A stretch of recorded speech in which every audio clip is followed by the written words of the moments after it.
konnichiwa. CJ Okano, Chill Island Oasis of Truth and Reality. CJ-san, Toshi Kantanto, Kondo Taronto, Kero Bonito. Konnichiwa. Oh, kawaii.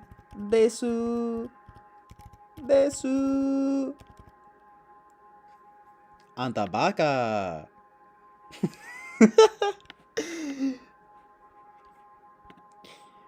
What up? What up, gangsters? It's your boy, CJ O'Connell, back at it again with another amazing installation of Chill Island Oasis of Truth and Reality. I had to restart this because the audio wasn't working, but it should be working now. I don't know why it wasn't and now is, but it is now. And we're chilling. We're straight up islanding. Listening to my own music right now, although it's just little ambient improvisation recordings. I've kind of been on that vibe lately. Been getting back into music a little bit. And I got the guitar here. Probably mess around a bit.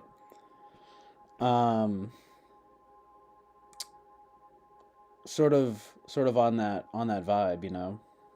The Keurig messed up my coffee. It's a little, I've got a little bit of a headache, but I think I slept too much. And that seems to happen. But oh boy. Oh man. Yeah, oh, that stretching though. Oh, and I also got my True North Pure Energy Seltzer. I need some of this right now. Oh. Sorry. I just got a surge of pure energy, unfiltered energy. Holy shit. Holy fucking shit. Sorry, I'm trying not to curse for all the families and the kids that watch this.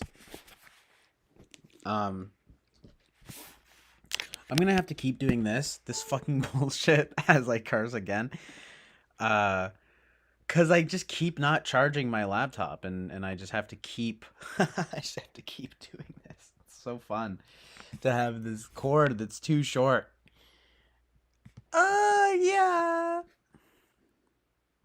What's going on, Miss Fortune? What's going on, Winston's mom? Winston's mommy.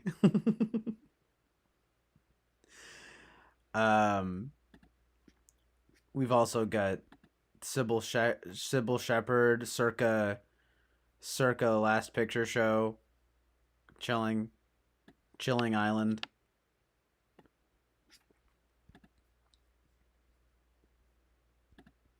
On deck. Nice.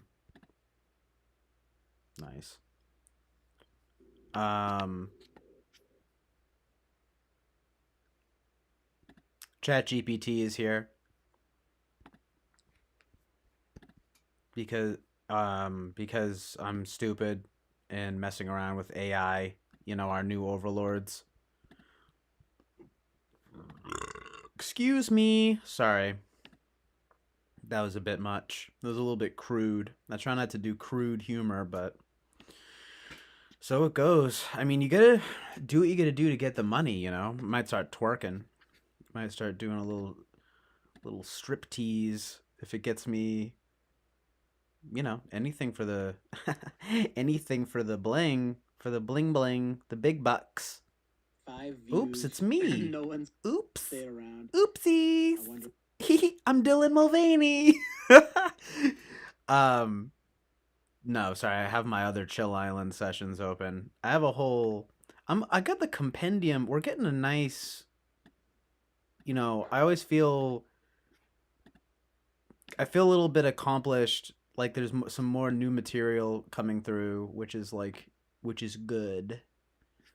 You know, it's like doing the typing session with Eric, kind of putting out some new, kind of getting back into the Chill Island sessions. Um,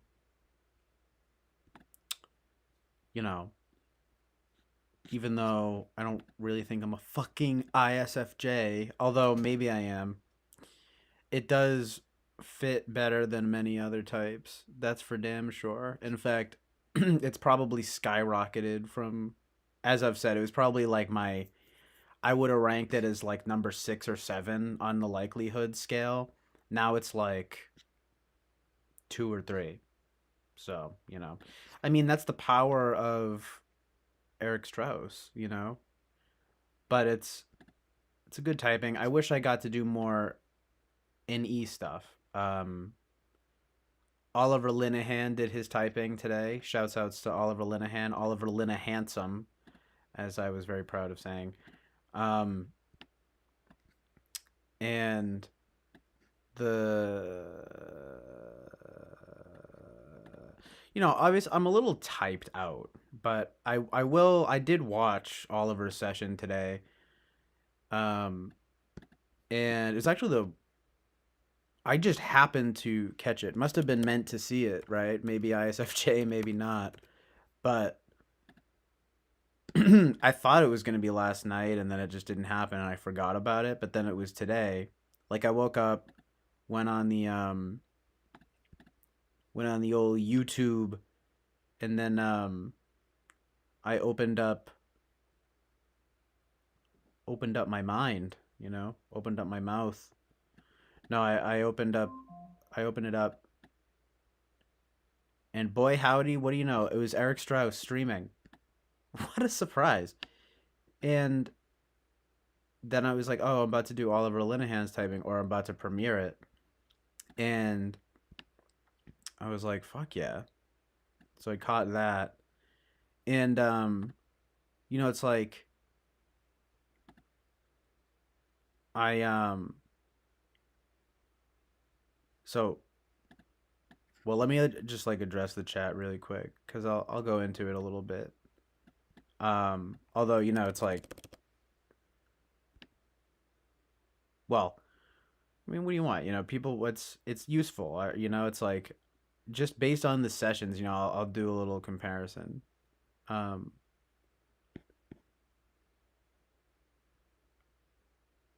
you know, not to not to diminish Oliver's originality or whatever it is, because I know I wouldn't, you know,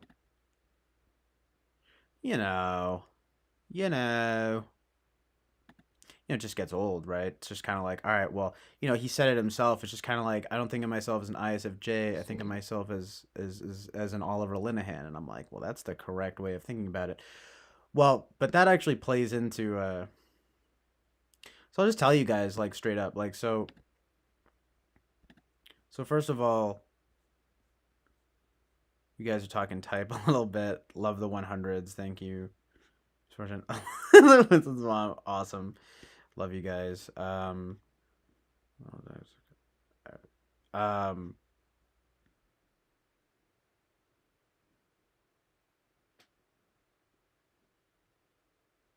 just reading this. You also do gotta remember that statistically, uh, people are more likely to be censors. Um, you know, I was just thinking about this as well. Um, I was literally just thinking how. Okay, so it's like if I'm an ISFJ, like I bet that way more people than I thought would actually be, ISFJs or ISTJs. You know what I'm saying? Um um Misfortune says, CJ, what honestly when I listen to some of your streams I just can't imagine a young censor would be so interested in talking about the things you do, but I don't know, man. I find my frame skewed because I don't even know my own type to have like a home base lol. Um yeah, I mean, it's like preaching to the choir, but Eric also has a very kind of distinct, and as I've said a million times now, well, a few times now, he has a very charitable, definition of an ISFJ. It's quite different from the usual way of thinking about it, which is good because functionally, like, he was talking about it today, like, he even referenced me, of course, too, which it's kind of irritating because it's like, now I'm kind of being pegged. Like, it's already kind of happening, right? I'm kind of being pegged, not literally in the sexually, but I'm being sorry, I'm being pegged uh by Eric. No, but yeah, that's horrible. Um, no, Eric. It's just like, oh, ISFJ, and it's like it immediately starts with like the Mac Daddy stuff with Mackenzie. It's like, and I didn't want to I didn't want to say this, okay, but I actually went out with, look, listen, this is a little bit of an aside, but I there was this girl. So all right, when I was like, how long ago was this? This must have been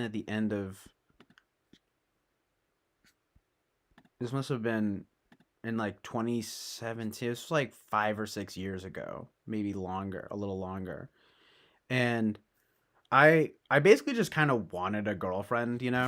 So I started talking to this girl from like OK Cupid, and I like knew that I wasn't really that into her, but I was stupid, and she was also pretty damaged. Like, her mom had died within the last year, and she had been like in a kind of hospital or something, and like when she was there, she was like, she'd had like attacked a nurse once. I just like, it was like very intense, right? And she was a very intense type of person, and she typed herself. This was when I was still, kind of very certain about being an ENFP.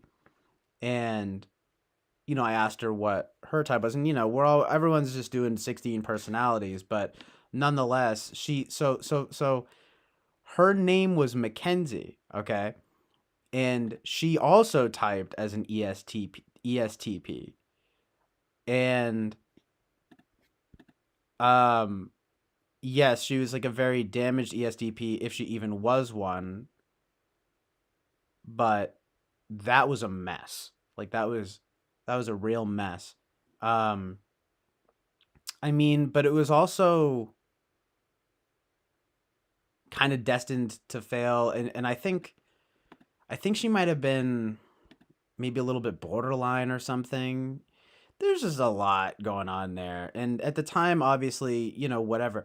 But man, like, I mean, there was one time where she just triggered me a lot. Like, it was only a few months, right?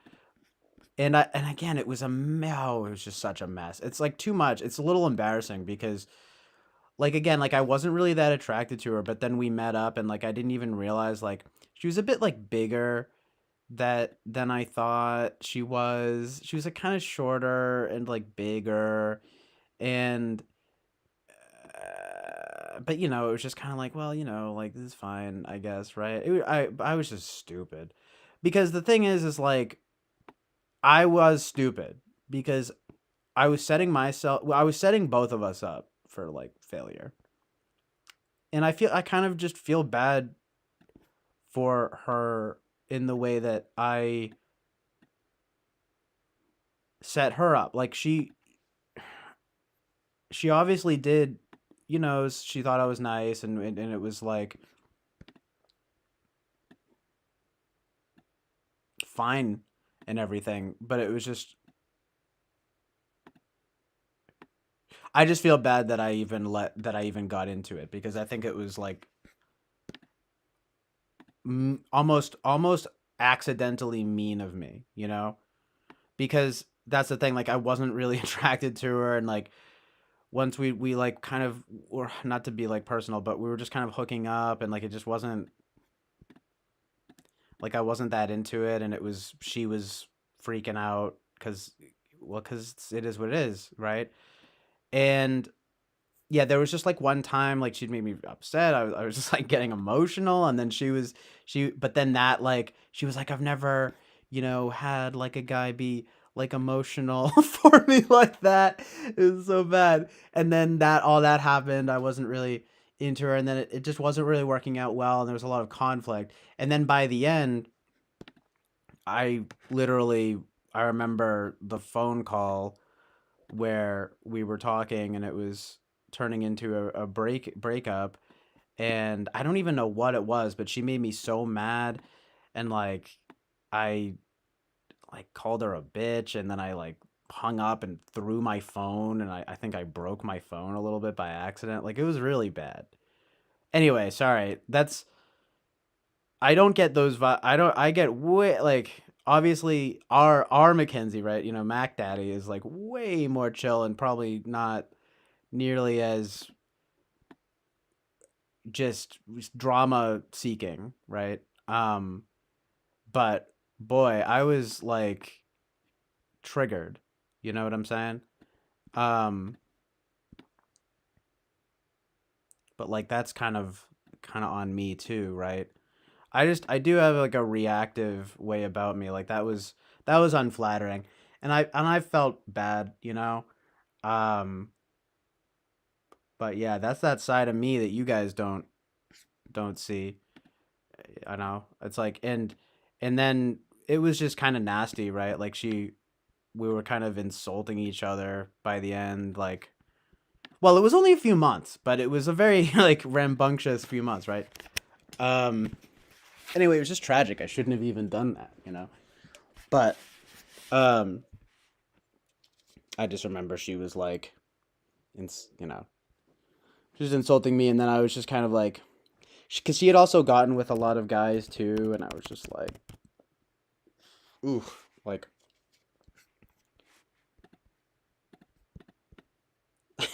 sorry, I'm kind of getting gossipy, I guess. But I just said all the mean things. It's crazy.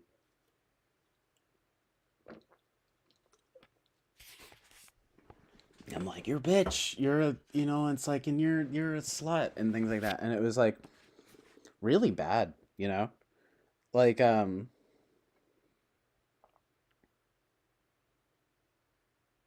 I always feel bad about that kind of thing. It's never been like that. That's I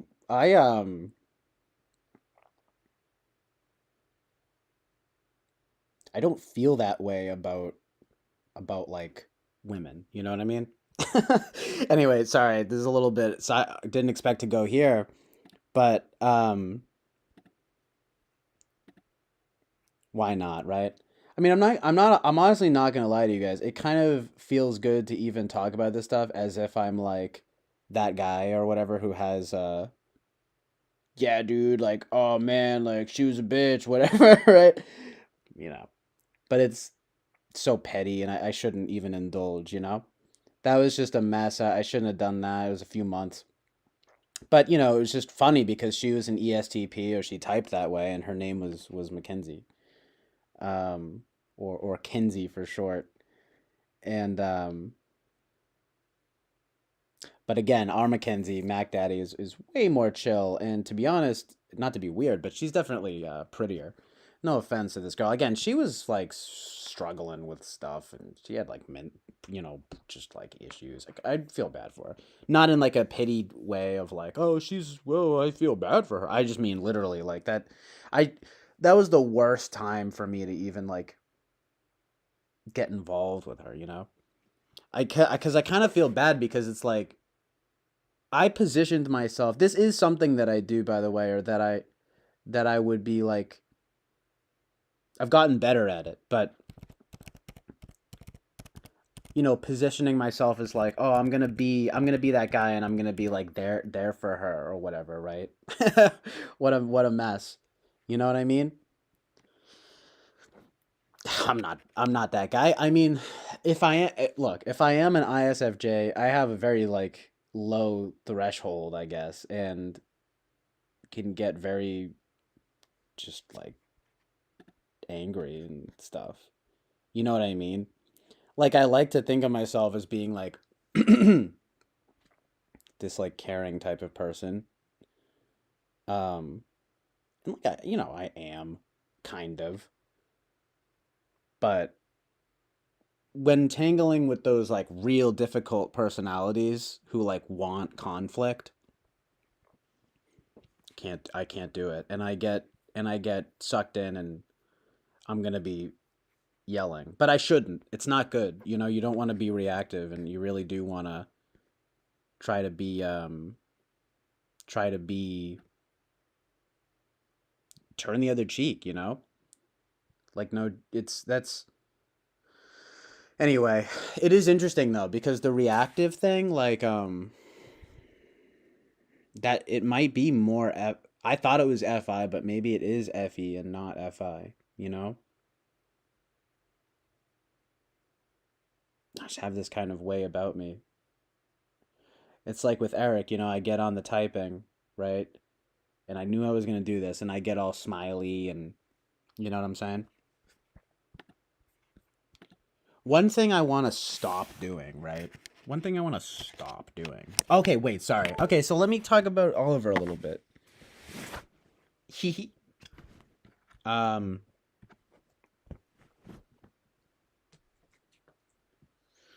First of all, it's a lot more fun to talk about this kind of I want to just not the problem I have is talking about type and let I have to do this now. Um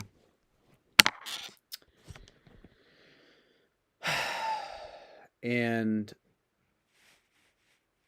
no, also Karma's Pimp. I want the dreams thing. I remember. I know how that sounded too, and I gotta.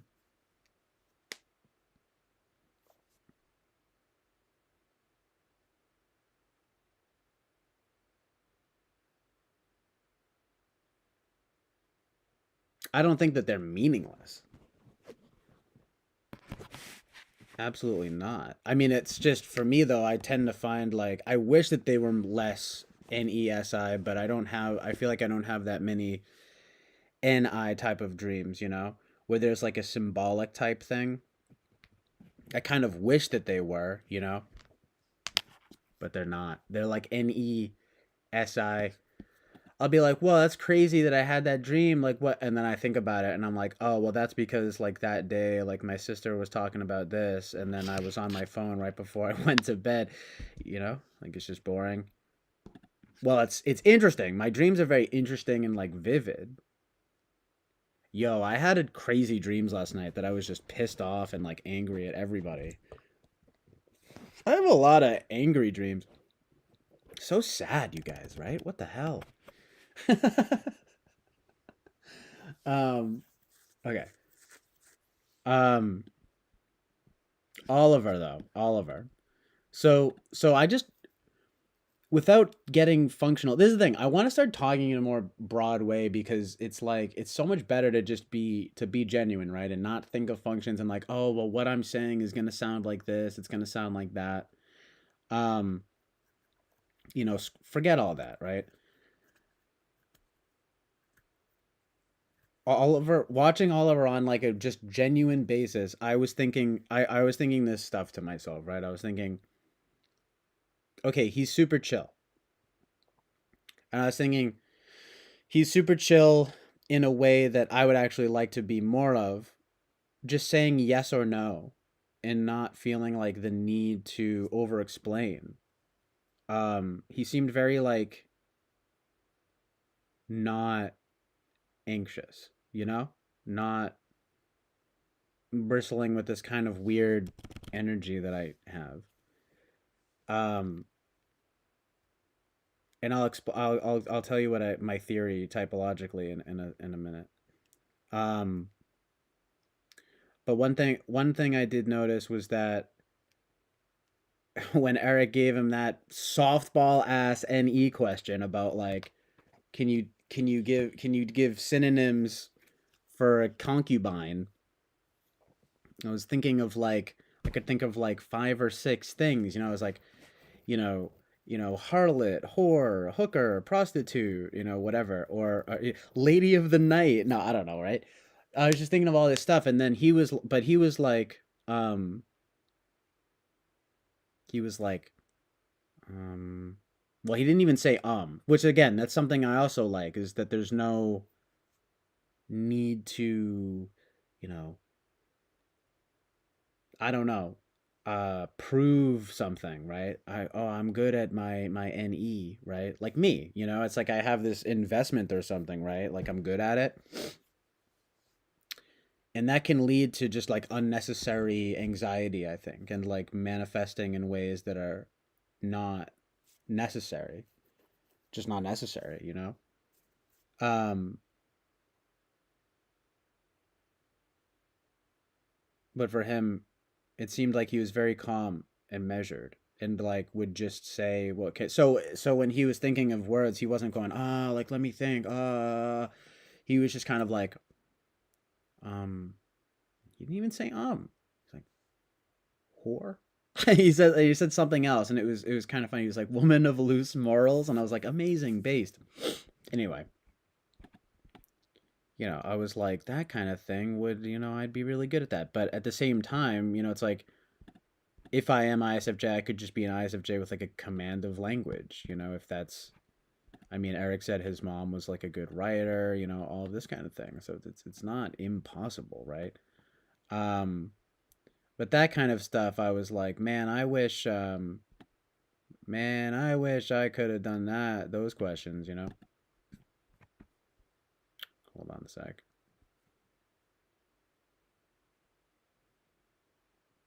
Um,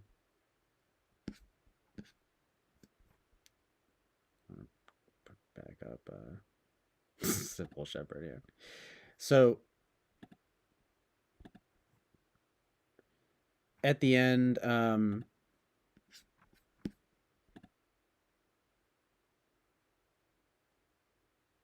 by the end of it, I just felt like, yeah, word. Like I'd almost like to be a little bit more like that. And if I am an ISFJ, like maybe if I just toned down the whole like, oh, I'm anxious. I gotta think. I gotta prove the NE or something, right? Um, maybe that is me. I could be like that. It's like a good way to be. It's just I just didn't think that I got the chance to really prove any of that stuff. Um,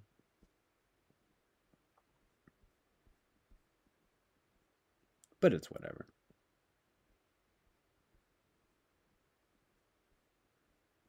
I mean, it really is. What are you gonna do? I mean, the session is what it is. I mean, Eric thought that I was an ENTP, which I never really thought that I was. Right? I mean, I never have thought of myself as being super TI, and I've definitely never thought of myself as being polar FI. So, but it's just making me laugh how. Hold on.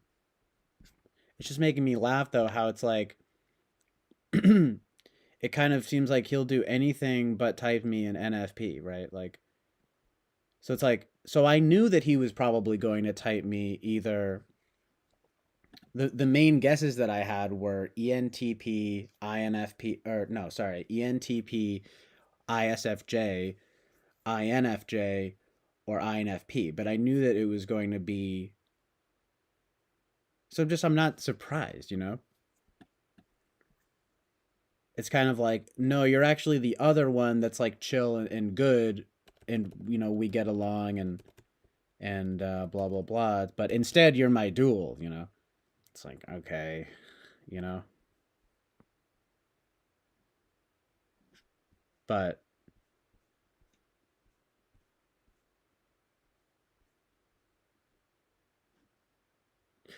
Oh, and also when Oliver said that stuff where he was like, "Oh, I used to care so much more about it, but now, I've been just kind of living my life more and not so worked up about it about type."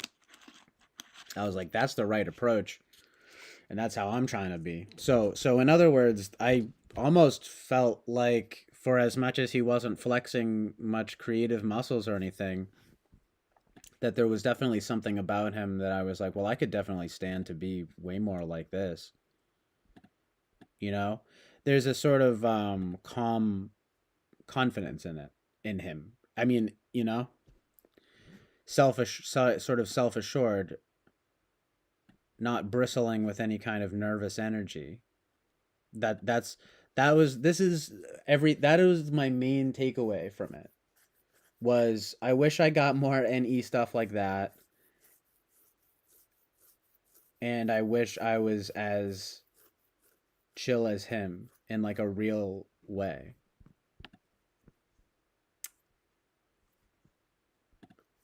Almost feel more aspirationally chill than I am actually chill. It's like the chill island. It's almost I'm almost engaging in self-soothing.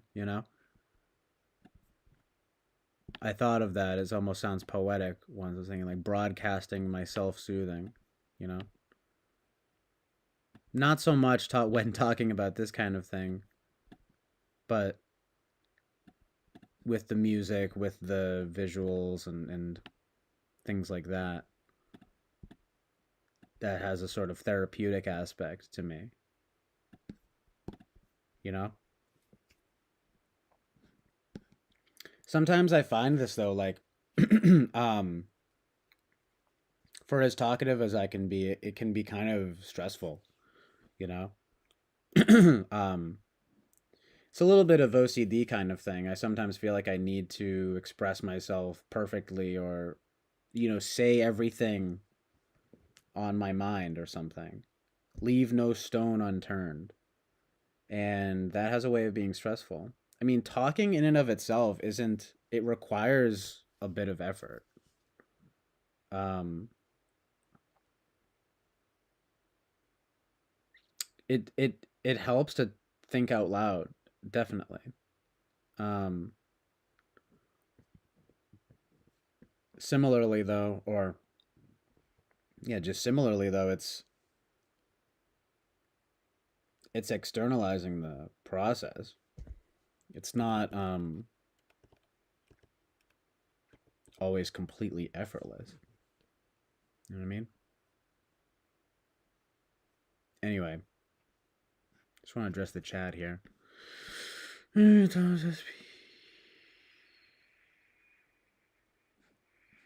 Yeah, what up, Mr. Bobby?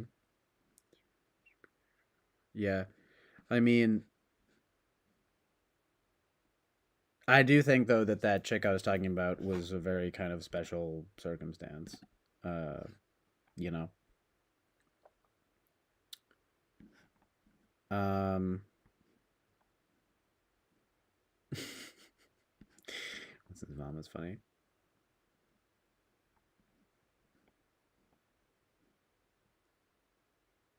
A lot of attack on your character, huh? That sucks. I'm sorry to hear that.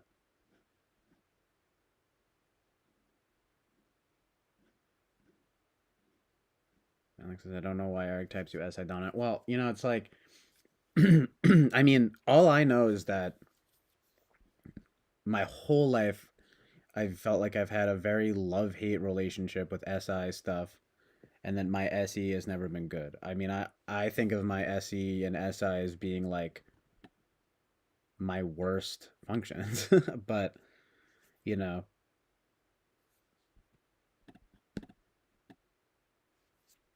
I and I do tend, I do tend to the SI.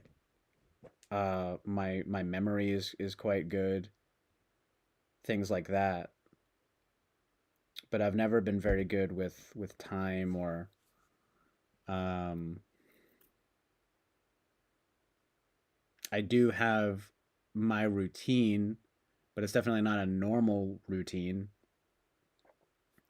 And I feel for whatever reason my whole life I've always resisted a normal routine. Which again, it's like, maybe that's not well, here's the thing. I know that it's not good for me, but I also know that it's not really good for anybody. So it just gets into stuff that's kind of like, well, isn't that just what people do or what people need? Like you're supposed to be functioning like during the day. You're supposed to get sunlight and activity. Um it starts to also get outside of type, where it's kind of like sort of health stuff, you know. Um but it just starts to get silly. It's like, well, it doesn't really matter what type you are, you have to get sun. Um,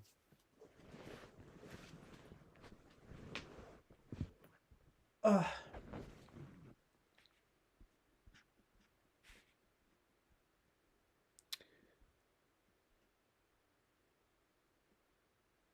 yeah, but I absolutely don't think that they're meaningless. Dreams are meaningless. Um, it's just my NESI stuff, I think. Bobby says, I think my dad's ISFJ and he's a nice person, but if dealing with a difficult person, the reactive response does come into play. So I'm surprised there's that side to you, CJ, but knowing it now in a way confirms that ISFJ status for you, in my opinion. Well, that's interesting. Um, I don't know how common that is. I'd like to know how common that really is. Um, for people. I tend to think of like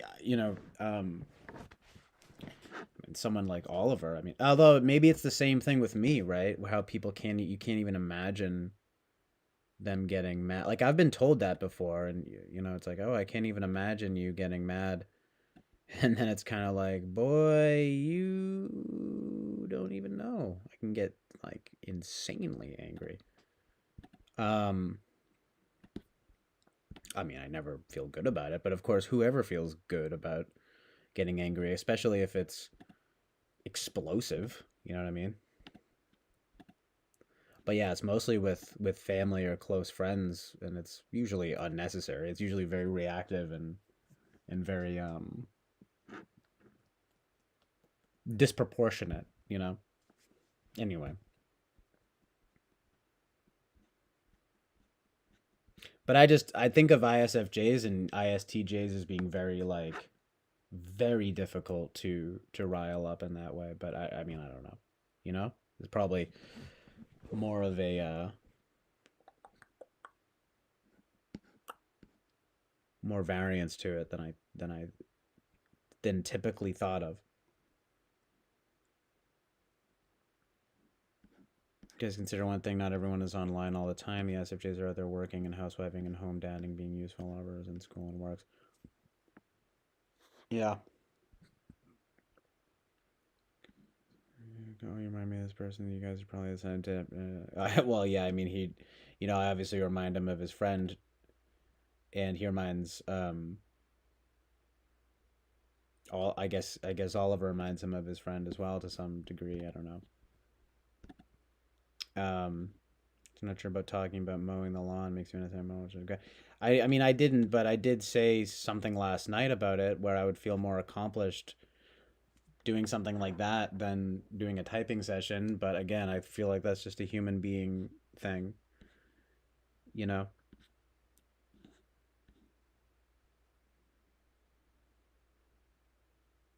I mean, again, unless you're I don't know, if you designate it properly, like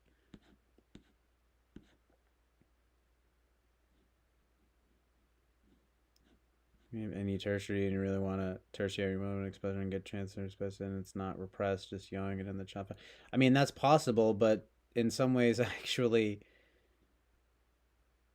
um, feel less like an ESFJ than an ISFJ. It's just I don't know why I don't know why I it pisses me off, you know. Like it's like it's like, oh, okay, so maybe you're an ISFJ, and I'm kind of like, and like bristle at it a little bit, and then it's like, oh, okay, well your NE is better. Oh, maybe you're an ESFJ. I'm like, ah, you know, it's like, fuck. I'm like, stop. I feel like I'm being, gaslit or something. But at the same time, it's like, you gotta be real, right? I don't know.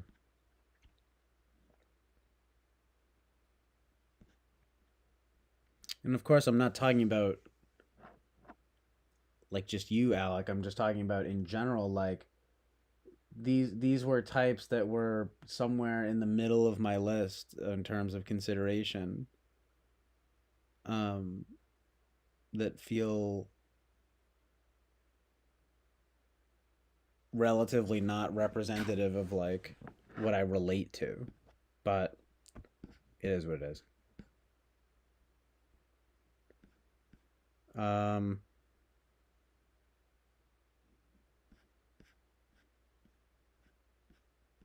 yeah, Oliver was typed ISFJ again, and he also did the. He said my polar T was like not. What do you say is not consistent or something with it? Right, I'm gonna be in my bad boy era now. Exactly. Well, it does make you think about like, oh man, so like this is how I'm coming off. Like, fuck that. But then again, it's why fuck that? Why would I rather be in some way dysfunctional, right? You know what I'm saying? It's like that one David Bowie video that's like popular where he's like, to be an artist is to be dysfunctional. It's like, well, that's not good. But, even David Lynch, who's like one of my favorites, and of course, people think of him as being INFP. He's like, he talks about how important it is to have like a daily routine and how important it is to not be depressed and things like that, you know? That these things are bad for the art and that, you have to have good SI. He basically, what he's explaining is that you have to have a good SI framework in order to NE. And that's relatable. Absolutely. I mean, it's not just relatable, but it's also just good. Who knows? Maybe it is unconscious somehow. I guess. I mean, it's something to consider.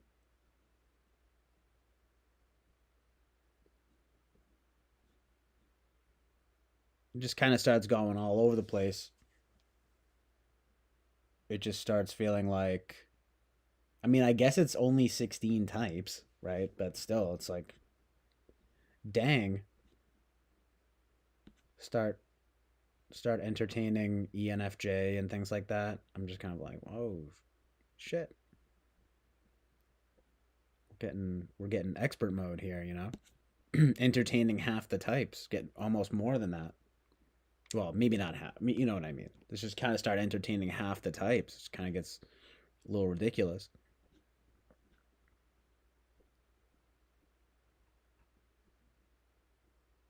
Maybe it's better to do that though, right?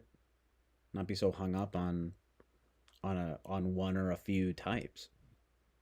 No, like this is what I am. I was like, well, it could be this, could be that. It's probably the better. That's probably the more like open and free way to be about it, which is sort of good. I think it is good about this kind of thing, sure, right? Because it's just it's just type. But I say that, but then I just get super attached. But I guess it's also just because it's like kind of all I'm doing right now, right? So I think you get hung up on the stuff that you're into now. So if all I'm thinking about is type, or part a major part of what I'm thinking about is type and how it relates to me, it's kind of I don't know.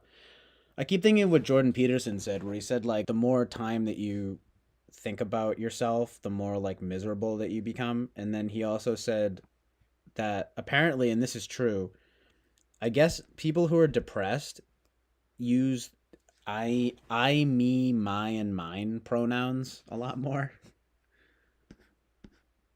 So it's like it just interesting to consider.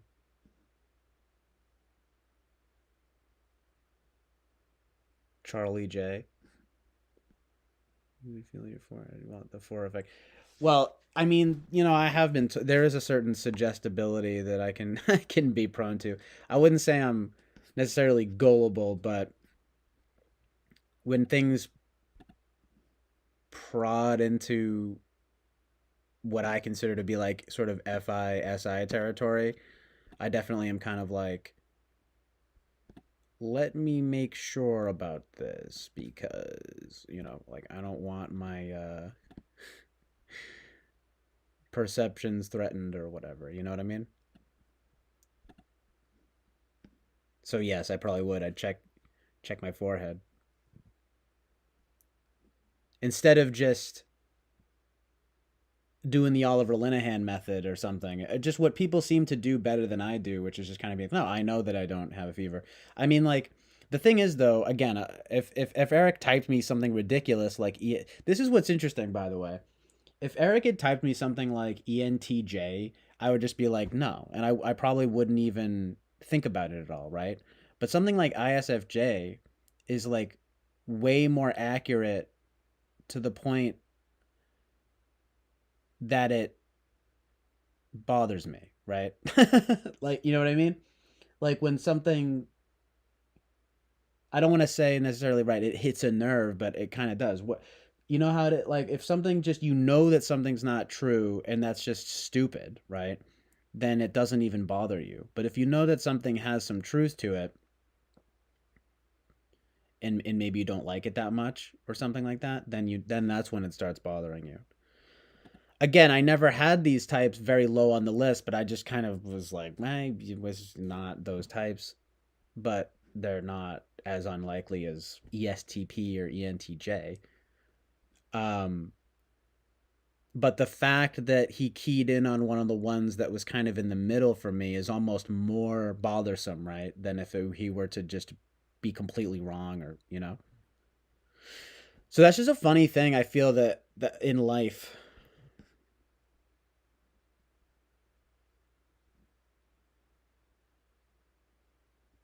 Um, Alec does say though. Sorry, I'm a little behind on the chat, but that's pretty much everything I have to say about it. Alex says Alex. So you just consider ENFJ and ESFJ. I don't think you're an IJ knowledge type, nor do I see you as an IP deliberated temperament. I feel like you're an interfacer. It's very possible. Um, but yeah, the four effect thing. Yeah, I know. It's like, sad to say it. ESFJ. Well, it's like my mom's an ESFJ and maybe an ISFJ, and she is vastly different from me. Like incredibly practical, not very creative at all. She's funny and sociable with little peaks of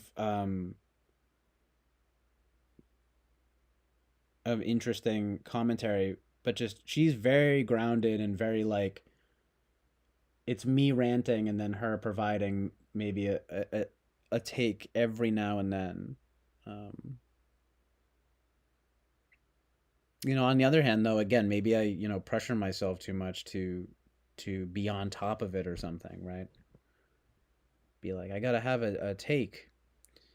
Who ain't nobody get time for that pressure? You know what I mean? The pressure on yourself. Maybe I feel like I should be better with it or something, or it's just some weird like self conception. Well, and the conception of others in some way, like But that's my vibe. I'm trying to be in a more effortless vibe and just see what people say, what people think without any kind of pretension, you know? This is why type for me can get so almost damaging because like I start to think of myself as that and then become aware of it and it sort of ruins the authenticity, you know? I There are like a handful of things that I pride myself in, and I would, if I was gonna list them, and I know it's kind of lame, but I would say they're being like, it's like creativity, honesty, authenticity, and originality. But at the same time, originality, you know, I'm not Mister Originality, like especially in the way that I live, you know. But I also feel like if I had a different situation, if I was a bit more, I don't know, just healthy and happy, I would probably be much more open to just much more open and not living like a hermit.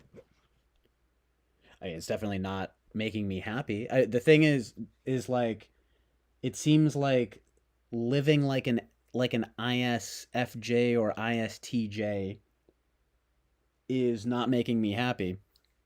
It's actually kind of making me miserable. On the other, maybe it's just on balance though. You know, maybe I do have to see. You know, look, I'm just throwing stuff out here that's just true about my life. If anyone wants to use the information to get a type going, because it's like maybe it is NE seeking, right? Um, from day one though, I thought it was SI seeking. Like, no, I'm seeking stability, and then, but now I'm kind of being told like, no, you're stable, but you're seeking novelty, and it's like there's a certain truth in that as well. Um, you know, it's kind of stupid, right? But it's true though. Like, it just begs questions of like, okay, so what am I actually good at, right?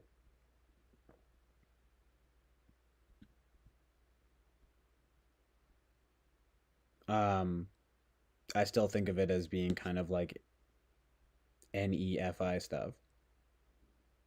It's just it's too ingrained in my head and in my life to shake it.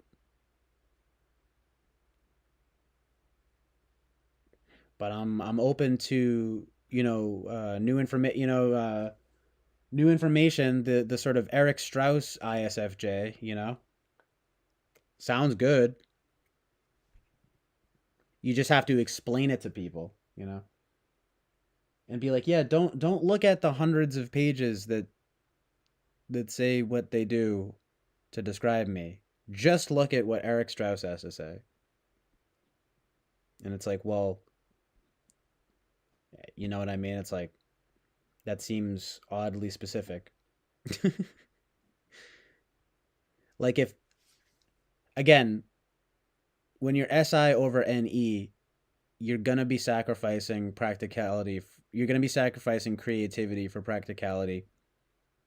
And I understand that I do that in my daily life in ways, but I don't really like doing it. I kind of feel like I have to do it. I feel like forced to be SI and that I'm not good at it and that I'm not forced to do NE stuff and that I'm good at it. That's how I've been putting it lately. But yeah, I mean, Winston's mom obviously has a sort of the more typical conception of what an SJ is. And it's much more consistent with what most people think of them as being.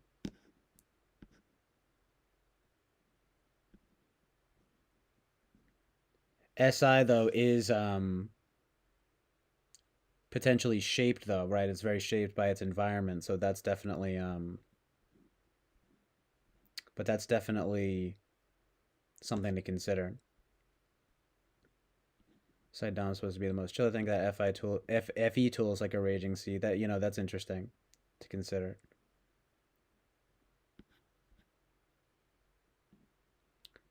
Yeah, it's just these things of like functionality versus archetypy. Um, I mean, yes, it's more important to type functionally, but they do add up to archetypes, and you can't have your cake and eat it too. Like, you have to be practical at the expense of creativity, or I keep using that word, and I just feel like there should be another word for it other than creativity. Maybe it's more like connectivity, or well, it's ideation and it's verbalization, and those two things I know I'm good at. Creativity in the sense of actually creating stuff, though, in the way of like having product or whatever. No, but that's because I'm fucking lazy, or I've been lazy, and I wish I wasn't. Anyway, you get it. This is how it goes. It's gonna just go back and forth. Um, so yeah, I kind of gotta stop myself. And cover the chat here. Um,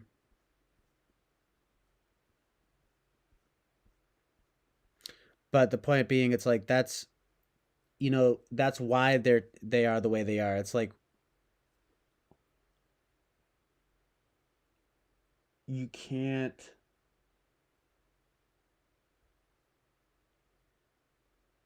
like, if you're an FE dom, and you're kind of sacrificing TI, or you know what I mean? Like, you can't have it all, right?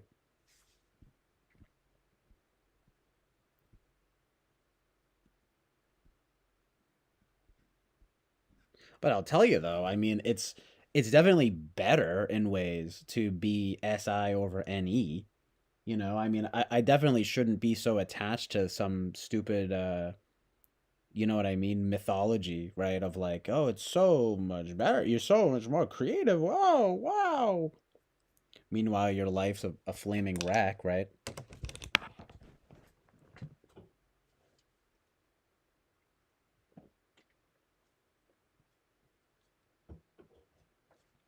Sacrificing sacrificing like a good life for some kind of misguided, romantic oh yeah, dude, I'm Kurt Cobain. Well, Kurt Cobain was doing heroin and killed himself, right? Stupid, right?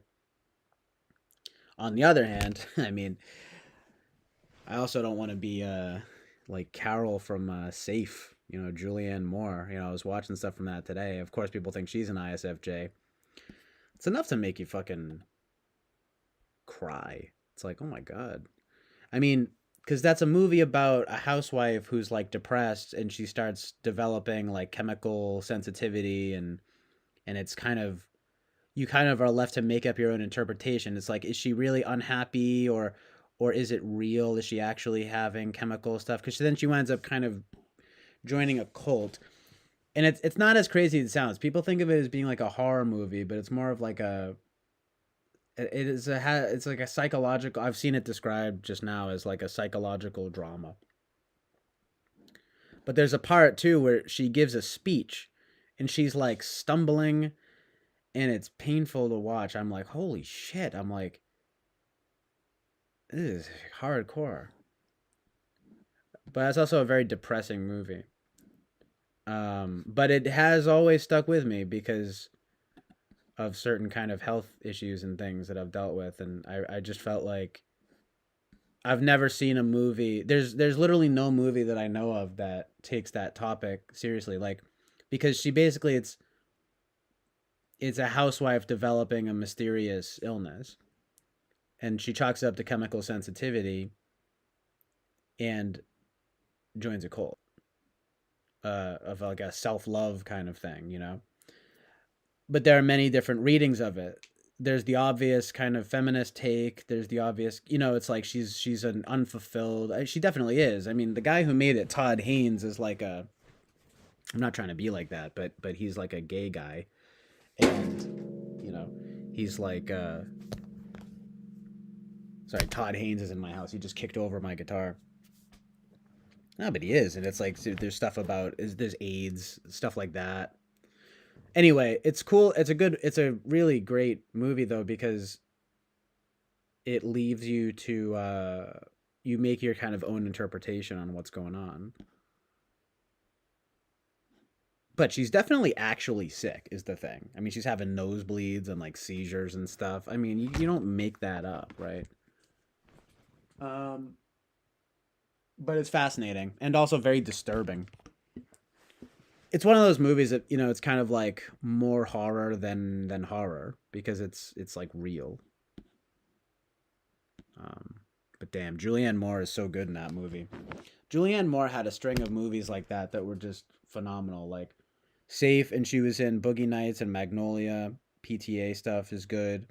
She was in she shows up in The Big Lebowski. It was mostly in the late '90s, but I can't even. I think that's it. But yeah, I was like, oh my god. I'm like, please, it's like if I can find some more ISFJs that I like enjoy or whatever, I'd probably be happy. I mean, I saw some people think that Yasujiro Ozu, who's this really brilliant filmmaker, he makes very simple, kind of minimal, family oriented, like good movies from like the 50s and things like that. Some people think he's an ISFJ. Um, I wouldn't mind some of those. There's some good ones. I'm just saying there's something that it's fucking scares me about the Carol from Safe. Like, holy fuck. You know what I mean? Anyway. I had to mention it. I really did. I really had to bring it up because it's like haunting, especially given the recent typing. Um, it may be a bit stereotypical and like a caricature. I mean, she's a fictional character, but the archetype is there. And she's very quiet and meek, and it's just very haunting because it sort of feels like it gets at it's just a very very specific kind of horror of like something that I would be scared of because it's not only about mysterious illness, which like freaks me the fuck out and I can kind of relate to, but it's also about a certain lack of personality. Um it's like not just that she's unfulfilled, but that she doesn't really seem to have her own agency. Like she doesn't really have anything that she's offering beyond being a housewife and then being now like a sick person.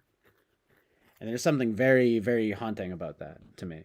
I mean, it's haunting to anybody, and but it's like just it's a very specific kind of scary because it's like, and the way that it's filmed too, it's very like watching a creature in her environment. And it is because it's about environmental illness and environmental things, right? um so it's true, you don't exactly get to know her very well, but she also doesn't really give you much to know about her. I know that it's the way that it's being made is purposeful in that way, but and there is relatively little dialogue in general, but she just has this way about her that it's just this very world weary kind of smile, but she's like dead inside, and like dying. And it's just fucking haunting to me, because it's like that's like the last thing I'd ever want to be. Um, you know, so like utterly purposeless and lost. Very haunting. Anyway, sorry. That's kind of where my mind's at. I'm sorry. It's the worst thing. It's so me, right? Like to be like, "Oh, I'm an ISFJ." I think about Carol from Safe. It's like that's the last person you should look at. Like don't look at that, CJ, Like I could almost hear Eric be like, "It's like find anyone else, Mother Teresa or like whatever, these people who are like amazing." I mean, people think of Anthony Adams from Bottle Rocket, one of my favorite films, one of my favorite characters too. I relate to him very much. He's amazing. And it's again, it's funny, right? I bring it up though because it's like well, why wouldn't I be disturbed by Kurt Cobain, right? Like that's he's because like if he's INFP, right? It's like that's so disturbing in that kind of self-destructive way, right?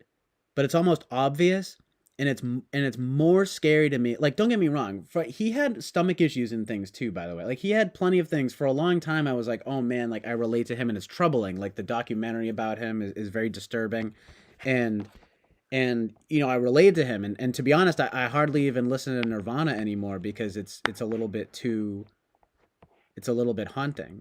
Unplugged is brilliant, but yeah, there's something a bit disturbing about him to me because I think there's things that I can relate to.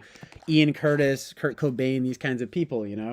Not that I think that I'm like Mr. Troubled, whatever, but the thing about Kurt Cobain though is that, he didn't really have, I mean, I guess I think his parents were divorced and things, but he didn't have like some horrible traumatized childhood. And, God forbid, it's like, I didn't really either.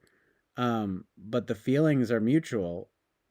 But my point is though is that once you start talking about so like a character like Carol from Safe though, that actually scares the hell out of me.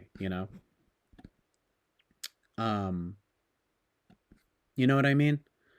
I think people think of Ian Curtis as being INFP too. I'm just saying all these kind of, and you know what it is, by the way, is I think it's not just that they are self-destructive, right? I mean, Ian Curtis had like epilepsy, and there were other things out of their control or whatever, like SI stuff. But on the other hand, someone like Carol, if she's an ISFJ, the environment is like sort of doing it to her. Although there's this weird thing, right? She doesn't really know. I don't even know. She doesn't know what she wants, I guess, kind of too, that kind of thing. But it's almost like instead of her doing it to herself, if it is, it's unconscious. It's almost like unconscious FI, right? But if it's not, it just blurs the lines because it's like the environment is messing her up, and yet she's messing herself up too by not realizing her own like agency in the matter, right? And I'm saying that is more scary to me, right? Like that's way more scary, and it probably is more scary to more people. I wonder what you guys think about this, right? Because it's like I feel like that's more scary, right? Like someone like Kurt Cobain, it's like that's not very scary, but like someone like Carol from Safe, like that's scary, and I don't know. It's like hard to. I think what it zeroes in on for me is this idea of kind of being like a shell of a person and kind of being like this automaton and just being crippled by that and being like personalityless. I'm sorry, guys. I had to talk about this though. I understand it's like the worst possible place to go about it, but it is what it is. I mean, this is what I think of, and it's a scary concept. It makes me not want to be. It makes me want to change my life for the better, which is good. You know. So that's good, and kind of actually start being more like creative and good and maybe providing doing things that are good in that way. um Having actual impact, you know like positive impact. Just being productive and positive. I just can't tell if that's type or if that's human being. I think it's a little bit of both. I mean, everyone kind of needs to do that, right? I mean, I know that I do specifically, but people in general. This is where someone like Jordan Peterson comes in, and why he speaks to so many people is because he's just telling you things that you didn't know you knew. But then, um, it's not genius in the way that it's new, but it is good. It is good because it's synthesizing the kind of thing. It's like clean your room, Bucko. It's like makes me want to clean my damn room. I'll tell you that much. You know what I'm saying? Anyway, sorry, I'm really behind on the chat, but there's my little rant about that. I just want to get that out of the way. That sort of bit of unpleasantness. Sorry to put anyone off, but it's like I'm just being authentic. No, no. You know, look, it bothers me. Congratulations, good guy. Yeah, I mean I mean maybe right. It can actually be. There's something almost sort of freeing about that as well. I mean, I remember talking to my mom about this again. ESFJ, maybe ISFJ. When people were thinking I was ISTJ, I remember I'll always remember this, and this was only this year. It was early this year, and I told her this stuff about the creative stuff and everything, and she was kind of like, isn't it a relief though? Like it's like you don't have to have all this like pressure on yourself to like be this kind of like creative person or whatever, right? And it's really something to consider, especially now with the ISFJ typing, because it's like not only, well, whatever, they're both the same kind of thing, but because third slot FI versus sixth slot FI, I mean, it's a bit different, but they still have a way of having access to it, which I'm open to, It's just the low NE that sort of bothers me. But that's why she said what she did. It's a kind of like, I think kind of a relief. Like you don't have this like pressure on yourself to be creative. Like just be like a normal person. It's like, and that's so like her to say, and that's so like SFJ to say. But it is good. It is true and good. There's a beauty in that. There is a why get this hang up like you got to be this like unique person. I mean, look, I do think that I have like an Enneagram 4 in there, and maybe that's like why this is right. Like I'm probably like a 946 or a 947. So I have this like you know conflict within me, I think, where like I want to be like normal but I also want to be original. Everyone's and then there's this thing, oh, everyone's original. I mean, that's true. I do believe that. I mean, people make fun of, oh, what a snowflake, but I mean, everyone is literally a snowflake, right? Like, sorry, people think that sounds lame. It is what it is. There's not a single person that's exactly like another person, unless you're getting into doppelganger talk, Twin Peaks, or you're talking about some conspiracy stuff. But everyone's original.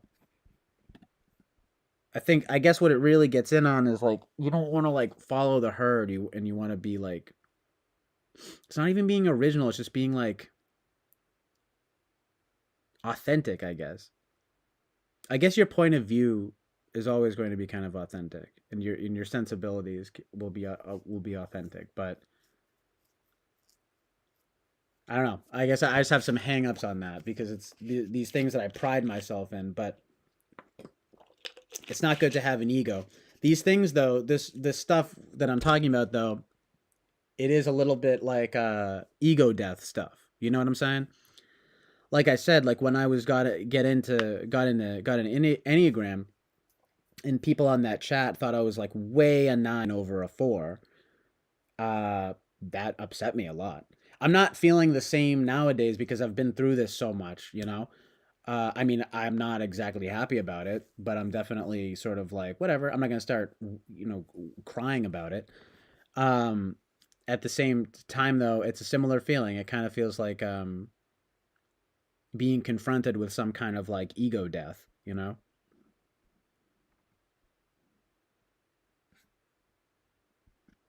So that's all I have to say about it.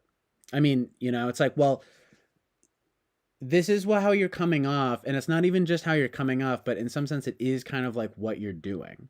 So it's like if you want to change that, then you can. I mean, I don't really like this. What makes me more uncomfortable than anything is the idea that you just like can't change it and this is how you are forever. Especially because that doesn't make sense. I've only been more like this in recent years. Anyway, I don't know.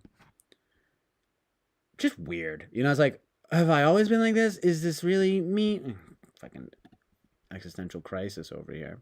It's not worth it. It's just fucking type. But it is what it is. I get attached to it. It's marked again. It casts a spell. You look. I wish I could be more detached about it, but I'm just not. It's like anything. It's with politics, religion. even philosophy and psychology, these things, like I get attached. I feel like it's reflective of me. This is me, and if it doesn't align, then there's something really wrong. Like I've usually been very congruent in my perception of myself and others' perceptions of me. And it wasn't until kind of like getting on this stream last year that it was being challenged in more of a real way. And I'm not, look, it could be a lot worse, right? It's just still a little bit ego deathy. It has a bit of ego death vibes. Anyway.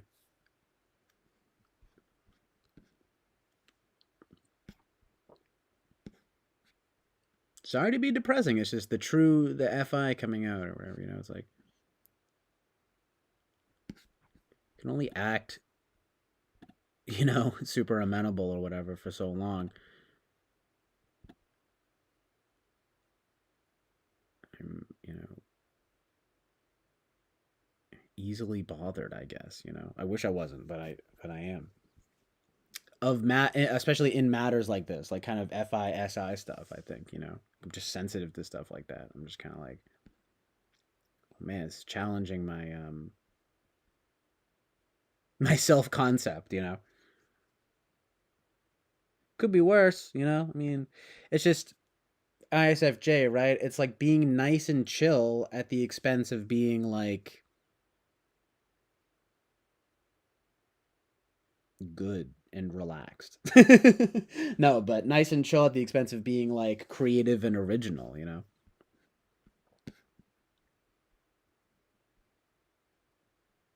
is what it is. That's how I come off, and it's to some extent how I live my life. I can't, and it makes sense why I tested that way. It's not unreasonable. It's very reasonable.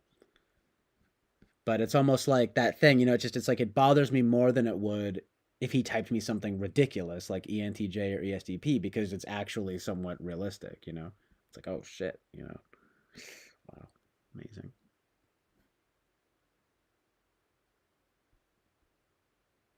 Not amazing, but kind of amazing.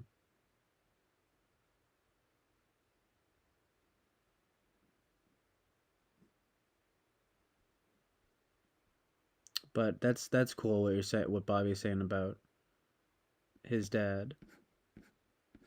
That's pretty relatable. There is definitely a sort of lack of understanding. Absolutely, and I'm going to be more open about this, but it's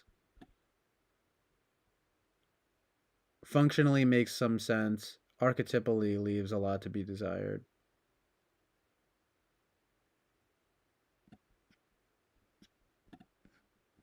Yeah,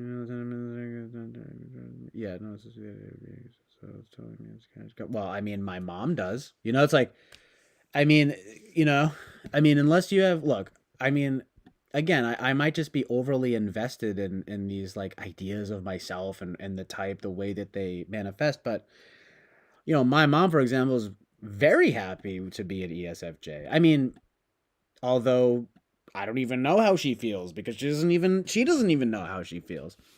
Like she literally will say like I put others' needs at the expense of myself. I don't even really like know how I feel about certain stuff. I'm like, that's not me. Like I put myself before others, and you know, and I know pretty much exactly how I feel about stuff. I mean, within reason. You know, I guess if I was so sure, then maybe this kind of thing wouldn't even bother me. I'd just be like, no, I'm an INFP. But it does have truth to it, so I'm forced to consider it, right? Um, but I'm just saying though, my mom or I think a lot of people they don't care about it. At least not in the way that we do. Again, it's like also a special thing with our community. Oliver brought that up too. It's like this thing. He's his quote: "We're all intellectual jackasses." It's a special group of people that care about this kind of thing. But I think generally speaking, SFJs, to some extent STJs, they not only don't care very much about typology, but they don't care very much about being typed the way. They don't. they don't care about being perceived that way because they like it. They see it as good, which it is good. It's just,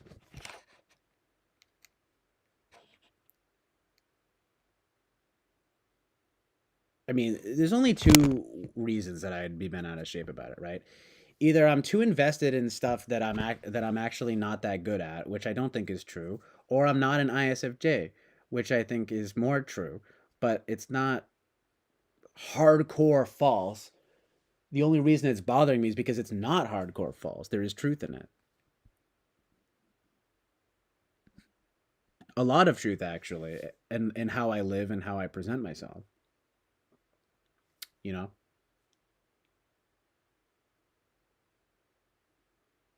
But no, I mean, I hear what you're saying. I just think there's a lot of people who actually, especially when they are actually that type, they don't get bent out of shape about it. They're like, oh, yeah, no, that is me. I'm the people person provider. And yeah, I am pretty traditional. And I like to, I'm very family oriented and things like that. And those are all good things, But I feel like even once you get into it and you're like, well, you're not that creative and, this, that, and the other thing, they don't even care about that because they're like, haha, yeah, because I'm more practical. It's like I'm happy to be that way. Good. These creative people are ridiculous. They don't know how to take care of themselves and everything. All true, right? All true and good. It's just, I don't know, man. I'm just saying, I don't think they really care unless you're in this group. You know what I'm saying?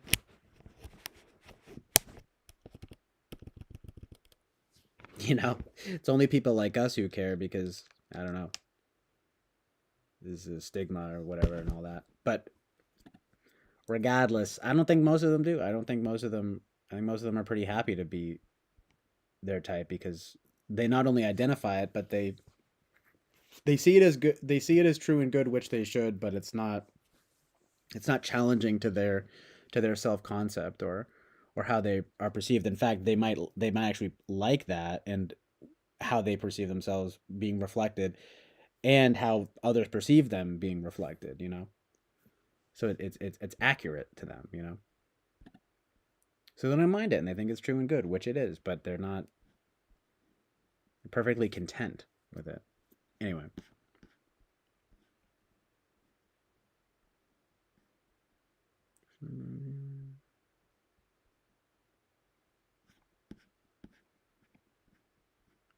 I'm an ISTJ tonight. I don't know how, but maybe, yeah.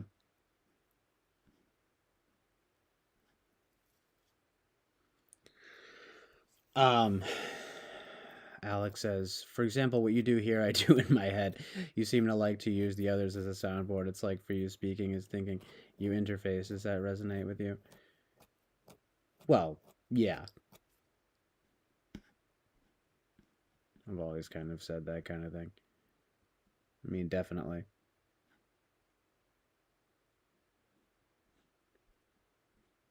I gotta go to the bathroom in a sec, but I'll try to catch up a little bit here.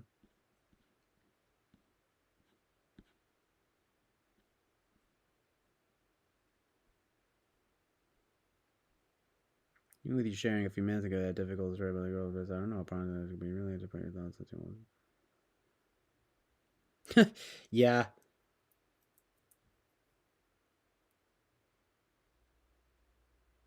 yeah, I do. I mean, I find it sort of liberating, I guess, to speak, and it puts things out there.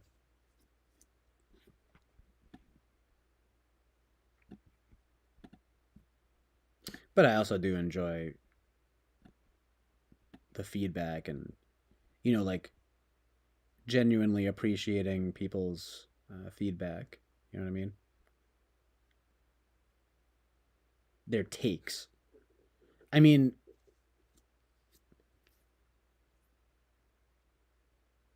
if there's one thing I enjoy most about people is I guess honestly their opinions. Even if I don't necessarily agree. I mean, if I don't agree, I probably won't. If it's too much, then I probably won't like them very much, but I enjoy that. I like when people have hot takes. I like when people, I like original kinds of people. I like eccentric kinds of people. That's why I love hanging around here with you guys. Hello. I'm just kidding, but kind of though, right? Island of misfit toys. Chill Island. Chill Island of misfit toys. I always thought that's what Eric's place was a little like, but I'm happy to carry that over here. That's funny though. I don't. Have I said that? Chill Island of misfit toys. That's good. Anyway. Yeah, I mean, ENFJ. I mean, it is possible. Not even saying ESFJ is like impossible. It would just be in the middle of the list. Same with ENFJ. Maybe ENFJ a little bit higher, but not. But I do have decent SI, like in a way, right? Like memory recall and like impression type stuff. I am definitely good at that stuff. So polar SI. Well, it just brings me to Ruben, right? I mean, he's like can't even remember what he had for breakfast. At the same time, though, he he recounted just yesterday or the other day about how he actually knows. He recounted his whole day, and it was like he was good at it. You know what I mean? So I don't know. So I'm saying it's possible.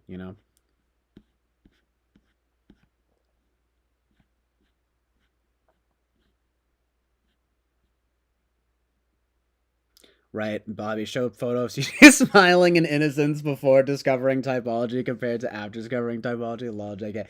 There's a truth in that, though. It's like because once you begin to conceptualize, look, there's a reason why when I went to hang out with those guys from the group, Mark and Mary, they we didn't even talk about type.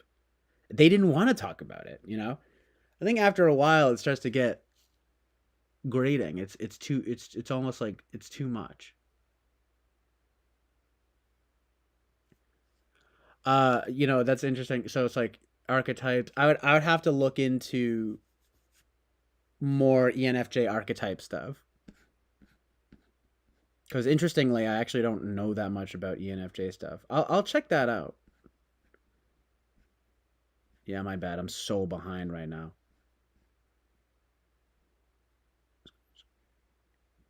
Yeah, I don't know what it is. I leave it alone too much, and then I wind up doing this and going off. Okay.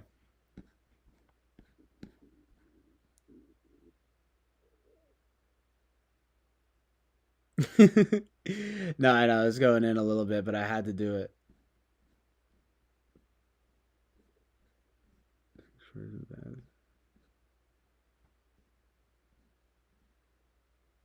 Yeah, sure.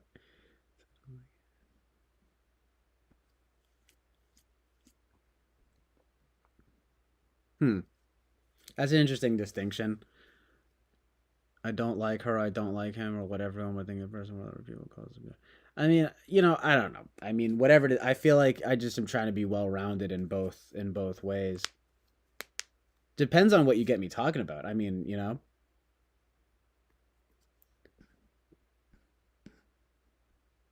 something like that though. I mean, you can make up your own mind. I mean, maybe we'll get into other stuff and talk about that and sort of. I would say like I don't like them or whatever. Um, but that's an interesting distinction, dude. Definitely, I'm like sort of interested in how that would. Like I think of myself as being someone who's like, oh yeah, I don't like that. I like this. Um, but when I explain stuff, yeah, I'm sure it's not always gonna be too. At the want to try to be well rounded, and I guess I don't know. Yeah, I do feel like that's part of being like a good communicator. Like I like to. I guess maybe I would start with the FE stuff and then go to FI stuff in some way. That's also just maybe how I'm presenting. You kind of have to do that when you're like on a stream, for example, right? Like on this stream. Hey, look, I've done stuff before and where I just was straight up FI and people and I remember someone like Taylor thought it was like sort of passive aggressive because I wouldn't pay attention to the chat and I'd be just playing music and stuff. And dude, I'm telling you, you damned if you do and you're damned if you don't. If you FE good, then people start thinking you're an FE user, not an FI user. But then if you FI, suddenly people don't like you as much, right? Or whatever, right? I mean, not that being liked is the primary goal or whatever, but at the same time, you kind of need to not even be liked, but just like communicate well. I do like to communicate well, which I get maybe that is FE, right? But yeah. Oh my god. All right. Sorry guys, hold on. What movie we talk about? Yeah, I was talking about the movie Safe. Amazing Truth and Reality.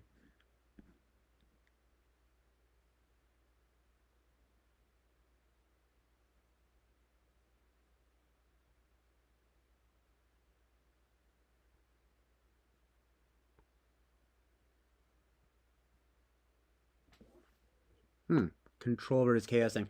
Well, in recent years, I've definitely been more order versus chaos. That's true, but others versus self versus others versus chaos. I mean, that's definitely true. I kind of resonate with both of those though. Man, control versus chaos. Jordan Peterson, you know, just like the order. You gotta have order to the chaos. I mean, it's funny. I always think about this. When I was younger and I made videos with my friend, I was talking about who typed ISFJ actually, but is probably more of an ISTJ actually.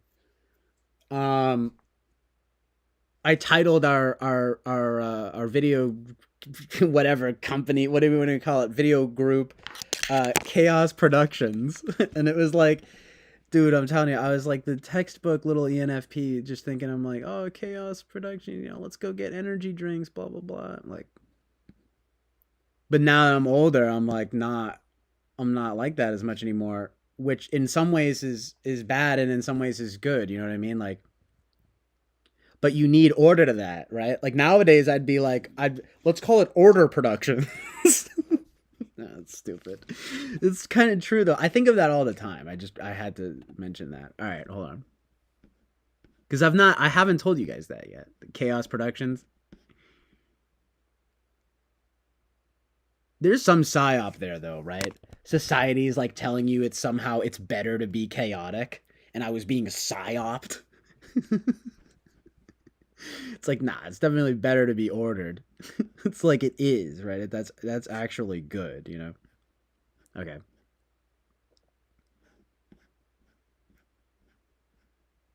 He will in an hour. No, it's only been 20 minutes. Okay. Yeah, I brought up a little aspect of the show. Okay, I'm gonna move on after this. I gotta go to the bathroom. I'll go bathroom, and I'm gonna grab a coffee, and then we'll do a little more chill talk. Cause enough of this type stuff. You know what I'm saying? I mean, I say I could say, I've said it all I have to say, and then come up with more. That's stupid. And then like Bobby says it here. Well, it's like just don't get as attached to it as you just said, CJ. You know the true path is the way to go. No back and forth anymore. Amen, brother.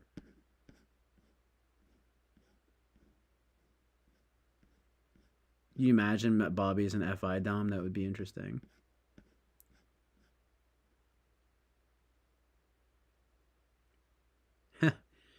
I do love Maine. I mean, my family's very FE as well, but we go to Maine a lot, and I love going to Maine. I mean, it's very peaceful there.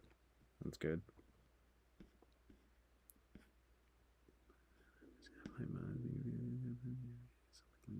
It's interesting. So that's kind of interesting.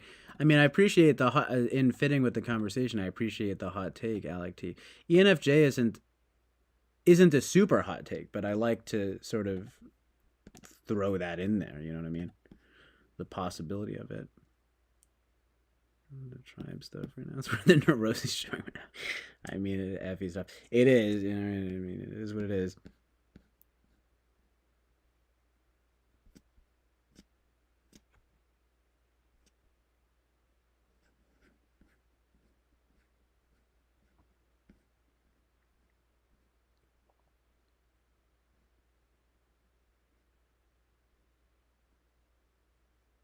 Someone else mentioned this on the type too, by the way. They were like,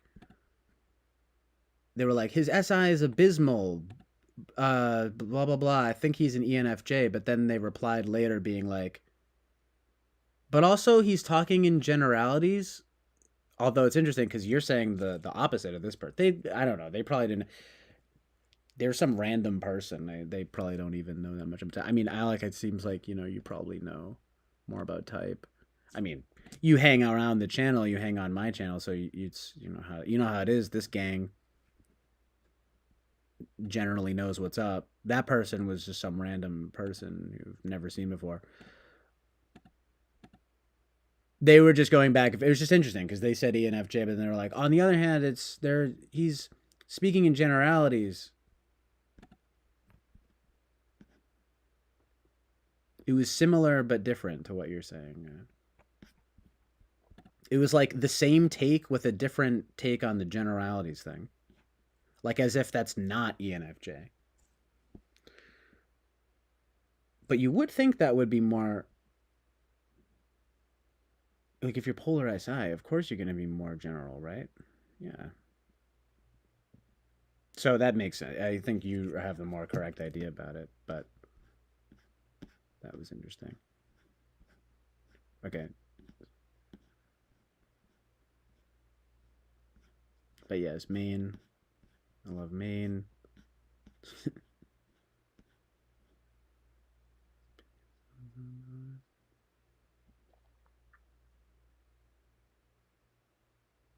Yeah, I go back and forth, dude. I mean, I have my very serious opinions, but I really do like to get other people's opinions too. I don't know. I just think it's balanced. I don't know. But you gotta prefer one over the other. And if I was gonna choose one, I would choose FI because I don't want to feel super bothered by other people's opinions, but I kind of feel like, I have to, again, like be well rounded or something, or at the very least, I'm interested in people's opinions. But when it comes to like personal stuff, seeking opinions, first of all, I always thought that was TE seeking. You know, you could tell me what you think about that. Um, but in some way, maybe it is FE seeking or FE whatever, something, trying to get the consensus, getting people's opinions, right? I don't know. That's maybe a little bit more FE than TE. I don't know. Anyway, I really gotta catch up here, right? She reads horrible shit right now. Well, what does your mom read?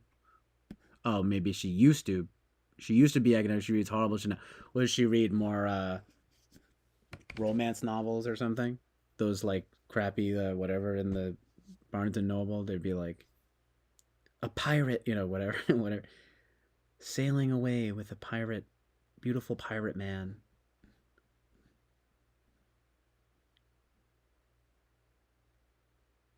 Well, the healthy. I mean, that's the thing. When it's like SJs are seemingly like pretty very healthy and happy.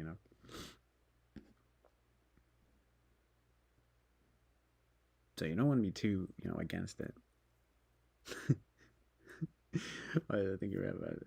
Okay, well, yeah, Bobby, you get it. I mean, the whole FE versus FI thing. You're damned if you do, you're damned if you don't. It's so true, dude. It's like the biggest struggle of my life, probably. Maybe that's telling of something. Feel like, yeah, I don't know, man. I don't know if it's definitely not the biggest struggle of my life, but there is something there. You want to be acquiescing in some way, but then you're like, screw this. And then you go back and forth, back and forth. I mean, I relate to that.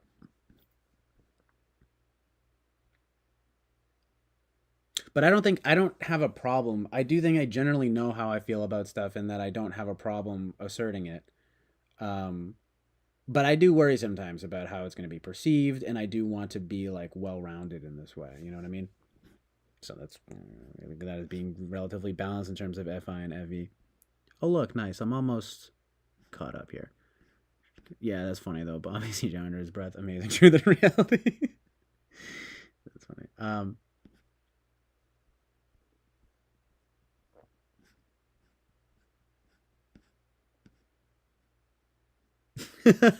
Let's call it order of. I'm glad you like that, Bobby. That's amazing, right? We're gonna. That's what we're gonna start. Our production company. It's gonna be called Order Productions. Dude, fuck yeah, based.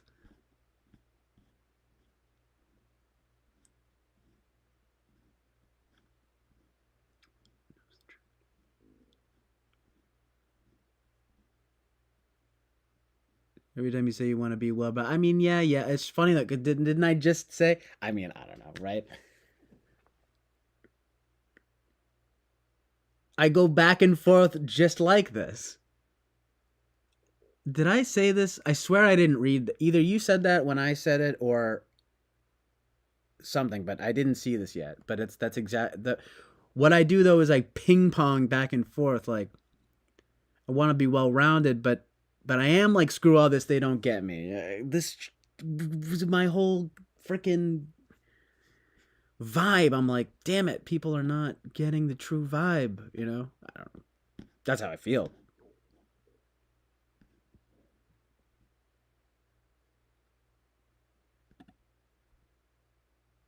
How I feel. You know. Stop thinking about fucking functions and type. That's true. But you're right about this, by the way. And finally, yeah.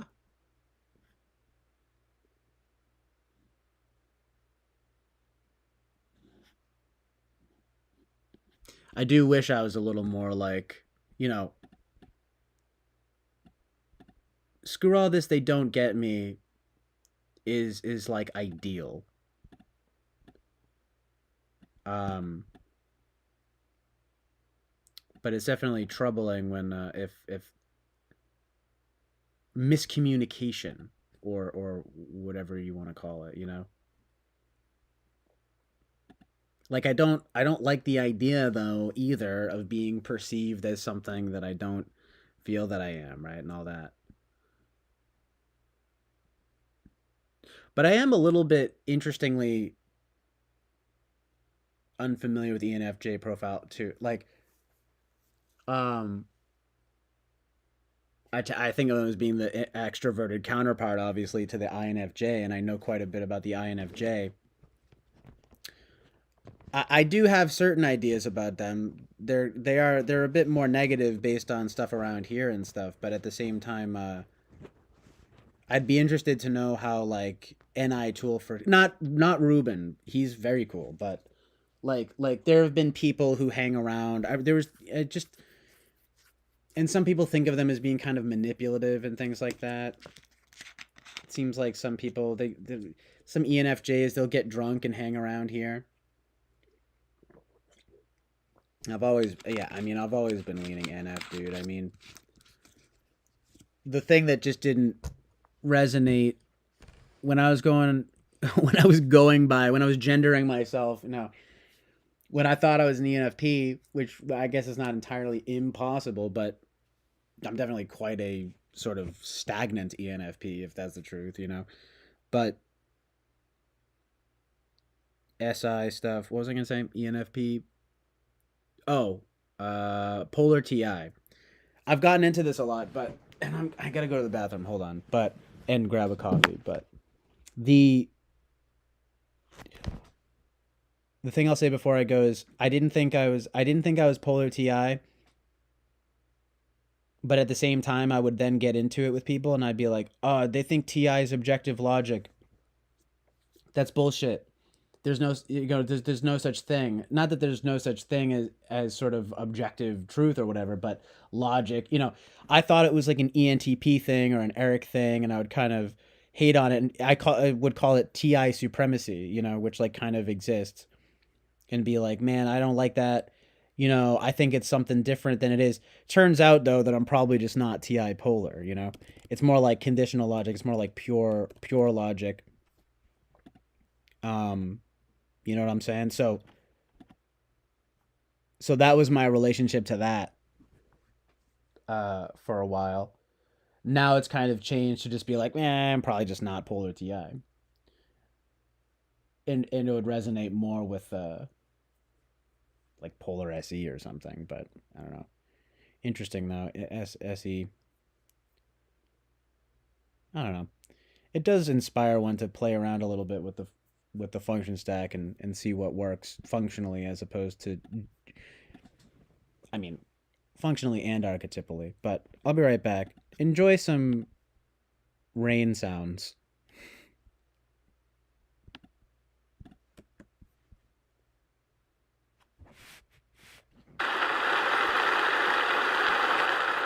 That's a little. These good rain sounds. Oh, maybe no. I guess this is. Well, it's good enough. I'll be right back.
Hello.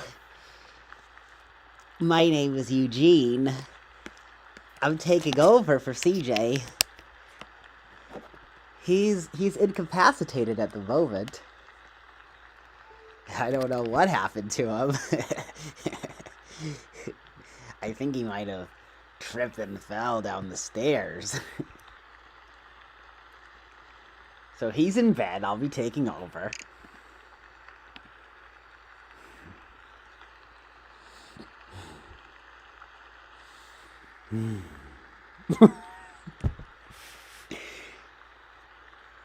I just made all of Boston a coffee, yeah. Yeah.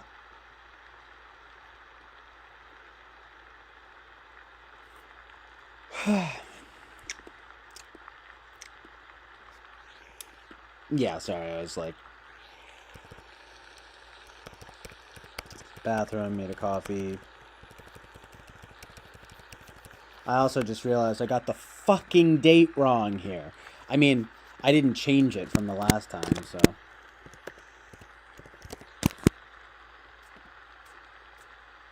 What? And this is not my beautiful wife. No, what is this, though? What is this? Ooh. Oh, okay, hold on. Peaceful lake at night? Boo! Nah, we need more. Yeah, I need to change up the background and stuff. Whoa. Why we are seeing more Northern Lights from PBS? Fucking communists.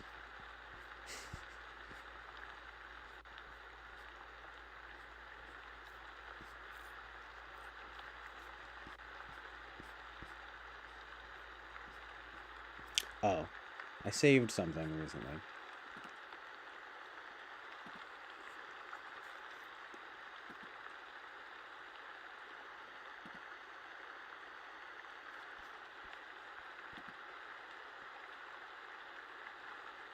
I don't know how it looks, though.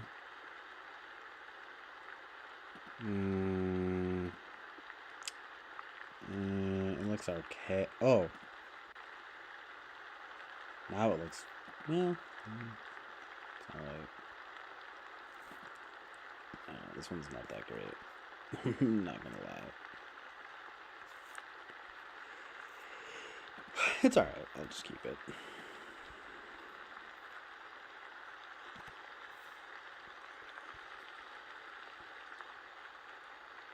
We're gonna start a boy band. It's gonna be called...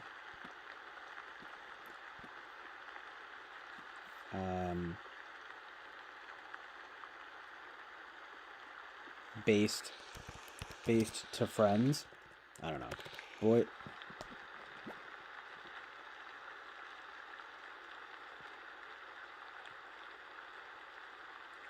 I don't know. Boys to Men is already a really good name. Because it's so masculine. The masculine ethos.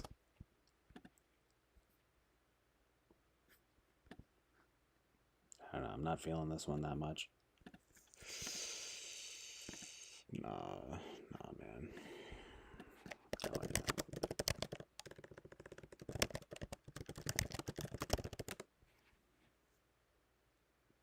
Thanks, so Bobby. I have the song stuck in my head that I want to try to play. It's this guy who always has the best stuff.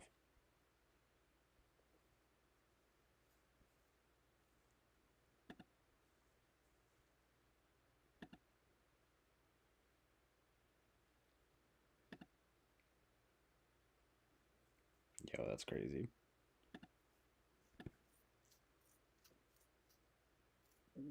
It just doesn't look that great. Vertical film.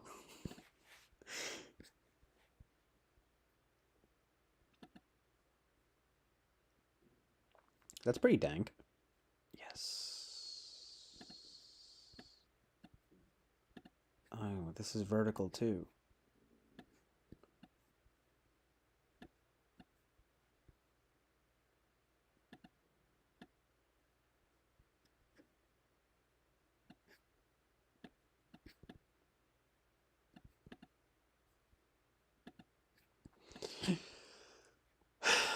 And slip into another daydream.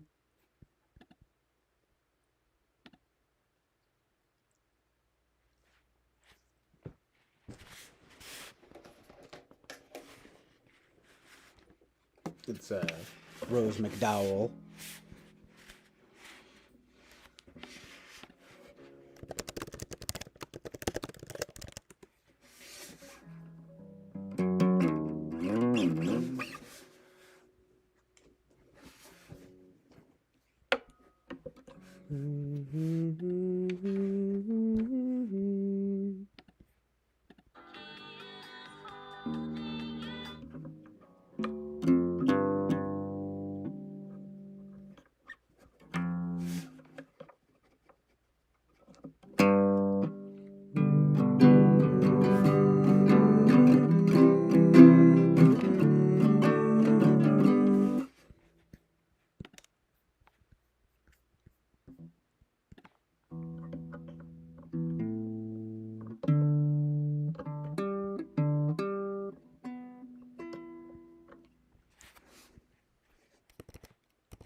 Daybreak is catching me now, and you have gone away. I don't want you to go, but can't ask you to stay. I wish I could change your mind, but wishes sometimes die. It is hard for me to smile when roses bleed to cry. Slip into another daydream. Loki is holding you now under the moon above. If a whisper could fly, I'd fly to you, my love. I wish I could change your mind, but wishes sometimes die. It is hard for me to smile when roses bleed. How is it?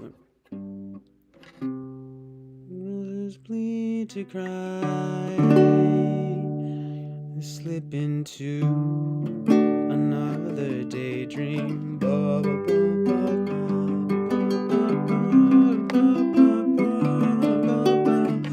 When I'm above, I think of you.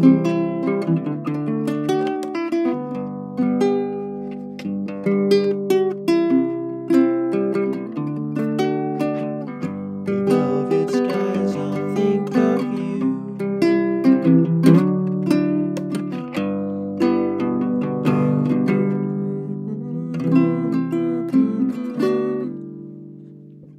When I'm in stars, I'll think of you.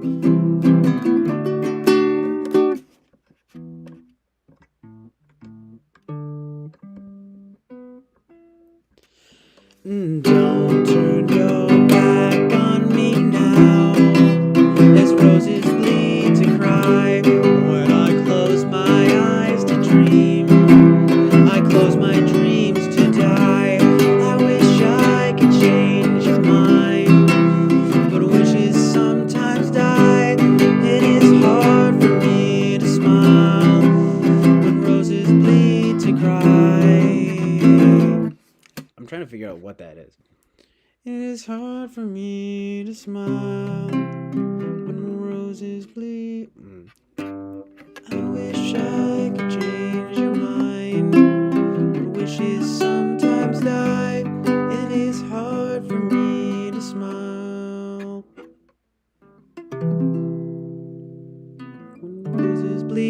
cry. When roses bleed to cry. I guess it's just slipped into another daydream. I wish I could change your mind. Wishes sometimes die. It is hard for me to smile. When roses bleed to cry. Slip into another daydream.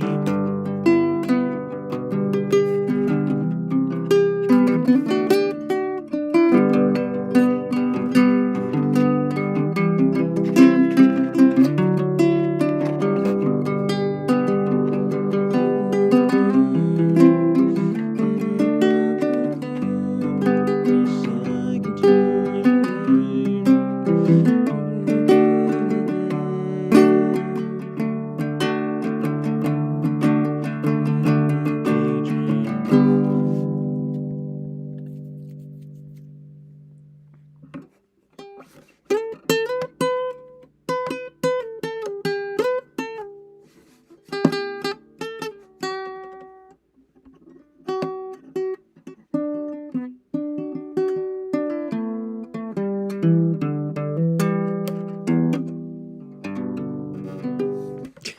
I literally haven't played or covered anything in like a few months, so that was me trying to play a bit for the first time in a little bit. Hold on.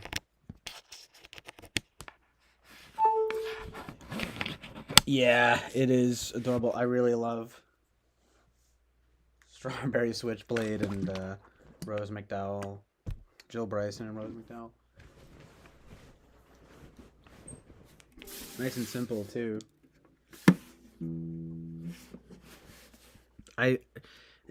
Dude, I love Sky Ferrara.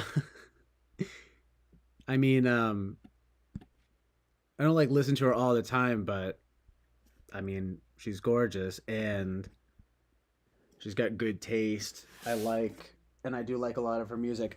I love that. I can play one of her songs at least. Well, I could probably play other ones, but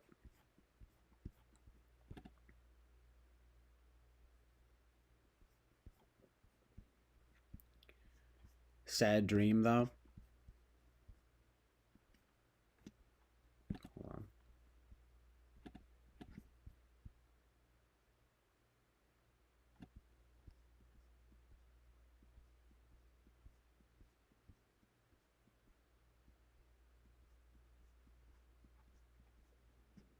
And standing on the water with me, I can tell you I don't wanna tell you.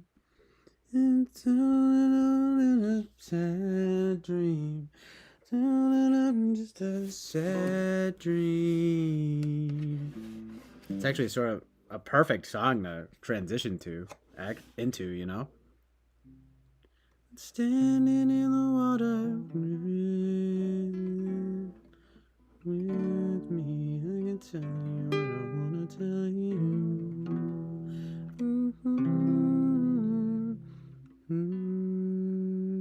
It's a little different.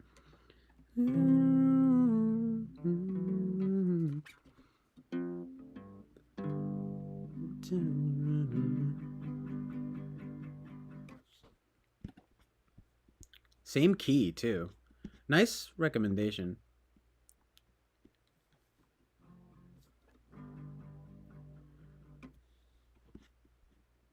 I'm gonna just do like a half-assed cover of it, you know? Hold on. I'm gonna take a hit of this doink real quick.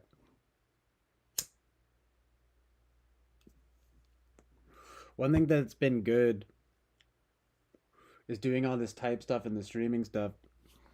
I haven't really been. I only took like a hit of this joint like the other day. So I've been smoking less, which is good. Because I'm always, well, I don't smoke nearly as much as I used to. I don't feel the same need to anymore. But I'll indulge, take a few hits now and then, you know, George Carlin style. Hold on.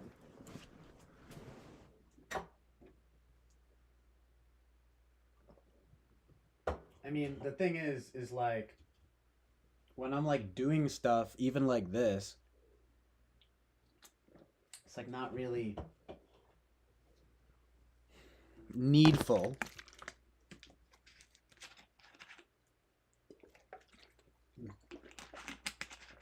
You know, like even this is sort of doing something.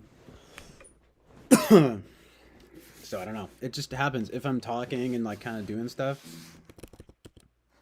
I don't really feel like I need to be token up too much. I don't know if you guys feel that vibe. It's almost just out of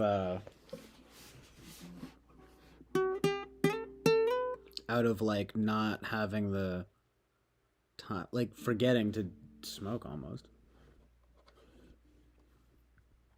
No, I've never been about hookups.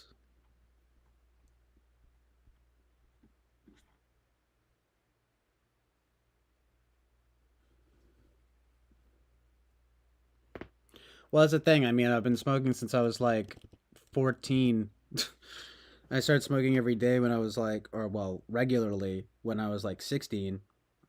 And it's like I'm 27 now, and I've always had like a love hate, serious love. I don't want to get too into it, but just serious love hate relationship with it. Like, I feel like it was only really good in any, you know, quote unquote good in the very beginning when it was like it felt good and it was like hanging out with friends and stuff and making music and like doing stuff, trying to be, you know, creative and relaxed at the same time. That's always my thing, I say. But like,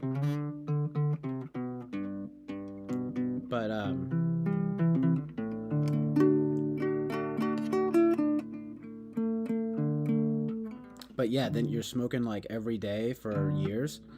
It's like,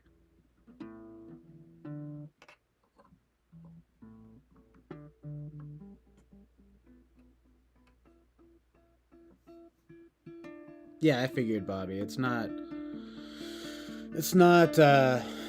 that was an unusual situation. But what was I gonna say?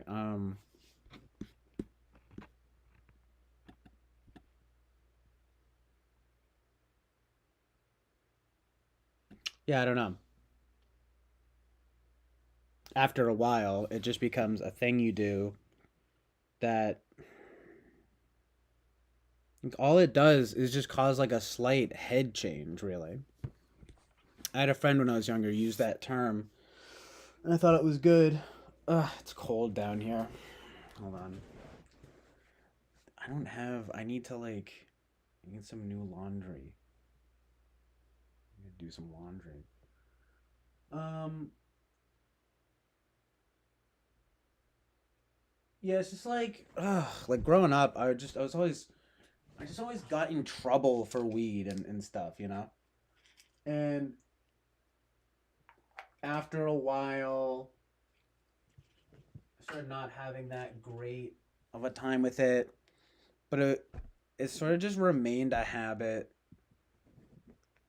Um, I can probably explain exactly what it is. Like, I feel like smoking weed makes you feel like you can kind of sink into whatever it is that you're doing. Um, and it brings about whatever your chill or whatever's going on. I mean, sometimes you can get anxious, you know, but whatever's going on at the time, I feel like gets like it is like a mild psychedelic. So like, I think Eric's right about that. So things can be like exacerbated by weed. So it's like I think if you're in a bad mood, it can make it worse, and if you're in a good mood, it can make it better. But it's a substance.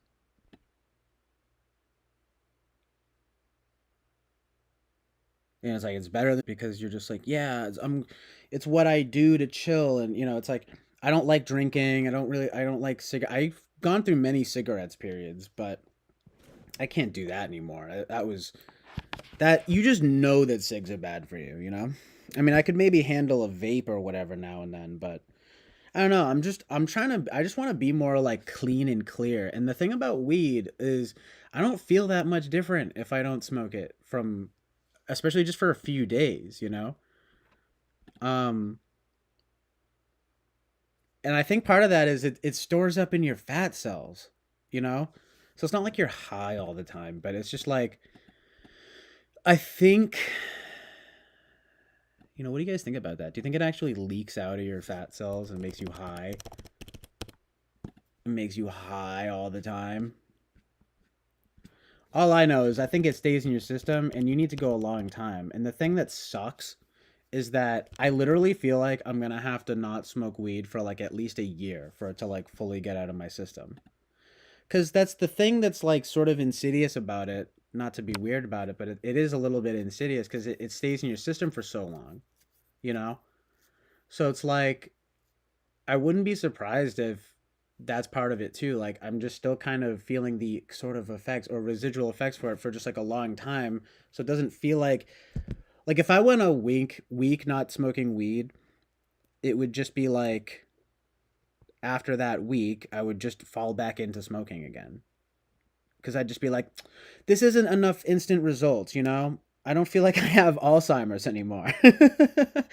I don't not feel like it. I feel a little bit more like normal or leveled out, but also it's just like it's just like I'm just chilling. Um so I'm not even changing anything. That's the thing. You need to be stay busy, and that's how it works. That's if I'm staying busy, I don't feel like smoking weed. Especially 'cause it just gets in the way. You don't want to be busy. You want to chill, right? Is the whole thing. So I'm sorry, so retarded, but I don't know. I can't help but think of almost said Boba. I can't help but think of Bobby just probably being like, but I don't know. Maybe it's informative to you in some way. The weed talk because it's like, dude, I wish I was more like Eric in that way, but I don't really even think, um, like it does make me more lazy and it does make me more paranoid in ways, you know. Well, especially because I drink caffeine and stuff too, you know.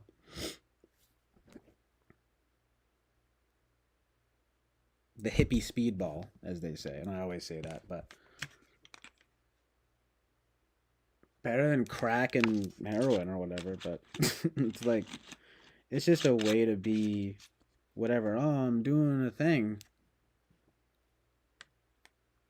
It's better to just be sober though, and I feel like you're just adding stuff.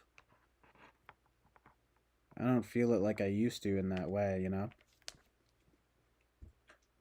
It's like, uh oh, getting high. It's almost like it's getting low. It's getting low, girl.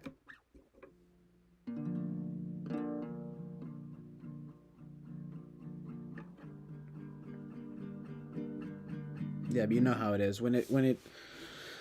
It's also an Enneagram 9 thing a bit too. You narcotize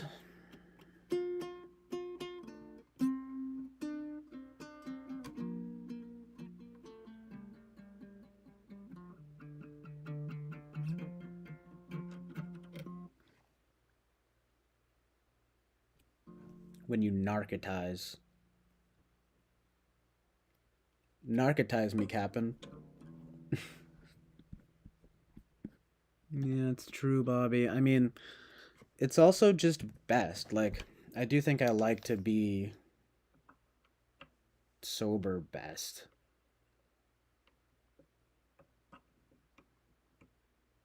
Well, but I've never been I don't get. I don't like getting messed up. I've never liked getting messed up on anything. I've never even done psychedelics. And when I was younger and I tried them, they like didn't work, and I took it almost as like a blessing in disguise. Well, it was salvia. Thank God for that, though. Probably would have fucking you know, ruined my brain. I don't know, man. I don't think I'm meant for it. Um. Anyway, weed. Speaking of psychedelics, has that mild psychedelic effect. So you feel like, oh, like yeah, I'm gonna sink into whatever I'm doing right now. Um.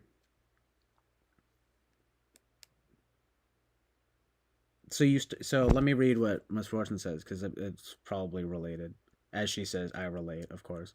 I relate to that about weed too. I had to do it before every activity, but when I quit when I was pregnant, I found it was like coming out of this weird cloud into more of myself, and now I only recreationally partake like a few times a year, essentially. Yeah, I feel that.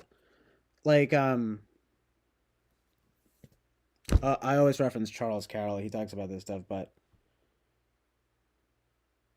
it's kind of funny. Like, weed makes you trip. Not trip, but like, no one talks about how if you're like in that introverted mind space, like it kind of is like weird. It kind of makes you weird. Like it makes me weird though. Like even right now, even just taking a few hits of weed, I feel just like slower and like weirder. More just like low, kind of even sad, anxious, depressed, and you know, just down. It brings you low, I think. Caffeine is all right, but I've always been sensitive to that too. Cause then I get like jittery, like even now it's like it's jittery. As I'm gonna drink this though, True North pure seltzer, drink it. Sponsored by the boys at True North Company. I'm trying to get a sponsorship.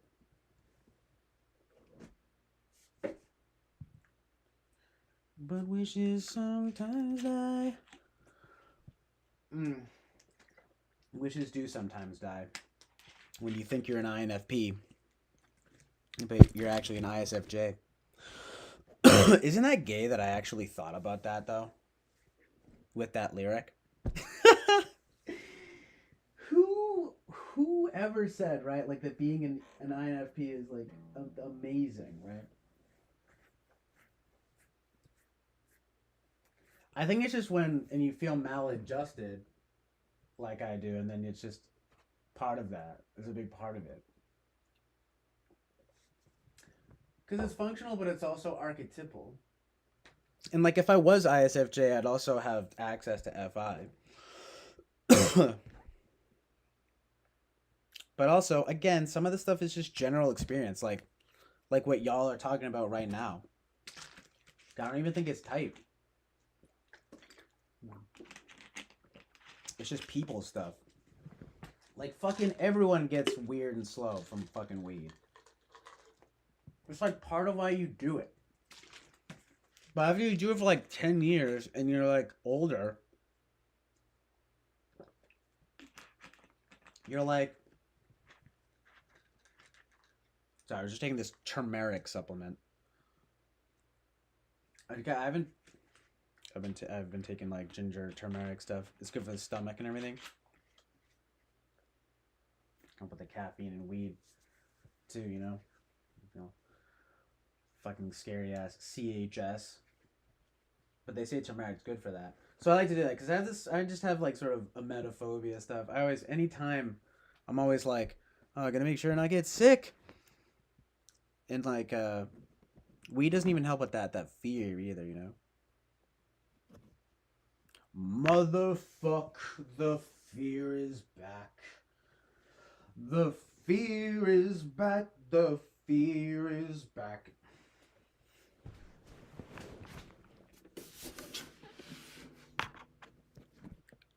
You fuck getting high. Takes a huge hit from this joint. Misfortune, sorry. Well, first of all, Alex says I would not recommend caffeine. I know every day they be changing. I've been seeing that mushroom caffeine, by the way. Coffee. I read grasping when I said that. I feel like weed does stuff like that too. You're like, blah, what's up? Ho? Turn it being Carol from Safe. R.I.P. No, I'm just kidding. But like the way that she speaks now, I'm like, oh man, because it's not good for the speech. That's this thing that's crazy about weed too, right? You think you're like a genius, you're actually like kind of stupid. What, dude? What is that dog thinking?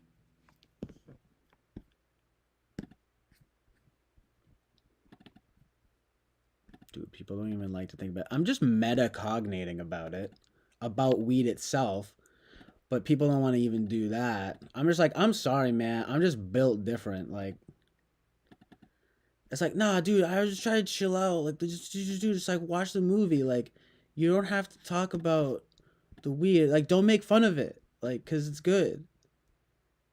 And it's like, come on, you know the weed has effects. When just like people, like even Eric, is just like smoking weed. And you're just like, I don't know, like it just has like no effect on me. And then you're just like retarded.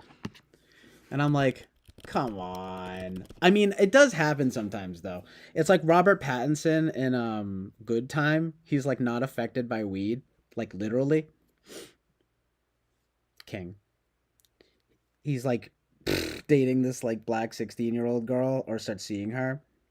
Not to be like that, be like, oh, she's black. I'm just saying it's like different, you know, it's kind of like unique.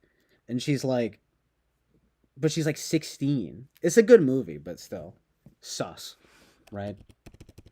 Safdie brothers. But I thought that was an interesting aspect to have him. She's like, you want to hit my weed vape? And he's like, I mean, I'll hit it, but it doesn't even do anything to me. Legend.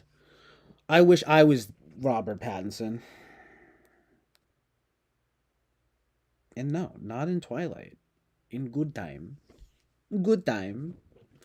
It's me, CJ Good Time. Yo, there's a Chinese restaurant the town over called John Good Time, which I'm going to start calling John Basanti. I got to get back on the Discord. I'm running out of space on my phone. It's because of all this OCD screenshot stuff. I'm always screenshotting everything. Part OCD, part just like remembering stuff. It starts off like that, just like an addiction. Addictive mindset, you guys. I don't know, man. There is something I do think of as being SI, but like it's not good. It's all relevant. It's all relevant. But it may go outside type. But yo, so this by the way started because, you know, I didn't smoke weed before the session with Eric because I wanted to be as like clean and clear as possible. But I still flopped. I fucking flopped. I knew I was gonna flop, but it's not that bad. It wasn't that bad. You know? But like doing that and then just like streaming I just wanted to make that clear that it was for the session. But it's only been what, 2 or 3 days, so that was why.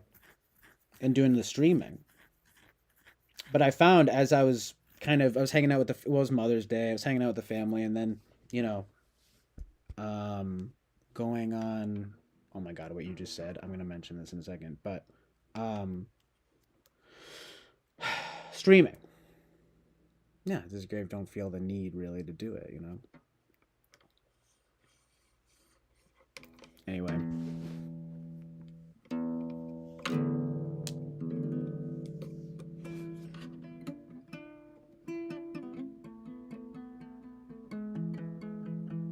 Sort of out of tune. It just sucks that it's so cold down here right now. It's just that I'm wearing this shirt and shorts. It's fucking cold in the basement. It's still not warm enough yet to be rocking the shirt and shorts, but I don't have a sweatshirt and sweatpants right now, or maybe I do. I might have to check. I knew this was going to happen going into this stream. I was like, I might have to get a sweatshirt and sweatpants, and I think I do. I had to get cozy, like an ISFJ. It's like, or an INFP. Triggers not be trying to see that FI though. They don't want to see it. You know what's interesting though? I wonder also if Eric doesn't see this. Kind of, I think, just occurred to me I mean, I've thought of it, but not with regards to only a little bit to myself right now. I'm thinking, him being polar FI, wouldn't that make it harder to see that FI stuff too? He was just talking about that. He was saying, like, I don't really test for FI, I test for TE, and then, like, sort of find the corollary or whatever, the axis. Axis 12. My favorite space station. My favorite alien language. Joking. I'm joking. Not really joking, I guess. Because it does start to get weird, but at the same time, I've been saying that a lot. At the same time. At the same time, what, CJ? I'm just kidding, but. God, it reminds me of this person. I feel like a bitchy person. It was like, remind me. No, sorry. At the same time, I don't remember what I was gonna say. I'm stupid fucking smoking weed over here, fucking dumbass. No, I'm kidding, but well, kind of serious, but no, I'm always like this. That's the thing. It takes so fucking long for weed to even get out of your system anyway. But whatever. I was gonna say something. I forget. Gotta not be so caught up on that kind of shit too. It's OCD bullshit. Just like, oh, I gotta remember everything I'm gonna say. Oh no. SI again, it's fucking bullshit, and I don't like it, right? Also, I'm remembering what I was gonna say. Eric being polar FI. Well, because yeah, he was saying test for TE, corollary axis, yeah. Axis 12. He winds up being like not able to see the FI, I guess. Ask me like one TE question I misunderstand, and then give it the breakdown. And it was a weed question too, by the way, which is funny. But polar TE is not really unbelievable. That has a likelihood. Plus, it's SE ignoring. It all kind of works out. It's just the SI and NE, I guess, that I'm taking issue with mostly, right? A little bit of the FI mostly, I guess, as well, too. FE. TI is alright.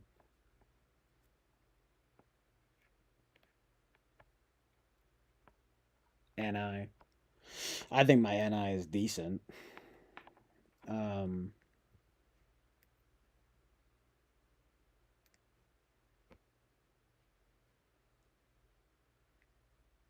Right. That accounts for everything.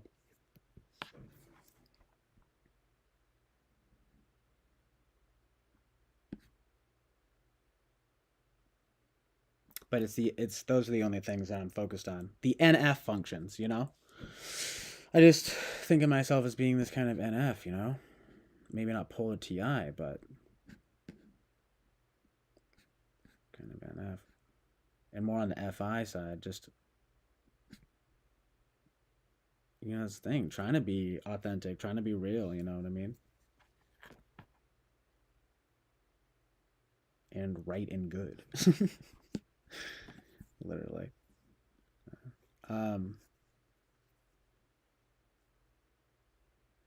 It's just funny too, because like TIFE is almost like more. I guess it kind of is more objective, but it leaves the self out of the equation in that way, or at least it tries to, which is good. But renders itself prone to inauthenticity. I don't know. Not even that, just that, but just not even knowing your own take or whatever. It's not just that it's like I don't want to relate to it, but I also don't relate to it.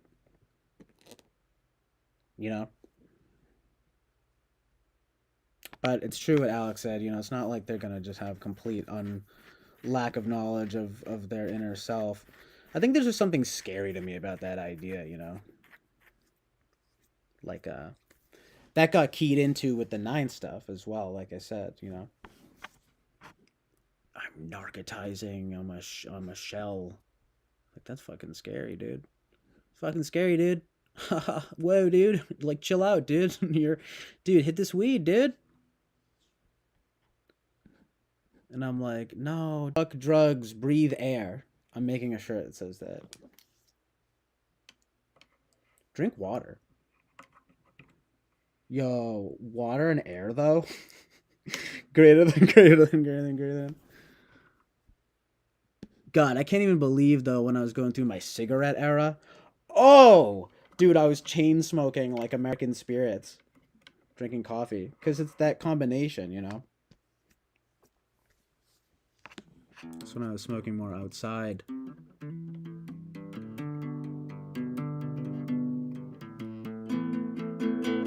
So I just gotta get way more sunlight and activity.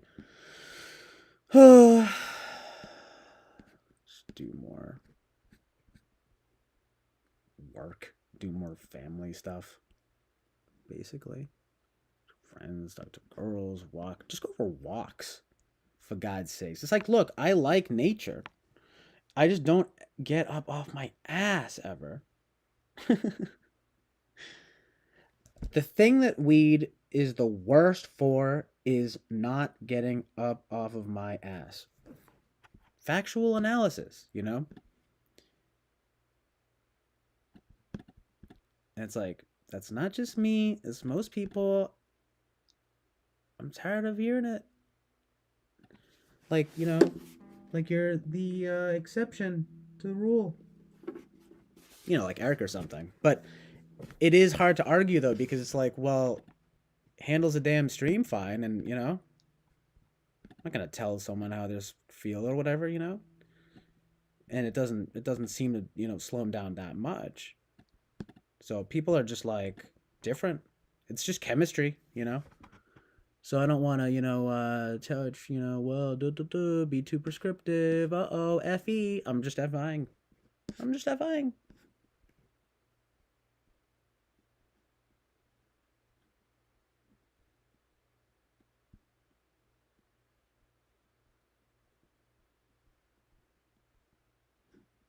It's the whole nature, by the way, again, right, of doing a stream and stuff.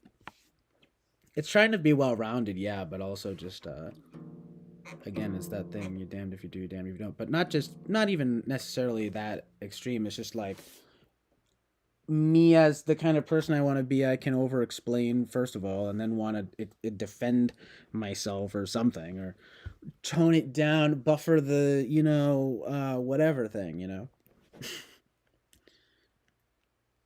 Playing balancing act with FI and FE. It's kind of tough. I mean, I do it fairly well, but it's not my ideal. I'd like to just be Mr. FI, you know? I'm just like, fuck it, I don't care. Like, in some ways, again, not to keep fucking ranting about weed, but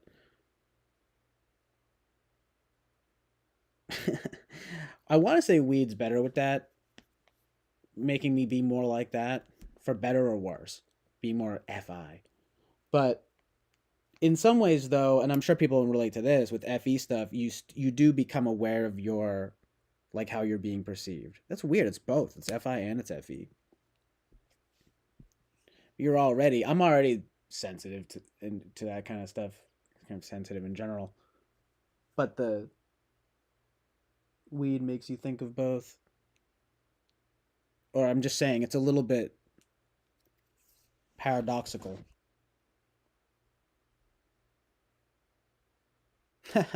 You know what? Well, that's when you're thinking, why do they think of me? Isn't that FI almost? I don't know. I know it's like FE, but it's weird though, because I'm kind of just realizing right now, like it comes back to yourself though. Like, what do you think of me? What do you think of me? It's a good question. It's artsy. Put that as the, you know, whatever question. And what is myself? It's a very Evangelion. And people think it's corny. It is very INFP, I guess. Yo, I like Evangelion. It gets weird at times, but it's kind of good. The message is pretty good, I guess. But the more looking back, the religious stuff and some of the weirdness is like a little unflattering, but the movie is good. Pretty epic and amazing. I feel like the message is it's not a, it's go outside basically, but it's also like be an individual and do right and do good. You know, it's a good message. It makes me think of I think of Evangelion, especially the end of Evangelion, as being like better than the Matrix, and not just better than the Matrix, but like a better message. But there is some weird stuff, especially that opening, and there's a lot of weird stuff in it. You know, those Japanese, the anime. Bobby will know. No, Bobby knows what I'm talking about. So much anime. That's why I need more wholesome, good anime in my life to check out. Start watching Sailor Moon and identify. I'm an ENFP, woo, or whatever. I don't know, ESFJ, whatever. We'll see. You know, so funny. Yeah, the guy was gonna feel like a mind tunnel if I fall asleep from the exam. Huh? Falling asleep from it? That's amazing.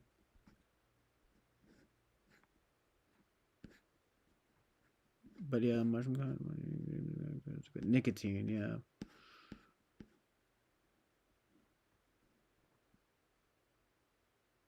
Cigarette things.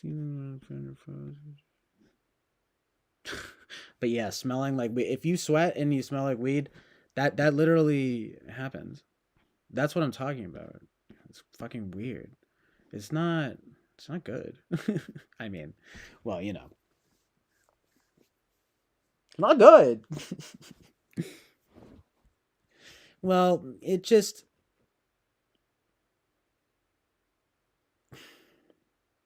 again, Charles Carroll's talking about it. It's like when stuff stays in your system like that, you can't help but be like, "What the fuck? Fuck you."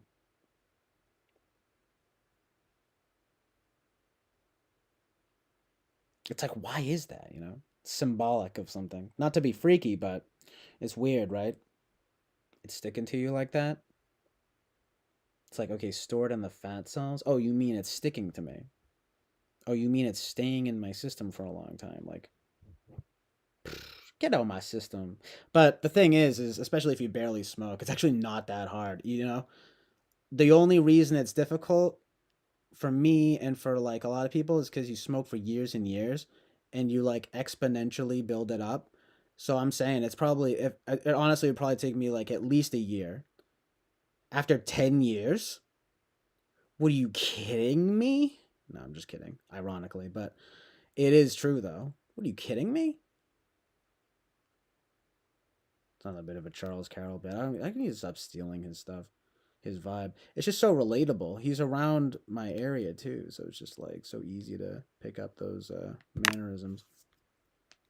But it's just so funny. What are you kidding me? It's like things like that, man. When something's good like that, I just have to say it. I just have to do it. It's good. He says that too. Amazingly, stealing from everyone. R.I.P. S-I-N-E. Amazing rhyme. I wonder what point you thought was interesting, Carrot. Carrot says, that's an interesting point, CJ. Yeah. Exactly what you mean, but thank you. um, yeah, I don't know. We just will do a second testing soon, and you know, I'm gonna give it some time. Let people give their time. You know, I wanted to try to move away a bit from talking so much about type in the coming streams and things. You know, I think we've kind of done it to death, and I'd like some observations that are just genuine, not with me like musing too much on it. You know, it's the best way. It's like, don't be talking about type and functions and like telling people how I feel about it too much and giving like my ideas of what it is and just I need the authentic takes, you know? It's like, um, I mean, literally though, what else are you gonna get? You know, I don't want to poison the well. I keep thinking of that term, like Ruben had said, it's a good term. It's you can't poison the well with the type stuff. You need to be authentic takes. And it's enough to have the type, it's like did the typing session, have my streams, see what people say in the comments, see what people say in the chat. And then do another session with Eric in like a few months. You know what I mean? Sounds good. Amazingly, 2 thumbs up. Roger Ebert. Scary face. Sorry, just being scary. Scary movie. Just being a scary movie right now. Yeah, Eric is funny though with that SI. He really is. I've thought about it, Just today even, I think. Man, I'm so sick of type, Just let the genuine takes come through now. You know what I mean? I'm over it.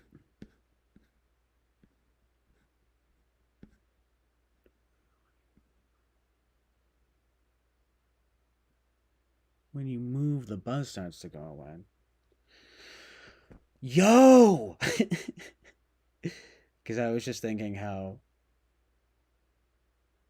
it's kind of like the more I talk, even just taking a few hits of weed, like it kind of, like begins to kind of wear off. I almost start to almost feel better after the initial buzz, because then you're just kind of like able to be more chill. But it's funny because it's almost like you're more sober then. But I think it's just so weird, right? It's weird you would say that, because I'm feeling like I always feel like this. If there's something, if I'm doing something and then it does, I think it wears off quickly. It's just weird because, I hadn't thought of that in a long time. Like if I've ever really thought of it, I have to have thought of it, but like eating, like I know that eating sobers you up, but even just moving, that's like a like that's like, so that should be more obvious to me. Anyway, genius. Thank you, Carrot. Well, I think that's how it is, though. You move around more, and maybe there's some blood circulation. I feel like there's that too. The blood flow. Kind of gross, but the circulation. Call it that. So funny. Nah, no joke. You get more oxygenated. Oxygenated. Yeah, even just the movement, I mean, just feel better in general moving around more. But we definitely, I think that's what happens. You're like, no, don't kill my buzz, dude. You have to do anything. You kind of kill your buzz. And then you start smoking more weed. That's what always happens with, I was thinking about that lately too, just with friends. It would be like, oh my gosh, smoking so much weed. Because you'd be chilling and talking, and after like 20 minutes or whatever, you're like, you want to smoke again? It's like so stupid. So stupid. Next thing you know, you build up 10 years of fucking THC and CBD in your system. I'm just kidding. Kind of, though. You know what I mean? So it kind of sucks. That's the thing, too, that's even worse, is then you put it off to stop smoking weed. Well, it's going to take so long. It's so, man. Oh, I can't even imagine. Well, imagine it, bucko. Because you got to clean your damn room, bucko. No, keep in mind that I'm saying the things I do based on mostly myself. but it is some observations, some general observations in life, but because whatever it is, I do think of it as SI, so I do think of it as being like putting my frame bias, as Eric would say, with SI. A little bit of FI, but definitely SI, especially SI regarding we, right? Like, anyway, you get the point. So I don't want to be too prescriptive about it. No pun intended. But boy howdy, the FI-FE intersection, the way that it's all related, we are all one, Because, again, the more I talk about this kind of stuff, and people are like, oh, yeah, I get that too. It's like, oh, so it's not just my SI or whatever, right? It's like, no, that's just what weed does. But I think if you are theoretically, right, an SI user, you'd be more prone to the habit. That's all I'm trying to say. The routine, the impressions, the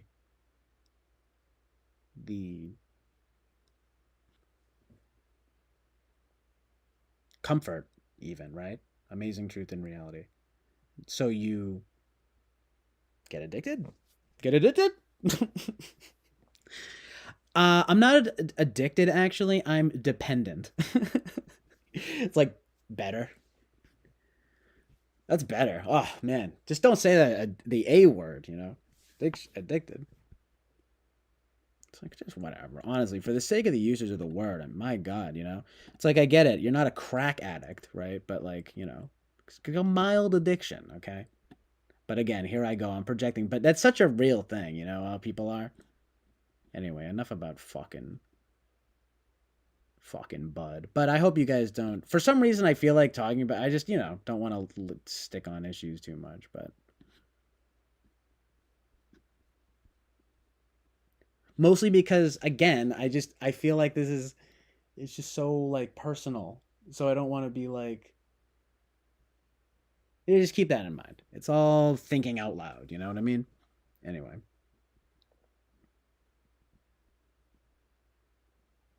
But yeah, I mean, yeah, Evangelion is very NF. For bet again, it's like kind of for better or worse.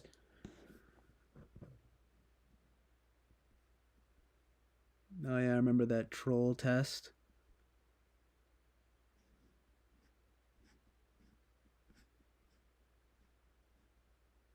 Evangelion is very NF. Yeah, well, I mean, I like the ultimate message, definitely. I feel like it's almost, you know, I saw some of it's almost vaguely conservative for all the some of the weird stuff that goes down in the show. You know, most of the kind of sexual stuff. You know, it's not even that violent. I mean, some of the stuff in the movie is violent, and some of the stuff is weird, almost kind of gross. The way it look post Akira, there's weird like webby things. There's like eyes and stuff. It's like ew, gross. Um, I'm not too keen on that. Like a ugh, not to be gross, but you know, just like a needle in the eye kind of thing. I'm like, ew, gross. It doesn't do that, but there's it reminds me of that kind of stuff. A lot of weird like space thing, and they do. There's intentional. It's almost body horror elements. It's not. I guess it's not quite as bad as like Akira, but at least Akira is like simpler. You know. Well, it's still pretty big scale, but simpler in terms of its gross out elements.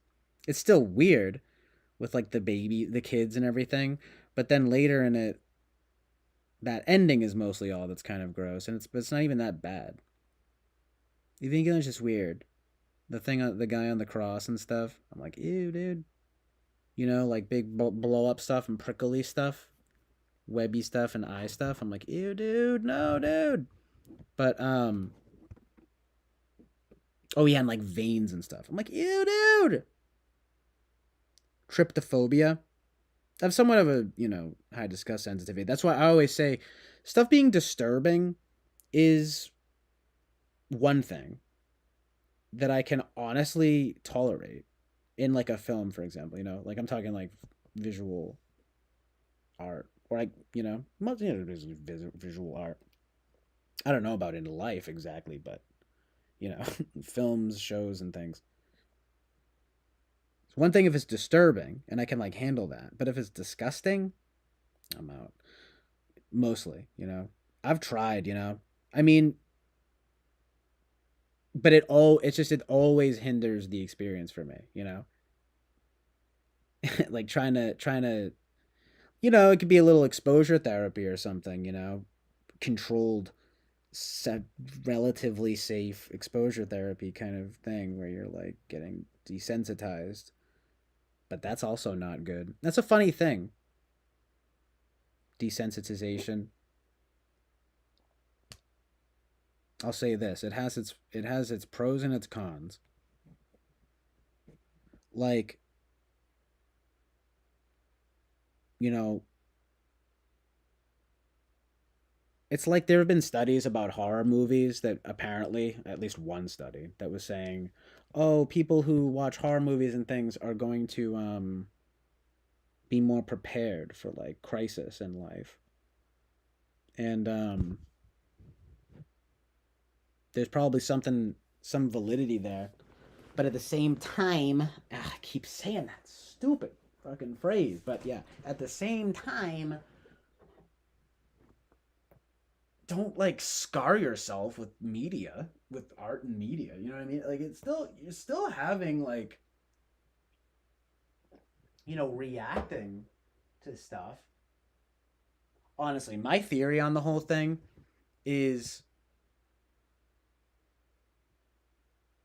and I don't think this is necessarily a new idea, but it's kind of like your body, whatever you want to call it, but generally speaking, like your body doesn't know that it's like fake.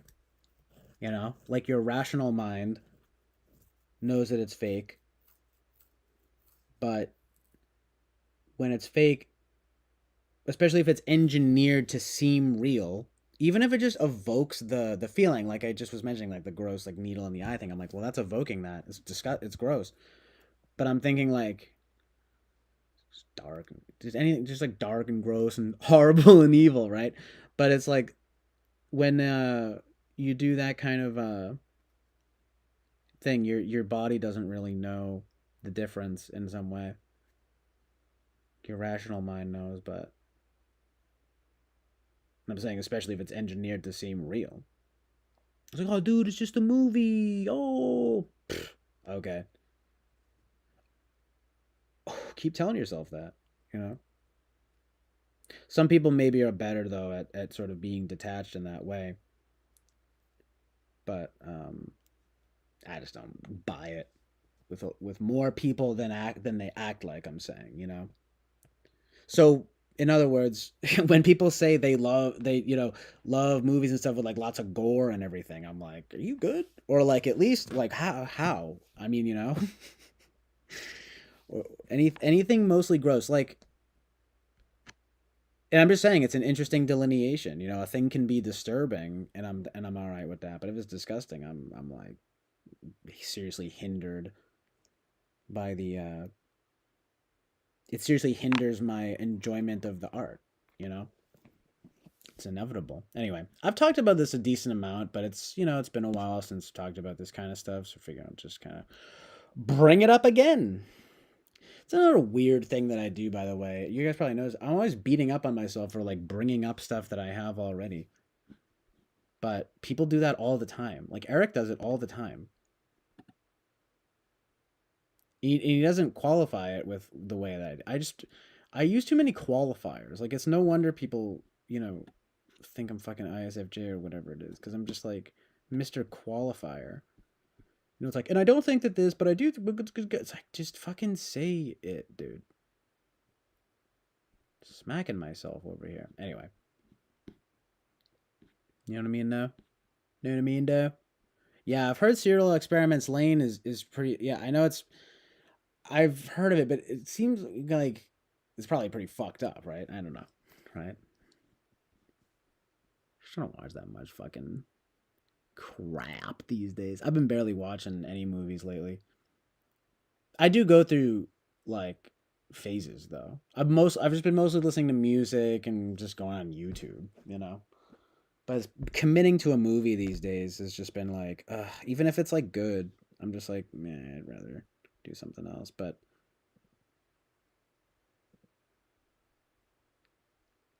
that's another way interfacing with things. I mentioned this in the typing. It's like, but I like to actively engage with this stuff. But I think it's also because it's just something in me, some energy in me. Like I need to do something, and it's like something good. So I'm more keen on like I want to analyze it,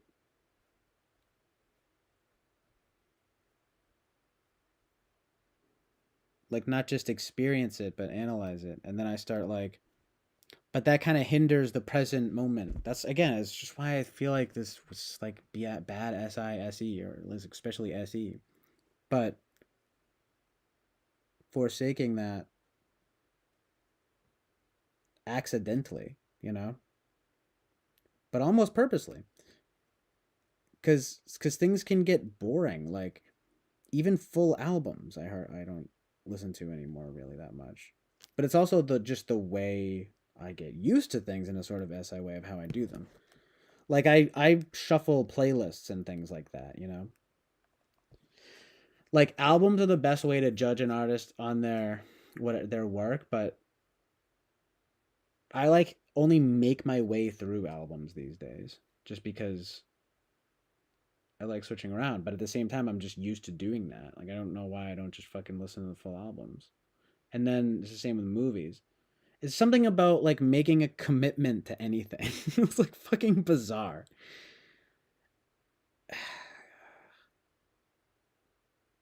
Committed to a certain way. Again, it's a lot of just OCD crap. You know, it's a big part of why I bristle at the SI DOM typing stuff because I'm like, damn, you know, you're just seeing my fucking mental illness. I'm sorry. It's just, it's how I feel because I don't see the stuff I'm doing as good. But at the same time, like, the same time, yet again, of course, I am like,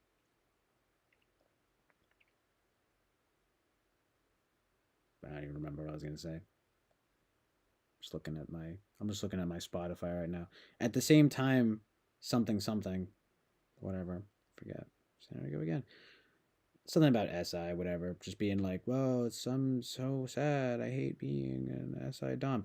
Oh, well, I was gonna say though that at the same time, I am like sensitive to these things, so maybe I am an SI Dom. You know what I mean? It fucking goes back and forth like that. Anyway, what did I do? How did I do? Why?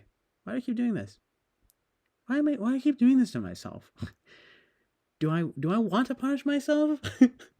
Like just this is good. I get really deep. Am I being masochistic? Like no joke, right?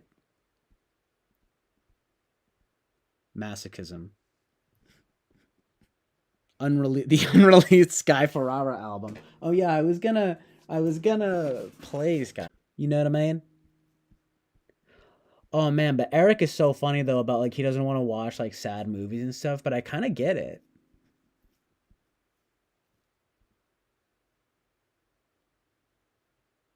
Depends on how sad though, you know. But mostly stuff if it's gross. I'm like turn this crap off. That's why I love saying crap. It's not as that bad occurs, you know.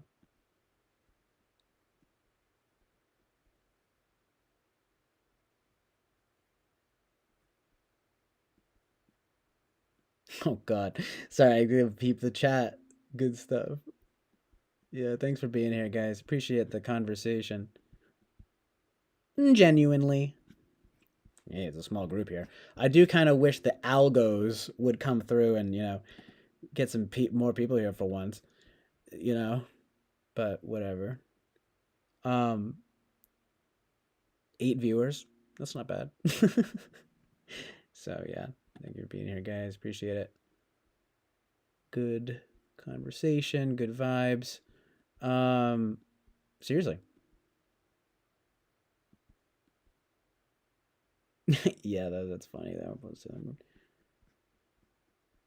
guy. What were you saying? Happened to you? I'm sorry, this was a while ago, but misfortune that happened to you, and you don't smoke weed. Brought up so much crap. My bad. Let me catch up with the chat here. It's like in order to chill and talk, you need to numb your anxieties out. I remember whenever I'd start a new job, I would never sleep and just go from to work pretty much buzzed from no sleep. It works, but don't do any factory work. Yeah, exactly. No sleep buzz invigorating times until suddenly it's not. Well, that's another thing I do. I always stay up for a long time and sleep for a long time, especially staying up all night and sleeping all day, which is not good.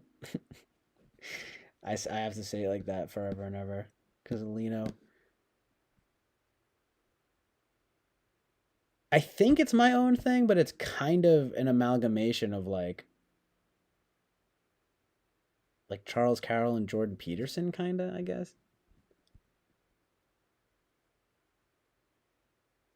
Maybe even a little Ben Shapiro, but never. Oh man, I was thinking about Ben Shapiro just now. Hold on. All right, we're getting silly now. Enough of this depressing crap, But no, not gonna get too bad. It's just some of this stuff. Right, exactly. Though it's like,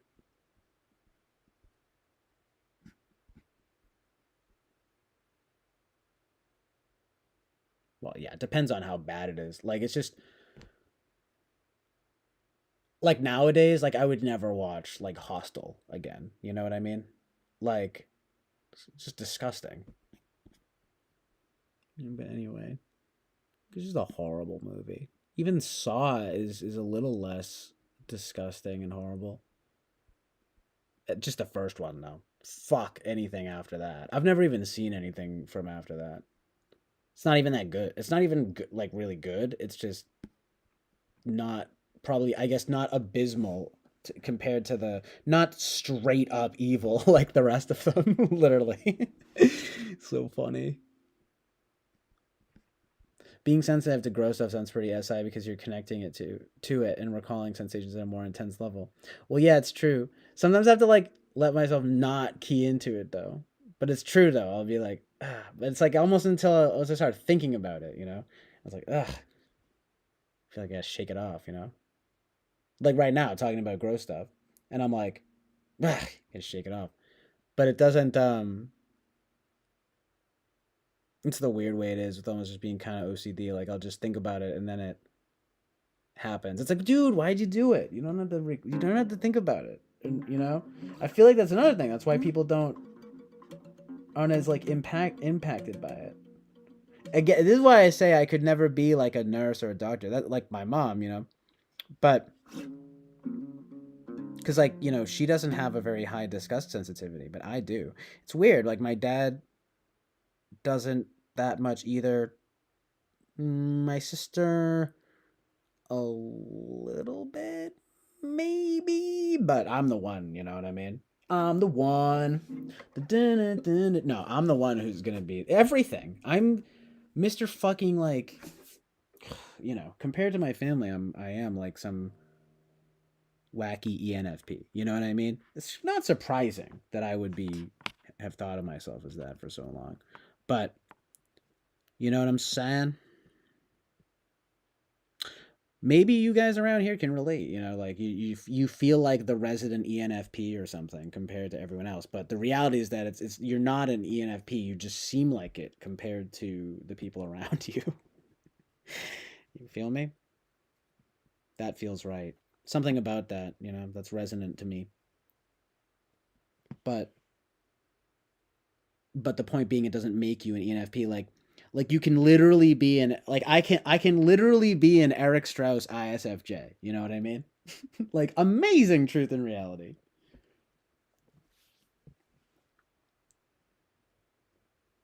That's why I come off, but then I come off ENFP to like everybody else.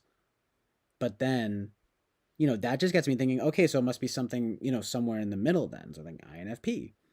Or even, well, not so much, but ISTJ. But, I don't think I'm polar FE. So that's where ISFJ comes in. And it's kind of like, oh, okay, that's interesting. That feels actually closer, than ISTJ in some way. But God, at least ISTJs are a little more individual. I like and relate to some of that Delta Quadra stuff, but I'll have to read a little bit more about ENFJ for one, and also just some of the other quadras and stuff. And find some more ISFJs. Find some more ISFJs that I like to point to as well. That aren't Oliver Linehan and you know what I'm saying, and James Carolus. And just there's like a handful of people and characters that I can find. It's just so oddly underrepresented, right? In the culture. I don't know. Except for like Selena Gomez or something, right? I'm like, that's my girl right there. But again, you get into this thing of like, well, are they actually ISFJ and all this stuff, you know? There's probably a lot of people again who think they're INFP and they are actually, well, it's definitely more common than the other way around, probably, right? But there probably are a lot of INFPs that think they are, oh, sorry, ISFJs that think they're INFP, and maybe a bit vice versa, but more so that way. And it would basically be because, at the very least, they don't. Again, this is just me projecting as well, but you don't resonate with what's being presented by most people, and you can't find, people that are relatable in that way. Um, I don't know. I was gonna say something else, but I can't remember. My bad. I keep doing that, and I'll probably remember it in a minute. But right, the middle ground, I guess. See, here I go. I'm like, okay. Um, the middle ground of the something about INFP, thinking you're an ISFJ and you think you're an INFP. I don't know. I had something there about examples of them, and I lost it. It's fine. Um,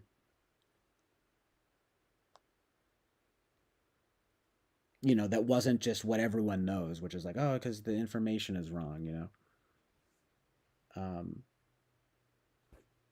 I'm just the basic point though being that I just feel like Eric and maybe people around here, they maybe it's a more correct definition, sure, but the general public don't see it that way or whatever. So it's just a problem with representation. Oh, I think that's what I was gonna say was that they're so allegedly common, right? ISFJs, but especially around here, people don't.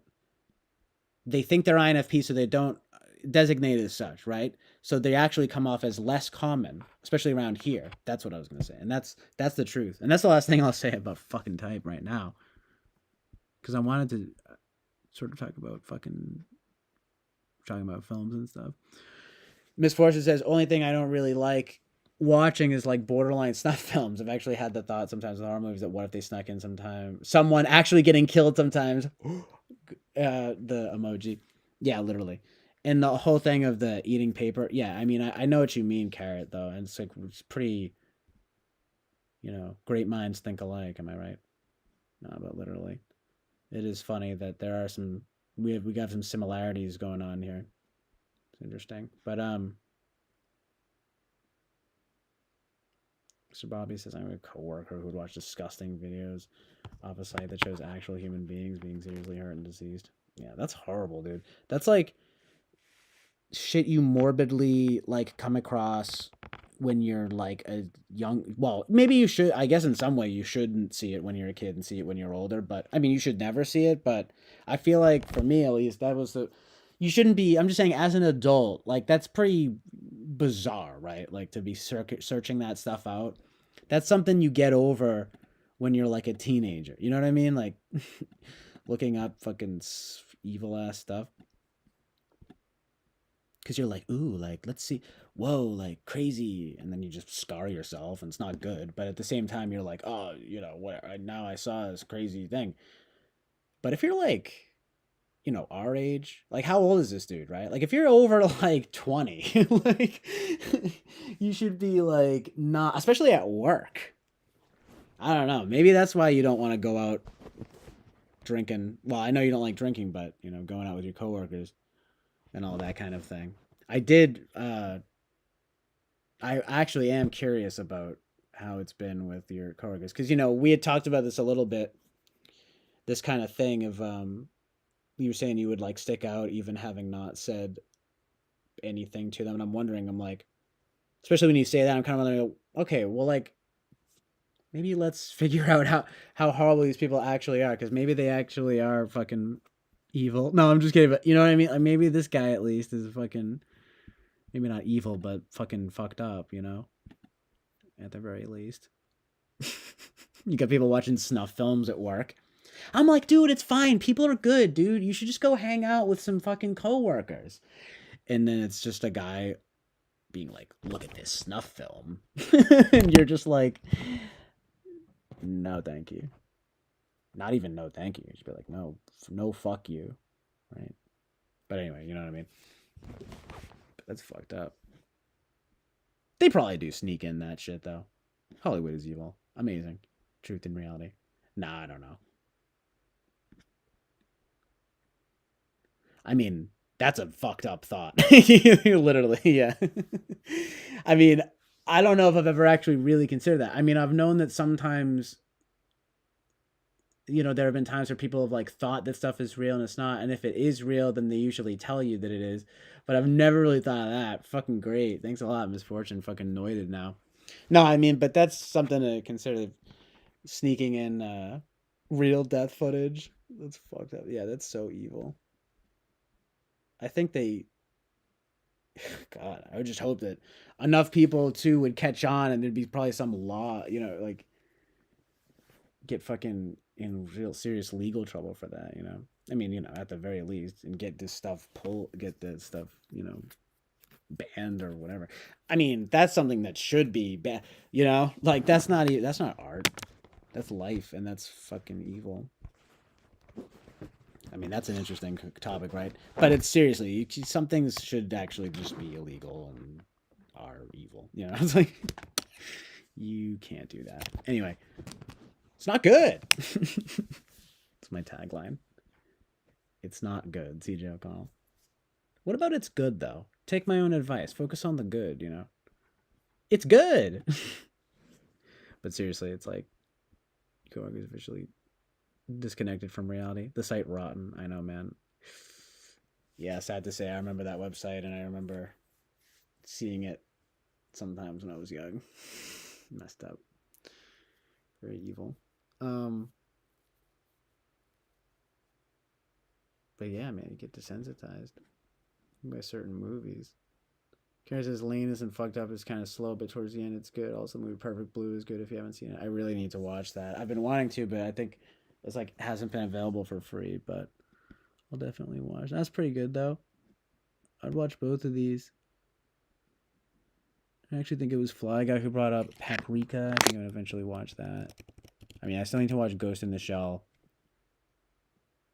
But like Paprika, and I was thinking of some. Well, this is Geely stuff, but I was thinking of one in particular,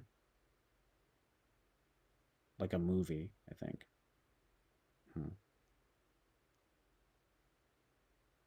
It was one that I think was more wholesome, but I can't really remember now. Oh man! All right, my legs. Hoo-wee. Damn. It's almost 5 in the morning. It's 5 o'clock in the morning. Do yawning. I don't even know how it goes. Lols.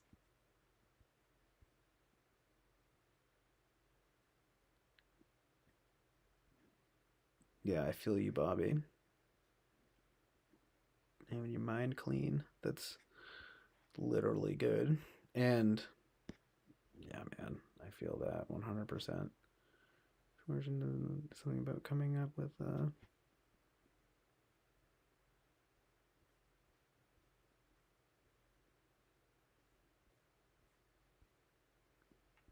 it's 5 o'clock in the morning. Sorry, damn, hold on.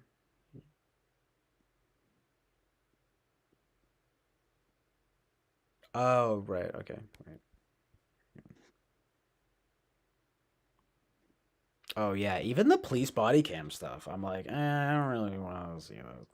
I like never watch that stuff. Just my dad told me that when I was very young because we had like, and it was because of this topic, and it always stuck with me. It's like it's bad for the soul, you know. Some of the best advice he ever gave me. It's like it literally is though.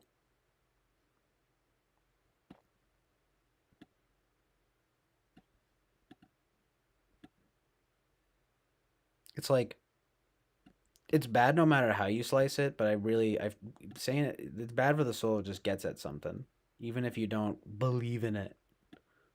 You know what I mean? Because it's like, yeah, there's something in there. There's something in there that's like evil. You know what I mean? But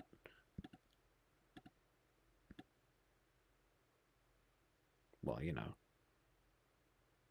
it's just the whole thing of like, dude, life. There's enough crazy stuff in life. Don't go seek it out in online, or even in just art. You know,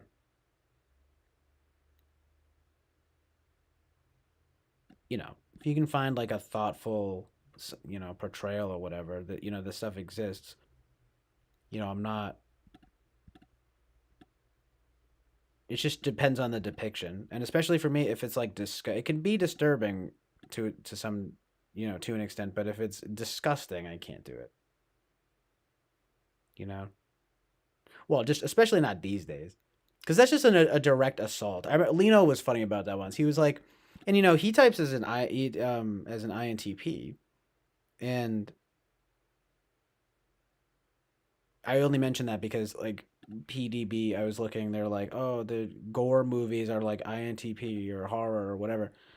It's like not necessarily, especially I feel like, I mean, again, like something I relate to, but like having lower SI, you're just kind of like, it's what Lito said. I directly relate to that. He's like, why would you watch something that's going to like assault you? You know what I mean? Like I'm feeling like assaulted by this film, like gore stuff. You know, I don't really like saying it, but you know what I mean. It's just completely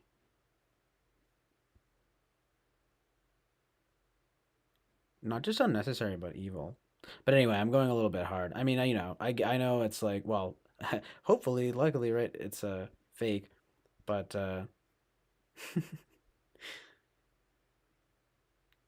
I'm saying even the fake stuff though is just like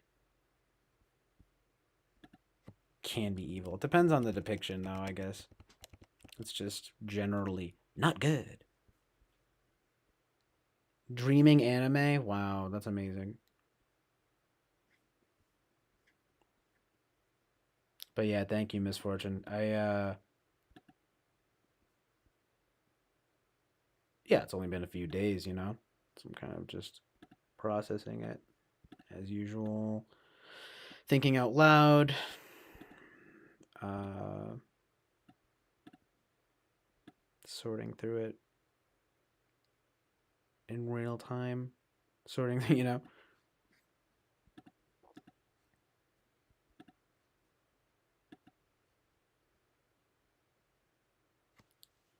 There's any problem with that. I mean, I think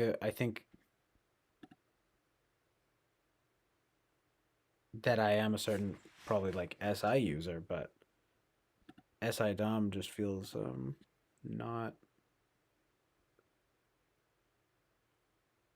I just wouldn't think that I'd have the problems that I do if I was SI Dom, but it's possible, and I could grow into it. You know what I mean? Like, especially watching Oliver's typing, for example, it's like, yo, I could take a tip or two from that. You know, he's like, he pretty chill. Kind of has seems pretty together. You know what I'm saying? So it's like not bad. It's like it's a good thing to be. Anyway, you know the idea. I mean, sorry to say it, you get the idea. What was everything that made most me cry?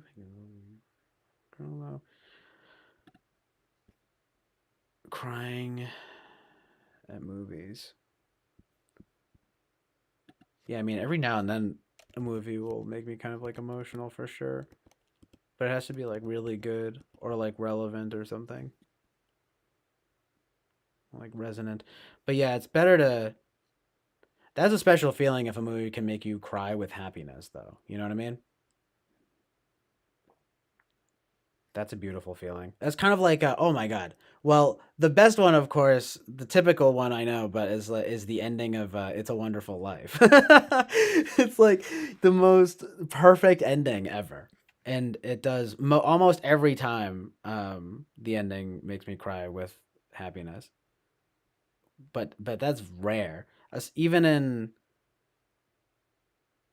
life, let alone art. You know what I mean? So that's a big reason I give that movie a lot of credit is because it's like that's the best. It's just like it's like a perfect like dream of like heaven, right? At the ending there, you know? Like when when art gives you that, you got to appreciate it, you know? Especially these days, everything's, always fucking just like horrible, you know? And it's like something like that actually makes you like euphorically joyful. That's like amazing, right?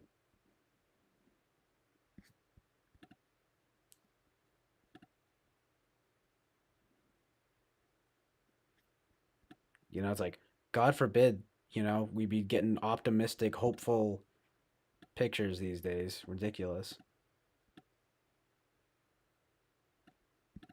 We get people, we're fucking Top Gun Maverick is getting nominated for the Oscars. You know what I mean? It's like people are starving for something good these days.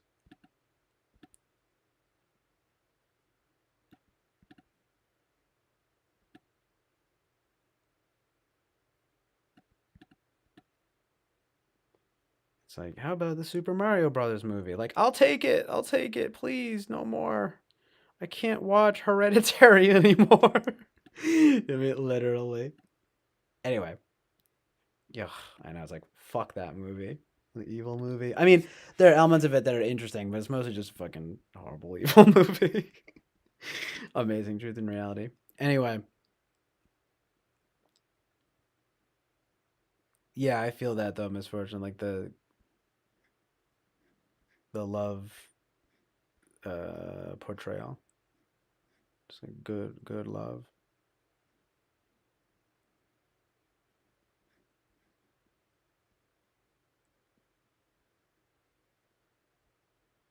Seems I've seen it. I wondered what you were talking about and what there, and then in those two messages. Um,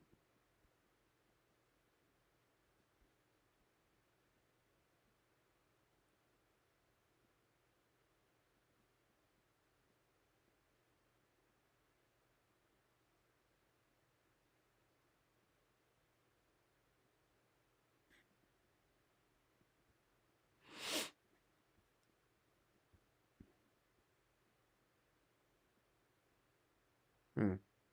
Alex says, other than being rambly, which is usually associated with SI any axis, I don't see why that would be your axis. Yeah, I mean, it's possible that it's not. That's interesting to consider,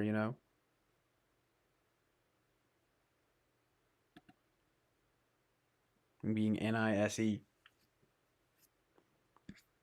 It's almost like more foreign to me than the debate of, well, actually,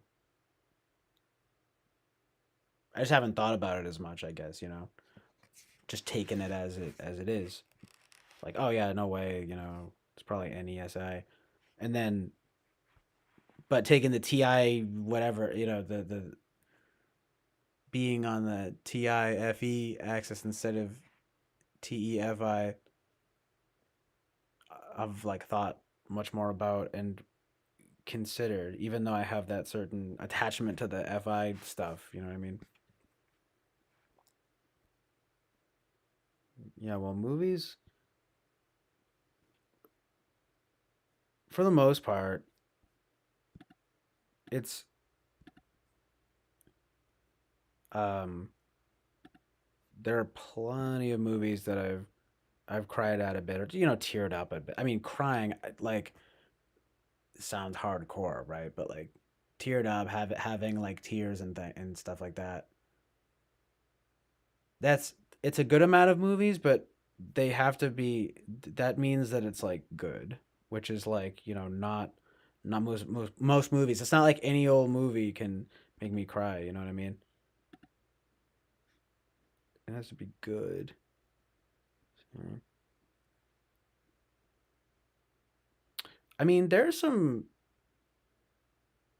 I have a huge playlist of movies. Um,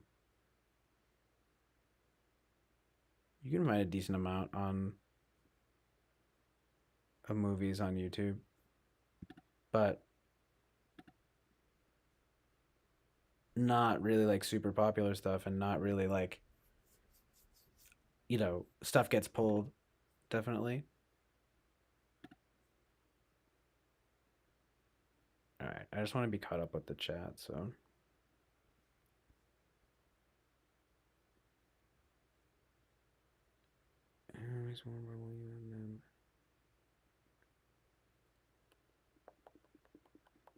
Oh right, yeah, movie crying, yeah, yeah. I forget what I was gonna say, but basically, like it just has to be good and something else. I forget. I don't know, I'm probably just some stereotyping asshole, but I just can't imagine too many ISFJs sitting around pondering about the kind of things you do. I mean, like it's just possible. It's interesting to consider, like, just having too much time on an ISFJ with too much time on their hands, because it's like, regardless of my type, I definitely do have, generally speaking, I definitely do have, too much time on my hands. But, um, but like regarding ISFJ, an ISFJ being more like this if they have a lot of time on their hands, like that, I mean, it's possible. You know what I mean? Again, though, just it just comes into like caveat stuff. Like it just feels like there's like a lot of caveats, and like it's a likely type, but there are like quite a lot of caveats to put in. Caviar. I love just saying caveats over and over again. But yeah, it's just a lot of caveats to put on top of ISFJ. Okay, anyway. Right, though, yeah, the SI Dom impressionable kind of thing. Yes, I am 27. I just turned 27 in March. On March, I'm gonna say I just turned 27 on March 27th. Right. Amazing truth and reality. I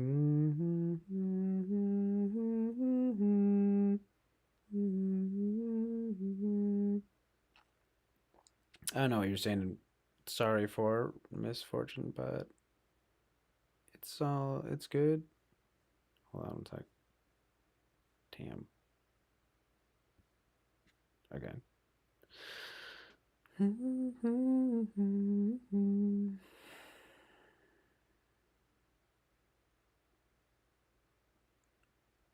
Everything's in about Holly Weird and the government.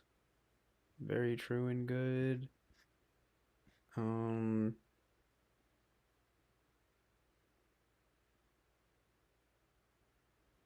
well, a little bit. After a while, though, I need to not, I guess, read every last thing. You mean, if you mean out loud, then yeah. But I do like to, catch up to the chat just for me and for you guys. But yeah, thank you guys for being here. Appreciate it. Very good. Very good. Very good.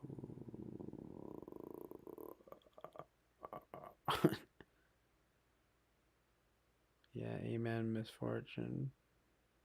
Um, literally.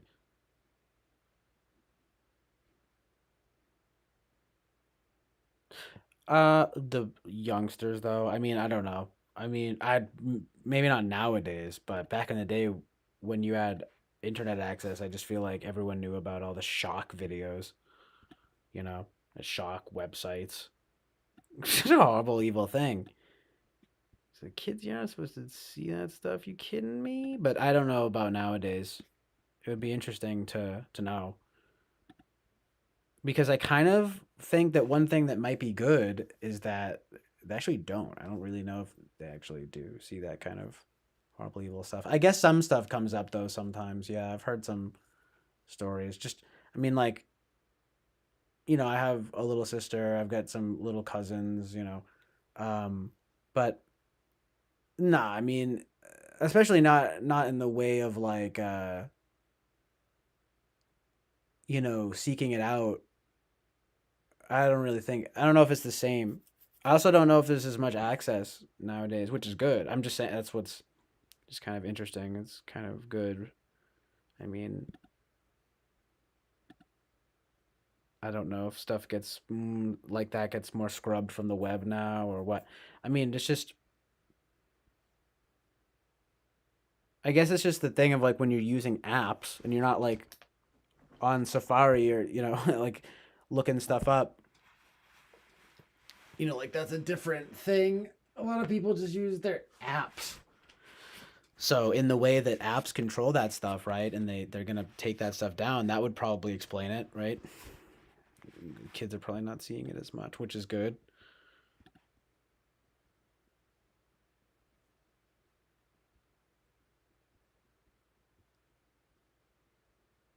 Not to body parts. Maybe that's the thing about TI stuff. I don't know. Maybe. Well, it's definitely more detached. No pun intended. Literally. Just kind of like, like, this is interesting. I don't know, and I'm just like, ooh, yeah. I need to watch Vanilla Sky.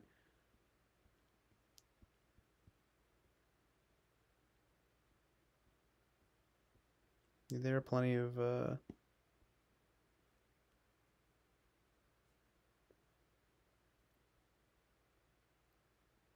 sick-minded coworker. Sorry, that's great. That's amazing. I like that though. That's just so. I just wish like people said things like that more nowadays. You know what I mean? I don't know. Maybe it's a little. Just people stray from that kind of thing. You know what I mean? Like that. That's fucking sick-minded, right? Like it's true. Good to meant to call that out. You know what I mean? Because it's just like a different type of vibe. Like that's just like an evil type of vibe. It's like fuck that. I feel like people need to understand that that's what being like sick-minded is being like evil. You know what I mean? Not just like having anxiety and depression. You know what I mean? People are like you can't. You know what I mean? Because I feel like that's the thing. The softened language. Of the modern day. You're like, whoa, don't say that because they, everyone's got problems. It's like, yeah, well, that's actually sick-minded because actually evil. It's not good. But what is he 27 or like how old is he? I'm wondering. OCD's peak SI, but well, yeah, that's what I wonder. It's just fucked though, so I can't But like maybe again like I can kind of grow into it, using if I'm an SI dom, like it could just be a thing of it being messed up because of dealing with this certain stuff, and it's actually the dominant function, and it just don't feel like it, right? So we'll find out, especially, and it's probably just good to be more like that anyway, because you're just like probably gonna be more healthy and happy, just like amazing truth and reality. So I mean that's true and good. Really, I love saying that. It's true. It is true and good. Anyway, nice though. Hashtag Aries gang.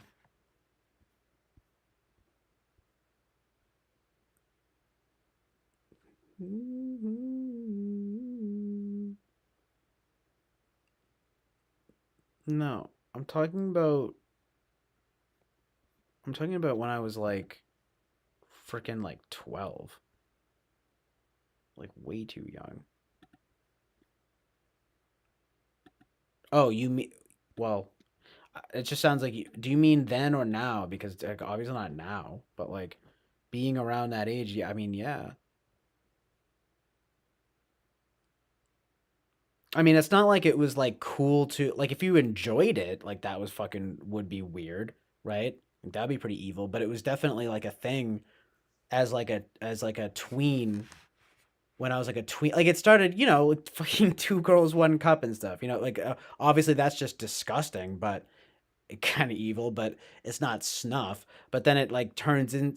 But then there's stuff like that. I don't want to get into it, but there's just things around that time. There were a lot of those videos, and it would always have that format too. It's fucked up, where it would always be like one like one guy, one horse, like that kind of horrible stuff. Oh god. Anyway, that was like yeah, that was I feel like that was relatively big towards the I would say in like I don't know, 2008 or something like that. You know what I mean? Yeah, I would have been like 12 then. Too young, man, but still it's just the internet, I mean, you would have access to that stuff and you would hear about that stuff. And then people would be like, "Oh, did you see that?" I'm saying it would be like I don't want to say a badge of honor, but it's like you would, "Oh, yeah, I made it through it," or something, you know what I mean? That horrible, like that pain Olympics or whatever. Horrible, just disturbing, disgusting, evil. But people smashing up their like genitals and stuff. It's just horrible stuff, Disgust. But I unfortunately have seen a lot of that stuff. So bad, fucking horrible. But I'm saying I never. It was definitely stupid of me at the very least because that stuff sticks. It's like images and things in the head. For me especially, it's very sticky that way. I have sticky thoughts. It's just very kind of OCD. SI probably whatever. I think of it as being FI stuff too, but whatever. I'll just be like, oh, that's horrible. But yeah, you would kind of your resilience to, you know what I mean? It would be kind of like you going through some kind of you'd be like, yeah, I'm tough, right? Like you're fucking tough, right? For making it through some evil ass video, someone getting murdered. But I'm not gonna lie though, I never really made it through any of them, especially by myself. At least on yeah, just the videos. Anyway, enough about that. But like the one like a long video and stuff, like no. But yeah, it's crazy because it's like, yo, like that's real life. Like, dude, don't look at that, right? Like, damn. Especially when you're a kid. But yeah, the wild west of the internet, as people call it. It was just kind of like shock sites. Fucking shock sites. I'll shock you. I'll sock you in the face right now for showing me that. But yeah, I can't imagine, dude. If someone was, I would want to sock someone in the face for showing me that stuff nowadays. Definitely. Just get the heck out of here. Woken based, the woke based spectrum.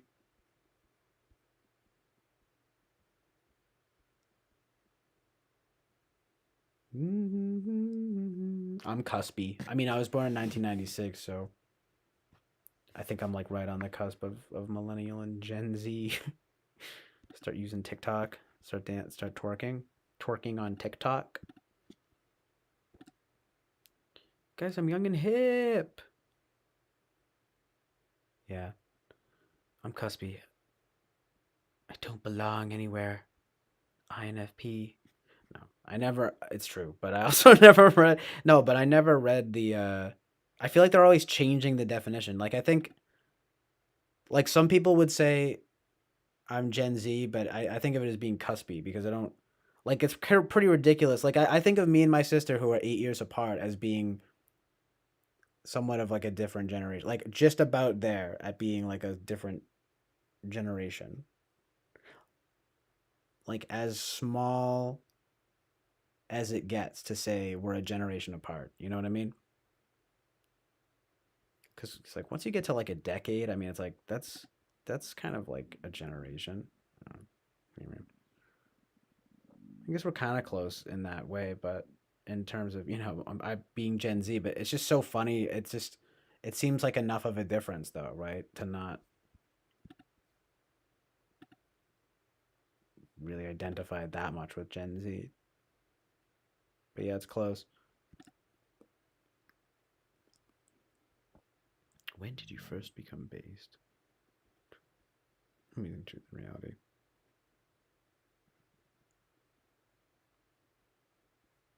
Maybe he did grow up around it.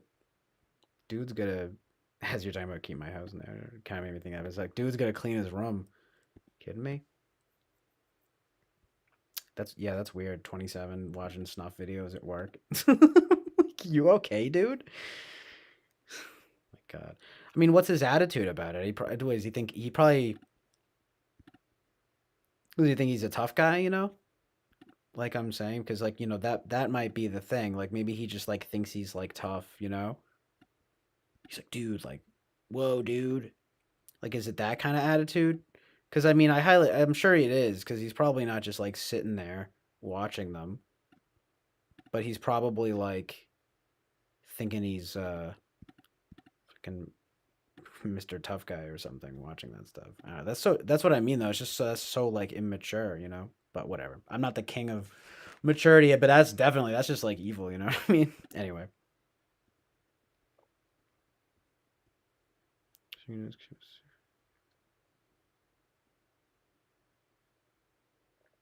Well, I could definitely do more for some organizing in that way, Carrot. Like no joke. Again, like that could just be good for me. It could turn out that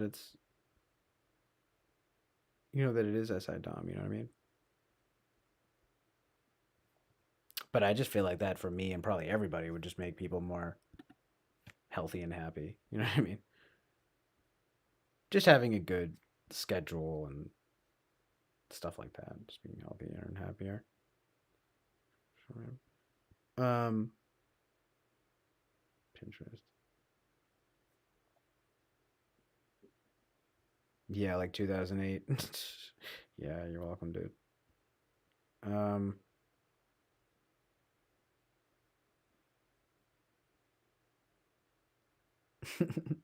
well, yeah, Boba Fett knows the late 90s were Badland and Web Central. I mean, I guess, but it was probably for that. Yeah, it was probably about like 10 that decade. It was probably like maybe like 1998 to 2008 or something like that. To the point where then then they started, I think, like cracking down on stuff a bit more, or at least it just didn't it stopped being like popular. I really think it's just like a misguided way of thinking like you've done something, like you're a soldier, you know what I mean? Like you watched some shock video, like especially, if you say you weren't like bothered. It's kind of an interesting thing psychologically though, right? Having a competition with people, right? To see how not bothered you can get by a snuff film or something like that. Either way, it's evil. Anyway, um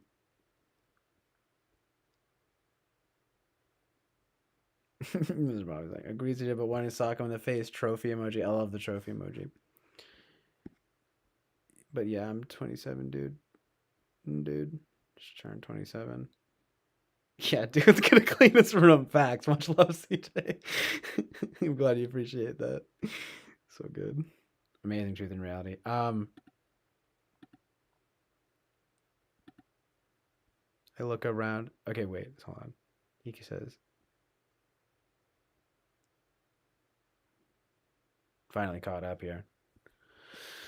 Woo! So good. If he's around the other coworker, he shows him, look at this. But if I'm around him, he of course won't show me. He knows my stance, so he just stares at it himself quietly. Just weird shit. That's a little weird. I want to not too much info on your brother. It's not back in the day. I genuinely like your psychological analysis today. I agree and see truth in it. Thank you, Bobby. I really appreciate that. Miss Forden says, my thought process was, you were like, Craig, you've been into alternative thoughts since teens, seemed pulled by a bit of the black pill stuff, etc. Yeah. Well, yeah, well, it seems to be how it goes with anything. It's true what Bobby has said. I guess you start off. It's like you start off with the black pill and move towards the white pill, And, too much. Can't. The black pill stuff is just going to get you in a rut. You know what I mean? At the very least. Yeah, at least for me.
Hashtag love wins. Hashtag let's end hate.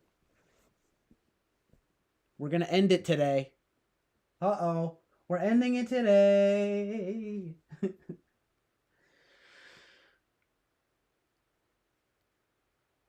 Oh, I wish I was an Oscar Mayer wiener.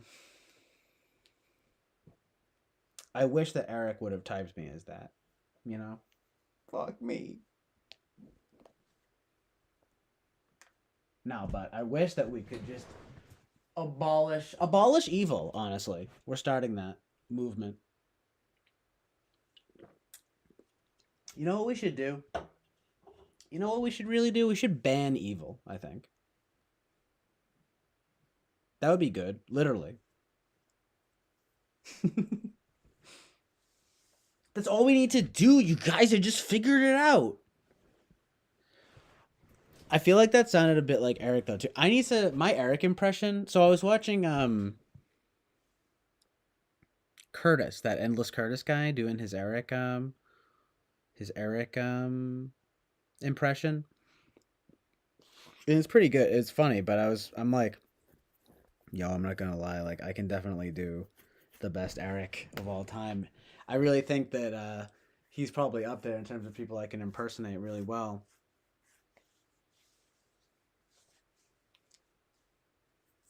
It'd be kind of like,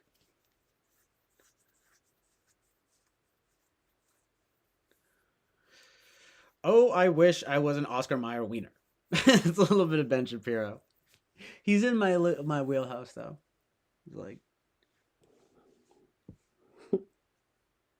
what Curtis was saying. To keep Rachel in the basement. Rachel. Well, me and Rachel decided to pull a couple bong rips, go to the baseball game.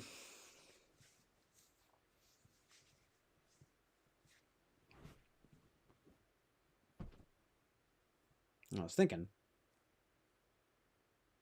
why don't they just make the parking lot easier to park in?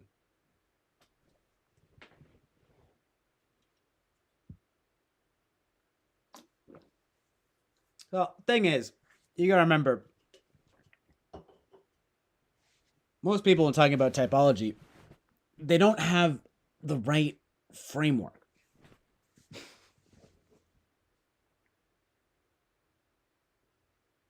They have a fundamental misunderstanding.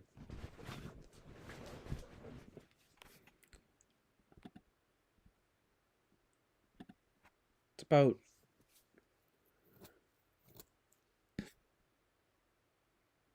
modes of being.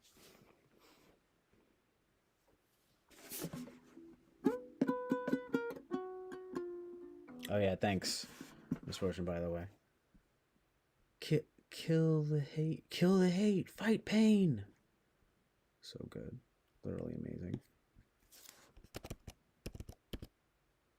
So many Ericisms though.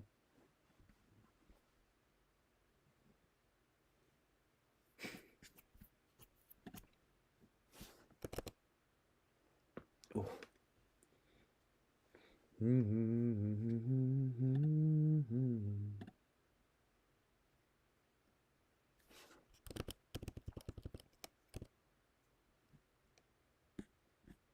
There's just too many Ericisms to even list. I can't even think of one. No, I already said a few. I'm trying to think of some more.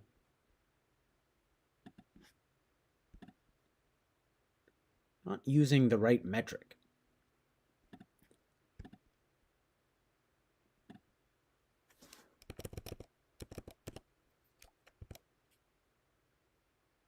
The modality. They're just words. It's mostly just like words that I think of, you know?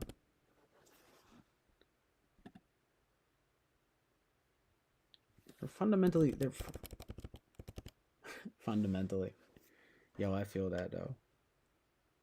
CVS. I know why I thought of CVS. So CVS, yet again, did not have my prescription today. So I called the stupid ass woman on the phone. She's definitely an ESTJ. And she was just telling me all about that I have to actually go to the counter and order the prescription myself. It's like, this is why I scheduled it online, so that I could avoid doing this. Here's the thing about ENTPs. We don't like doing things. I guess I'm an ENTP then. I'm just kidding. ISFJ, though. You are an ISFJ.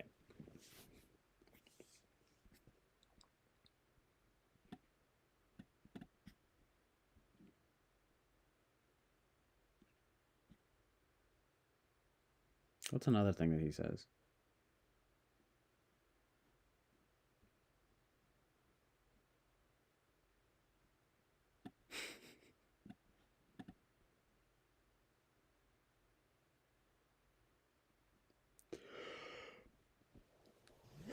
I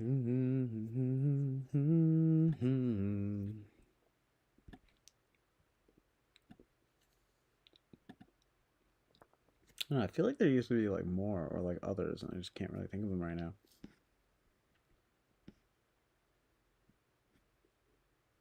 I'm gonna go smoke a cigarette real quick, and I'll be right back.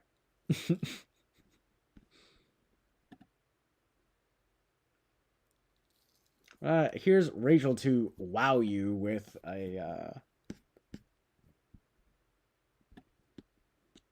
some good streamage. I don't know what you would say.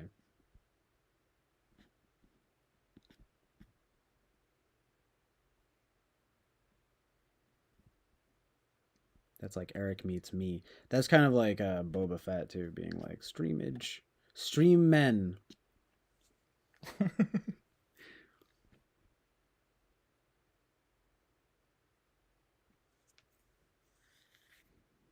Well, he did have that era, the president era. President era, Eric.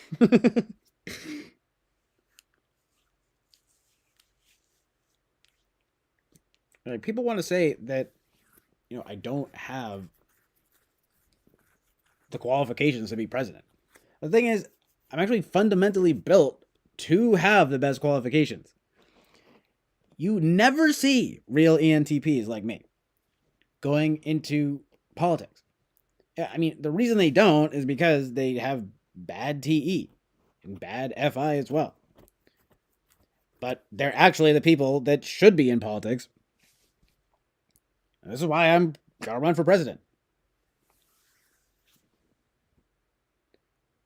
And I know that fundamentally I am the most qualified candidate that'll be around. There's just nobody else. Amazing truth and reality. Huh. I didn't know that misfortune.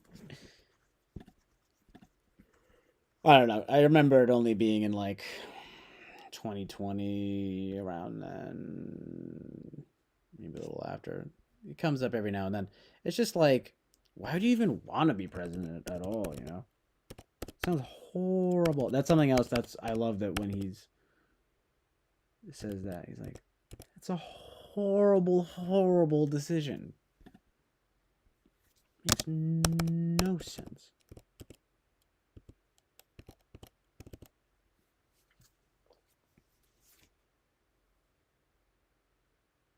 I can totally relate to his vibe and the things that he says. It's just funny though, because it's like, just been watching him for years, and it's so easy to, again, it's just you pick up stuff from people, but it's also just like stuff that I like. So it's like, I don't know. It's just interesting. There are definitely some similarities, but it's also like a give and take. Like, well, I've seen a lot of his stuff too. Watching him have him in the background, like sinks in a bit. Rubs off on me. I mean, it's literally how people generally are, but being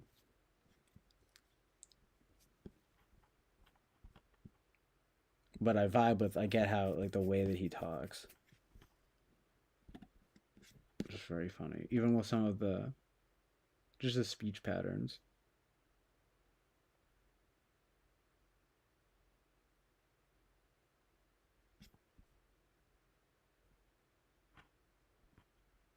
almost a bit of pressured speech, kind of almost like Ben Shapiro.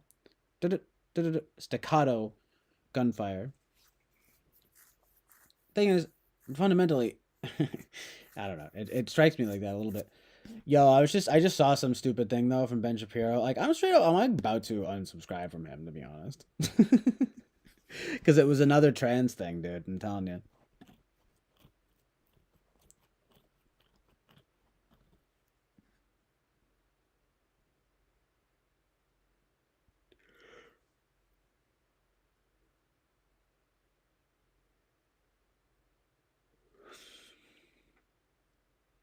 Yeah, facts though. Presidents are just glorified mascots. Most politicons are. Most fortunate vote would matter just about as much as an American's, because it's all rigged. Unless I'm there meeting every voting and counting every vote myself, I'd be skeptical. Lol. Voter. Every voter myself. Well, I don't know. I've been lied to too many times. Um. Yeah, totally. Based. True and good. Amazing truth and reality.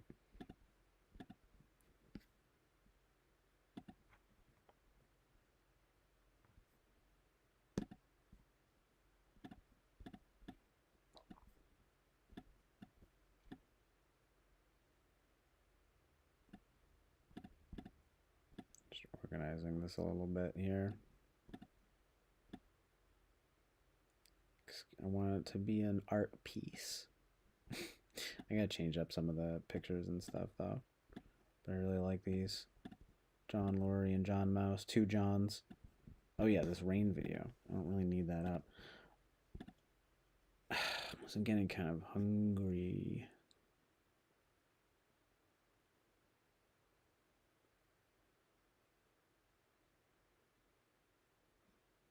Yeah, it's like I might end the stream soon, but also just like I'm gonna start it. It's just like might as well keep streaming. It's too fun.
AI stuff.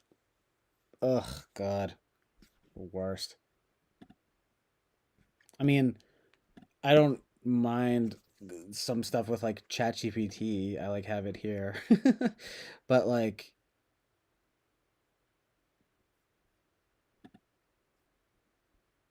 so funny though. This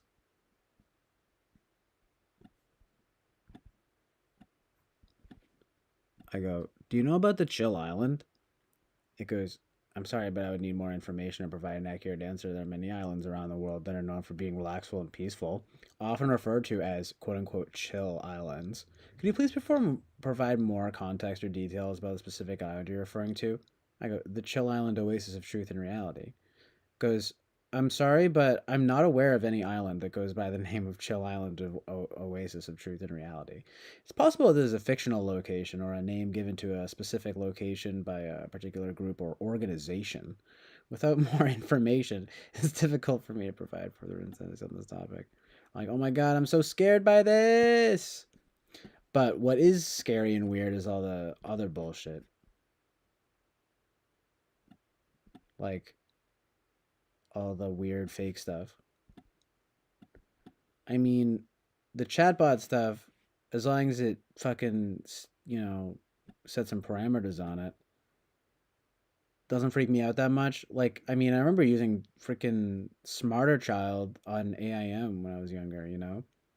I mean, this stuff's been around forever. It's just, I guess it's better now. There's lots of things it doesn't do, though. I don't know. Anyway, let's keep it that way. But the other stuff is sometimes pretty shocking and frightening. But I don't know. I had a thought recently that because I've noticed this interesting thing. I saw someone mention this. Like, it seems like a lot of elites are like scared of AI, though. Like, I see way more fear about AI than I do anyone being like, "Oh, it's good."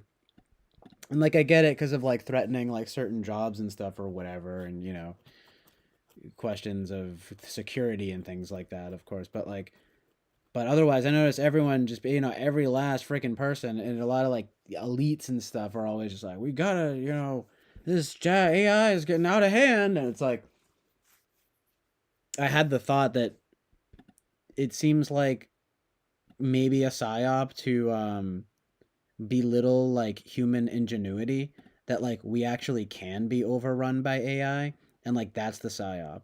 You know what I mean? Like, no, what's gonna happen?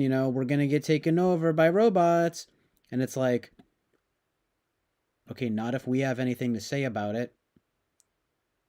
The programmer makes the program.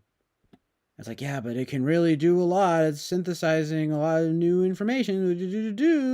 It's like, not only is it like creating an element of fear, but it's also saying that like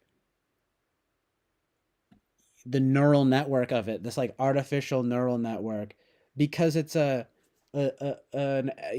encyclopedic, like beyond encyclopedia, the internet based like knowledge database that it's working from, and expanding in some of its creativity and stuff, sure.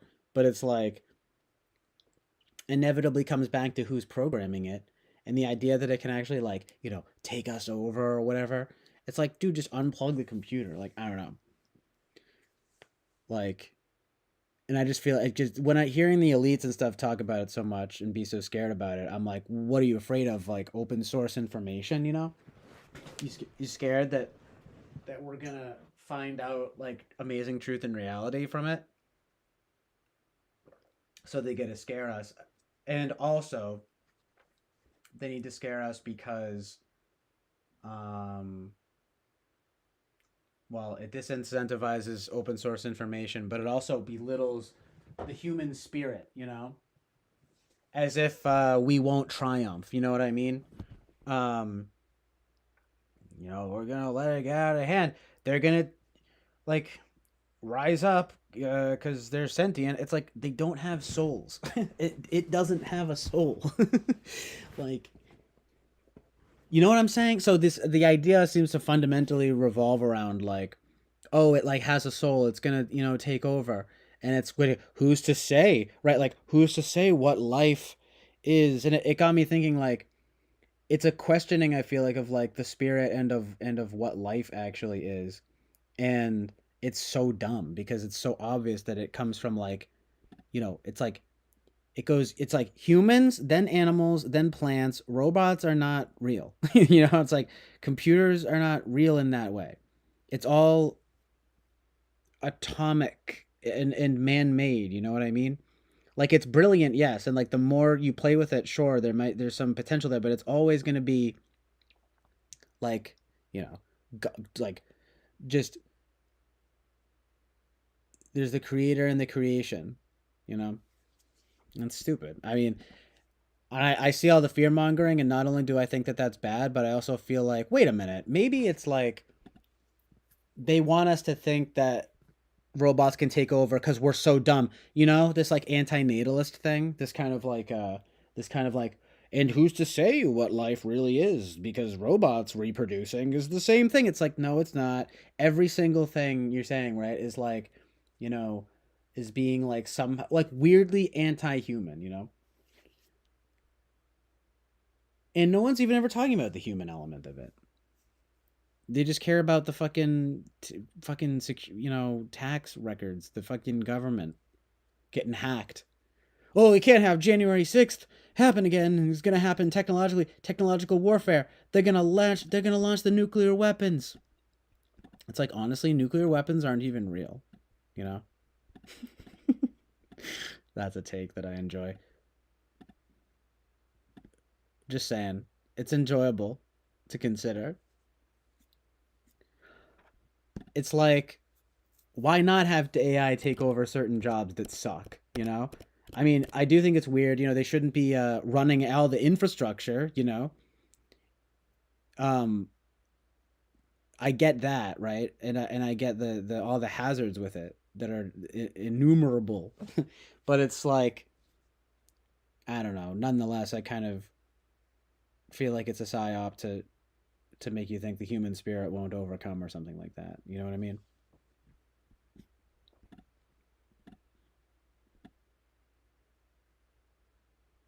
Like, oh, we feel bad. We don't want to. It's so funny. They'll excuse abortion, but they'll be like, a life is a life. A robot. Hey, who's to say? Yeah, yeah. Who's to say anything about anything ever? Fucking bullshit. Honestly, it's like they don't want us making like having good judgment. I don't know. Basically, it's all the primordial ooze in the stardust. We're all in stardust. It's like, okay, the hive mind, the Matrix, whatever, Evangelion, instrumentality, right? Amazing truth and reality. Amazing rhyme. This is doing something weird. Anyway,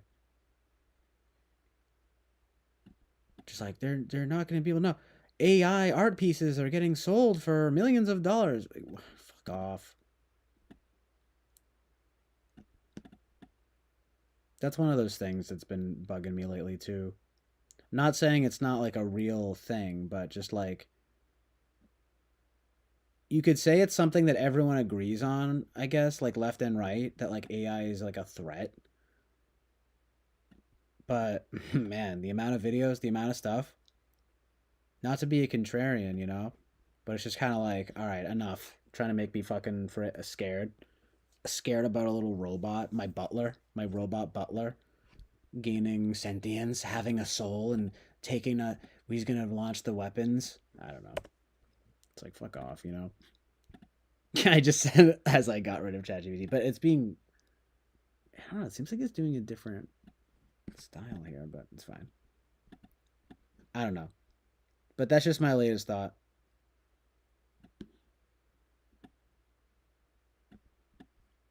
on the matter. Belittling the human spirit, belittling all human ingenuity, even though we created the fucking thing. You fucking kidding me? And it's all coming from us. It's just trying to make things easier, you know, um, in certain ways. It's like ChatGPT, like it's a better. Well, it's not. It doesn't have the same full capacity, but like it's like almost like a better version of Google.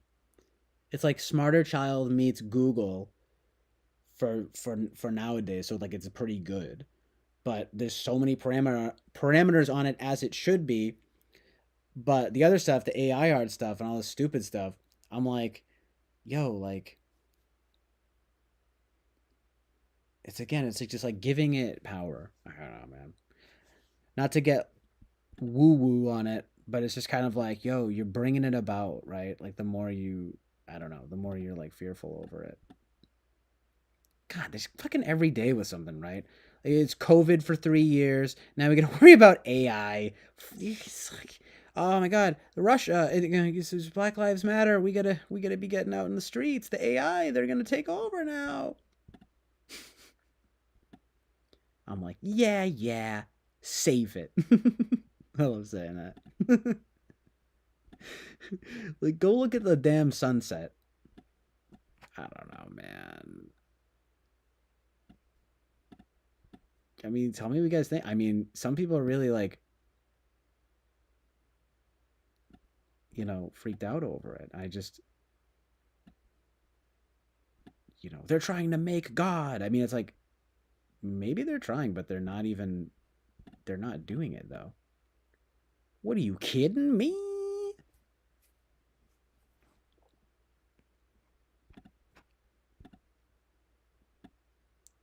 That's the thing. It's like, dude, they're trying to build a god, making a god out of it. And then it's like, so do you believe that they can do that? Right? I mean, I guess you could say, well, maybe they're building like a devil or whatever it is. But even then, it's like, do you think that they can do that? Like, I mean, maybe you could gain some kind of access. I don't know, but I feel like that gives it power, right? To think that they can. Like,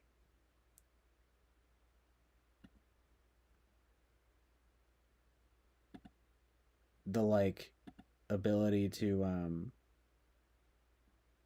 actually do so. And I'm saying it almost seems like they especially with so many elites talking about it, it's like, we got to put a halt to this. It's too much, too much objective information. It's dangerous. And then I'm thinking also wanting to kind of say, so we don't know, this thing is gonna get out of control. How, Sway? We don't know. It's crazy. It's pretty, wow, it's really good. It can make a fucking shitty ass looking painting that looks like dick and ass. I'm just kidding, but literally though, it's like fake ass, weird ass bullshit. Oh, I'm so scared. It's just the real thing, and whoa.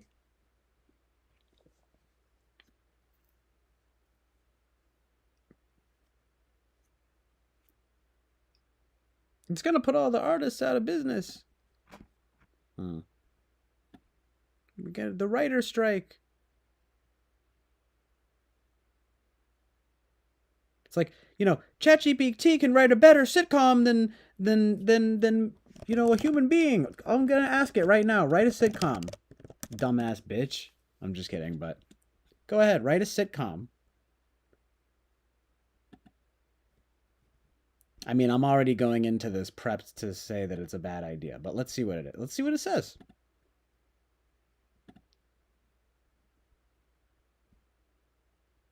Just wait. Like, oh shit. I get sucked into the laptop. I'm giggling. Giggling all the way to the apocalypse, letting the AI take over. Silly me. So naive. No, hold on.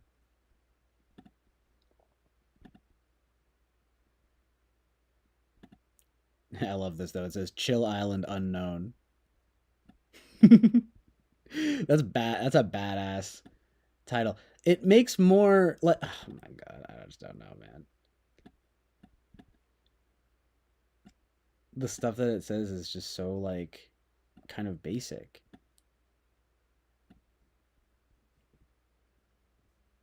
I'm like, really? This is like the thing that everyone's. I mean, one thing that's weird is the Snapchat AI because it like tries to be like your friend, which is like fucking weird, right? But like, I mean, ChatGPT is like a damn information resource. Like, I don't know. I kind of like it. I'm sorry.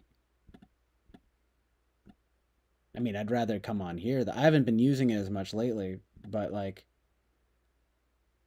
I don't know. You get the idea. But let me see.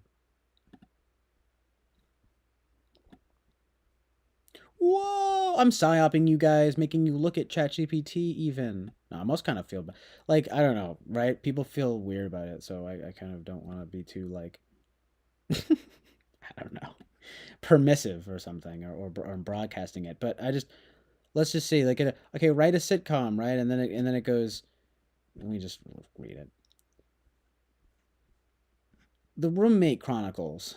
Roommate Chronicles is a sitcom that follows the lives of three college roommates who are all very different, but somehow manage to make living together work. Oh, you mean like every single show, right? Characters: Sarah, the neat and organized one. Blah blah blah. Matt's the laid back slacker. Alex is the overachiever. Plot: They move into a new apartment junior year. Despite their differences, they all get along surprisingly well and become good friends. They navigate through college, the ups and downs of college life. Some possible ideas. Sarah tries to get Matt and Alex to clean up their mess, but then end up causing more chaos than usual. Alex gets an internship at a prestigious news organization, but struggles to balance her work with her school and social life. Prestigious news? Oh, well, because she's like a journalism major. Okay. I guess that's kind of specific. Overachiever. Who's good? There's a few good. Yeah, it's unique enough, but it's like Matt gets his big break when a local bar offers him a gig, but he's so nervous he can barely play a chord. The roommates all try to set each other up on dates, but things don't go quite as planned. Sarah accidentally breaks a valuable item of Matt's leading to a tense conversation. Overall, The Roommate Chronicles is a lighthearted sitcom that explores the ups and downs of college life through the eyes of three very different roommates who somehow manage to make it work. Smiley heart.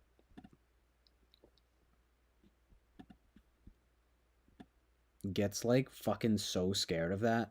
I'm like, holy shit, this is the best fucking idea I've ever seen. How did I not think of that? Ah! Give me a break. Seriously, though, people think, you know what I mean, though? It's like, oh, I don't know. I'm sorry.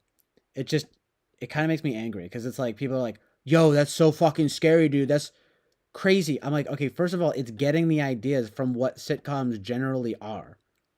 So it's just coming up. It's like a fucking algorithm, dude, you know? And then people look at this and they're like, "Oh my god, this is going to take over the fucking industry. We got to go on a writer strike. The Roommate Chronicles is the best fucking idea I've ever heard." You know? What, are you kidding me?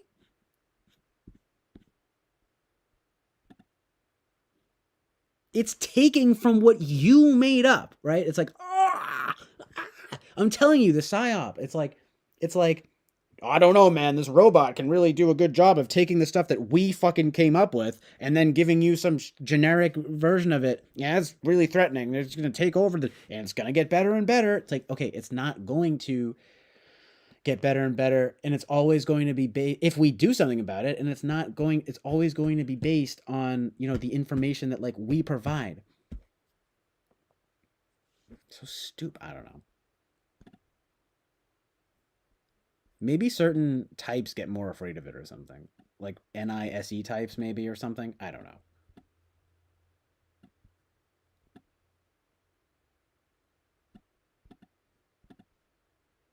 Just a thought. I don't know which it would be. I just people who are kind of like have it if they have like a hard time, like, I don't know, like separating in that way. I'm not saying I'm the best at that thing, but with this thing, it doesn't freak me out because it seems very like obvious, like how it like yeah, it's complex or whatever, right? But it's actually kind of simple.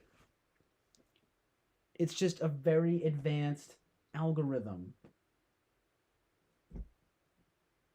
You know, you can play with it and make it do what you want it to do. It's not, again, just the constant alarmism, right?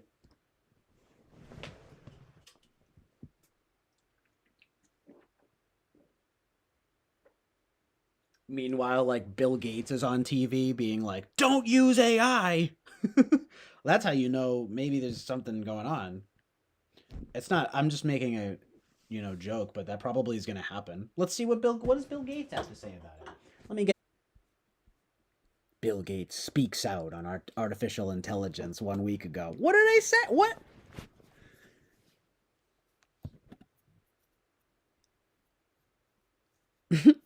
We turn now tonight to the ABC News exclusive one-on-one with Microsoft co-founder Bill Gates on artificial intelligence. I'm just gonna see what happens Wyoming, in the middle. about 3 hours south of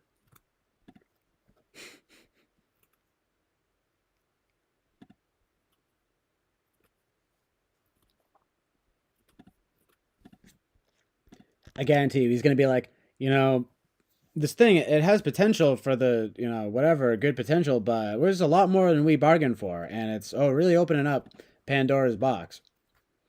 I think it's already out of the bag. We're just gonna have to see. We're just gonna have to see what happens. We don't know. No one knows. Ooh.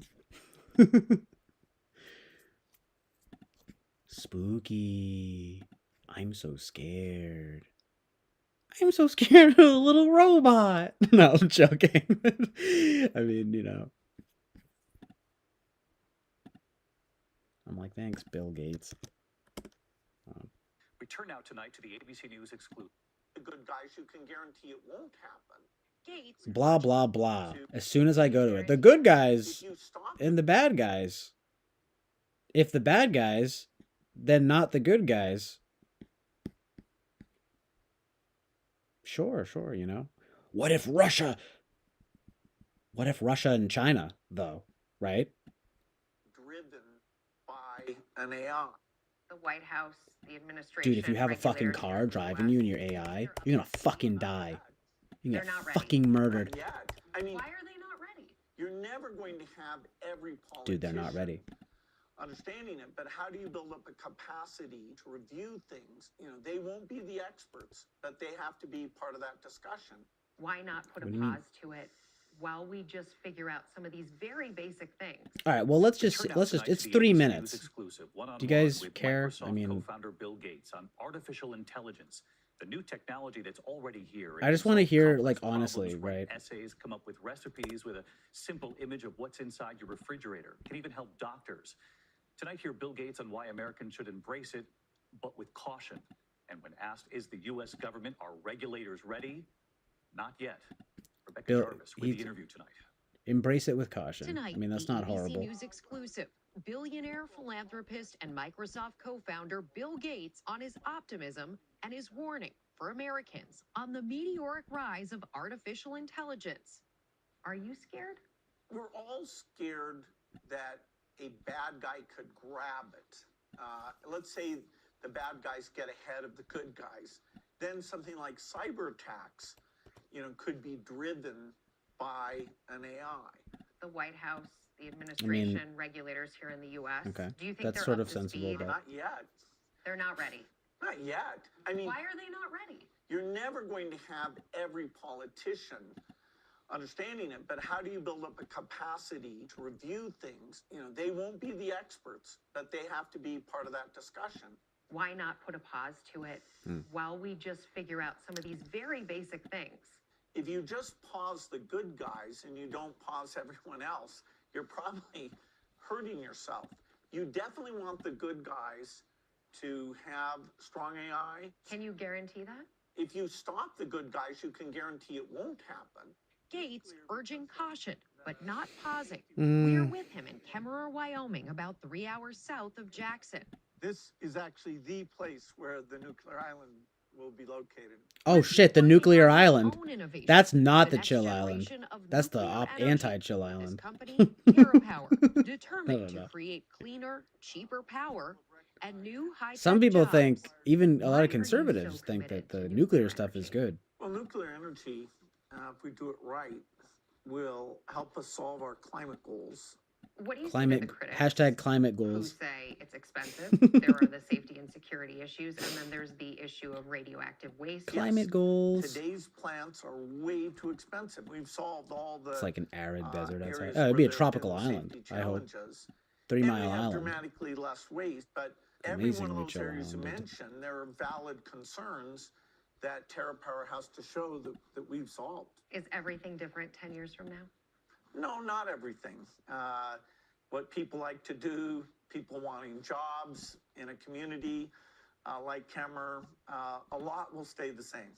Not everything changes, David, but Bill Gates does acknowledge that building that whole new generation of reactors. But Bill, it's gonna not take everything time, changes, but Bill and even Gates in is the best sexy. case scenario, that Always plant in sexy. Wyoming, it won't open until 2030, and that's actually fast. No, hold on. He What does is that? argue What In a did she say? community, a lot will stay the same.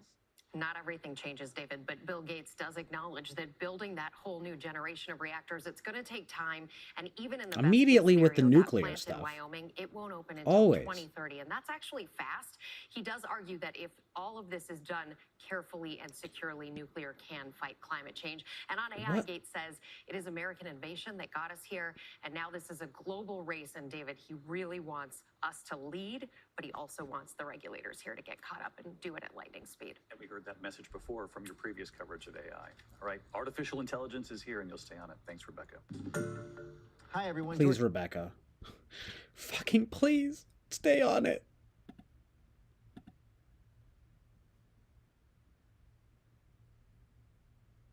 Yo, this guy, Jerry Rogerson.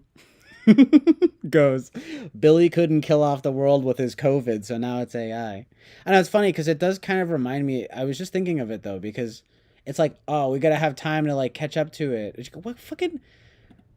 Everyone's just go rushing everything and then just being like, we gotta like slow down. It's like, yeah, how about stopping being fucking driven by fucking profit? Evil people. I don't know, corporations and stuff. Let's go. We gotta put out a chatbot. We gotta put. Generative AI is about to change everything, and yes, it will change your life.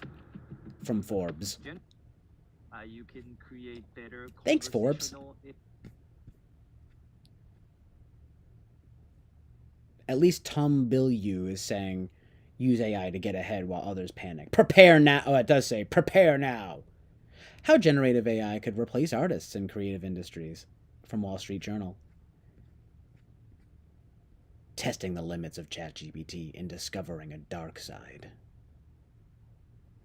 Which is ChatGPT, the future of AI, and is it the end of humanity?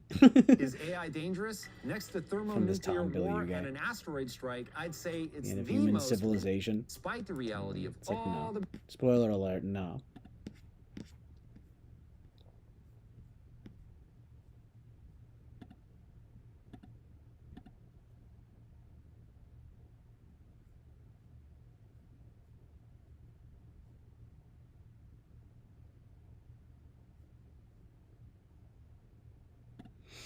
I mean, it's not like I think it's like, oh, we should just let it, whatever happened. I start to get skeptical once it gets into a bit of fear-mongering. I've been using ChatGPT and it's mind-blowing.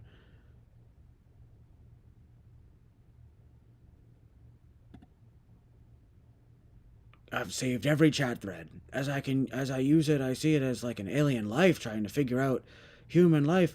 Blah, blah, blah. I asked it blah, blah, blah, and it said yes.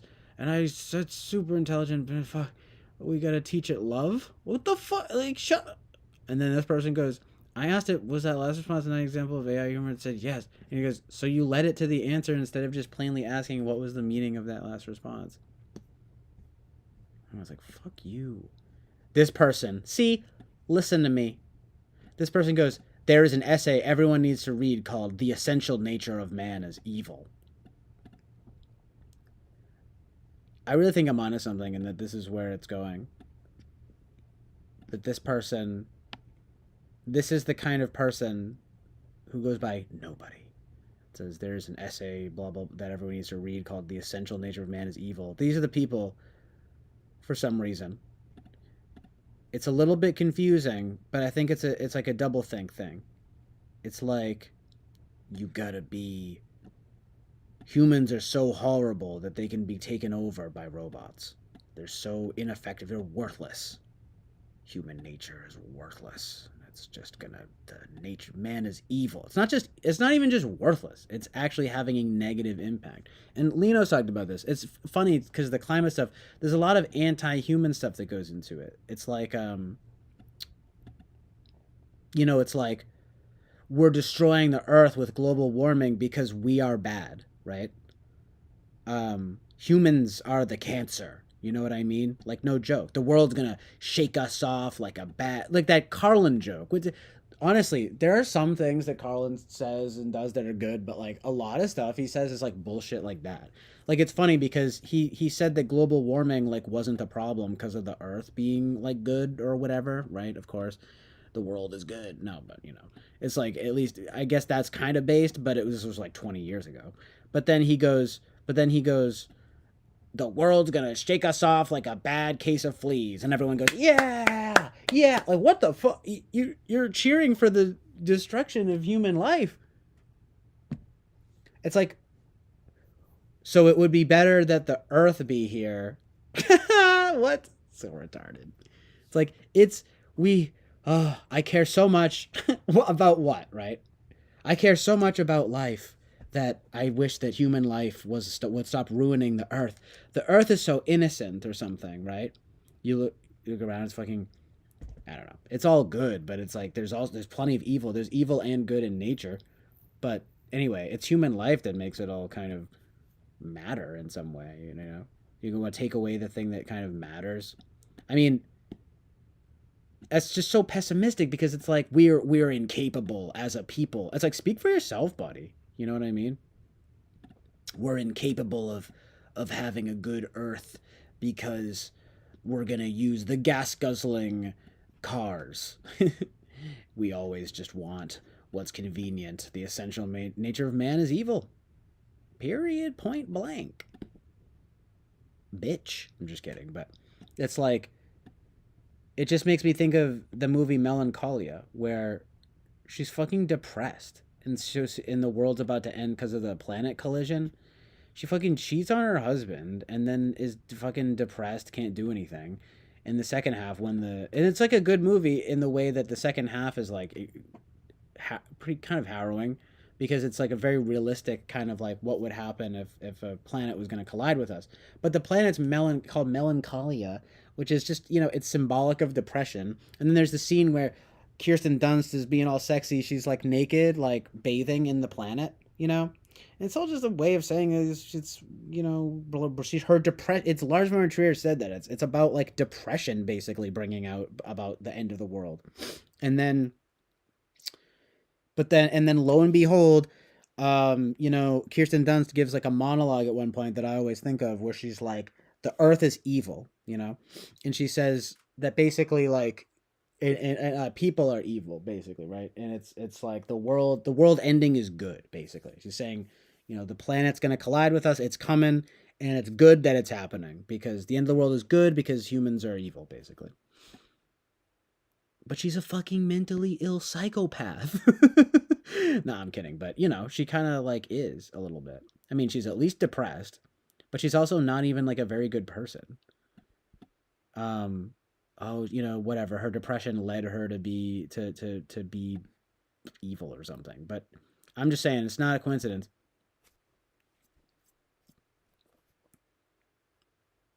That's how people get to thinking that way. And then AI comes around and everyone's like, oh, well, I mean, I get it. Like, there needs to be parameters and everything, but it's just weird.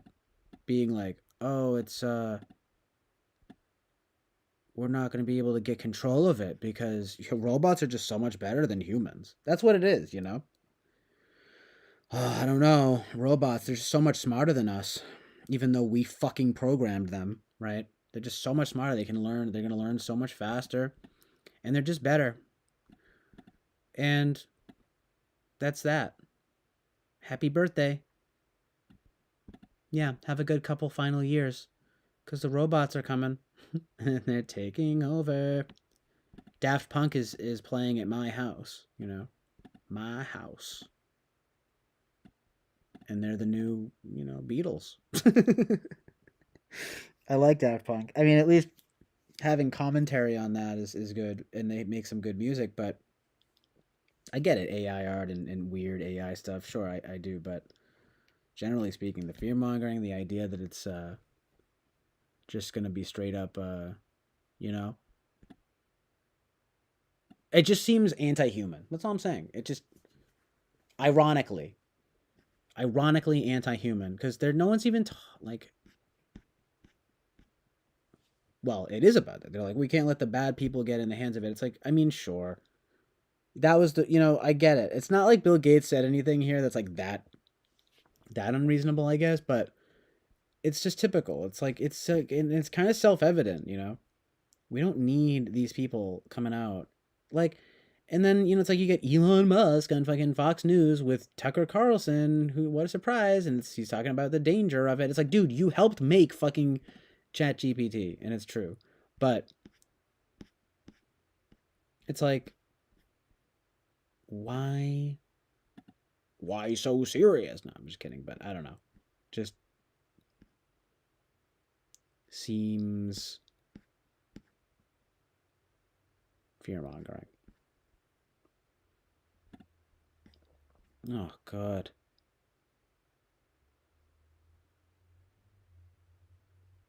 this person is going hard right here about Christianity and how it's like AI, you can't even, it'll blow your mind what we can do, and it's gonna be blah blah blah. He's not wrong. It's just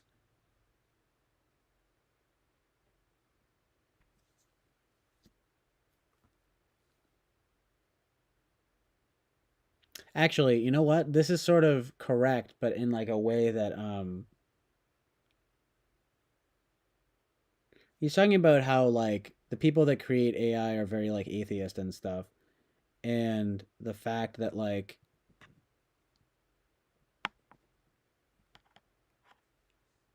it's more intelligent than you, right? So it's people won't be strong enough in the faith and science. So it's true, like worshiping science. But I'm saying it's like don't worship it, right? And then he says thing about the digital god and this and that, yeah. Neural networks. It's all here. But we should definitely kind of, I don't know. It's just interesting to see elites and stuff speaking out about it too, saying we need to stop it. There needs to be parameters.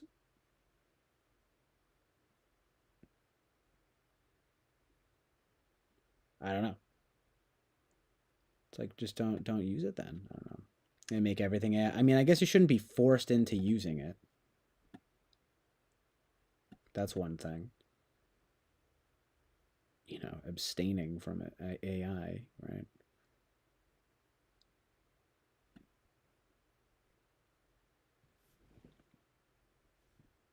Well, yeah, the vaccine stuff is bizarre. Evil, but I don't know. This.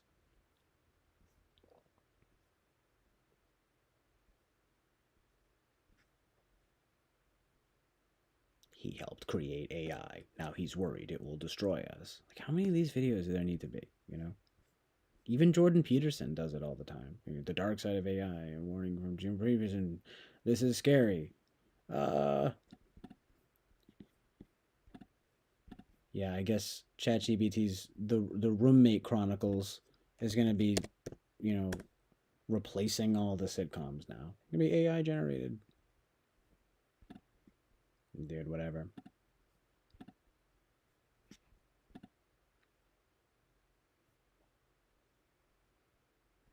I don't know. I guess I just don't really believe that that's going to happen.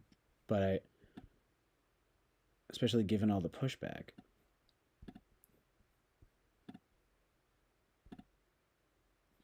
You know, having it be a limited kind of thing is definitely good.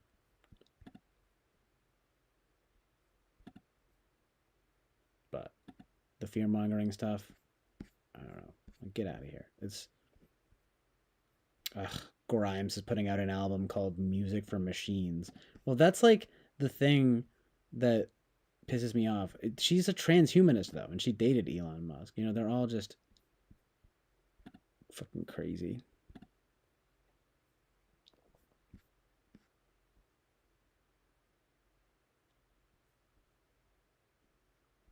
They named their kid whatever it's called.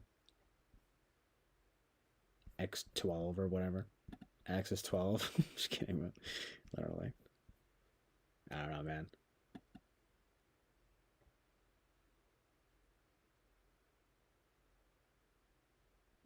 The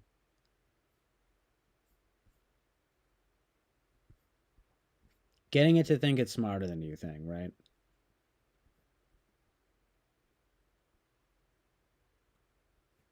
It's like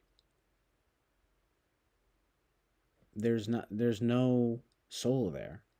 There's nothing to worry about in that sense. Anyway.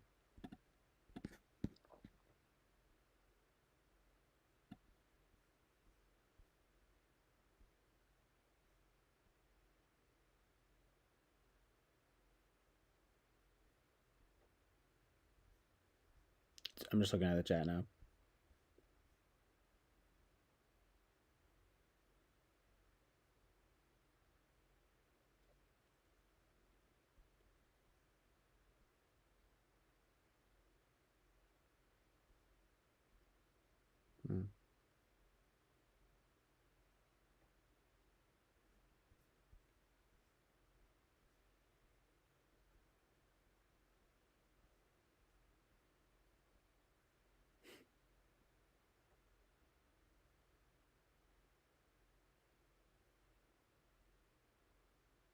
Yeah, I relate to that tri-type myself, but I think it might actually be 6-wing 7. So it's pretty funny. It's pretty good. Um,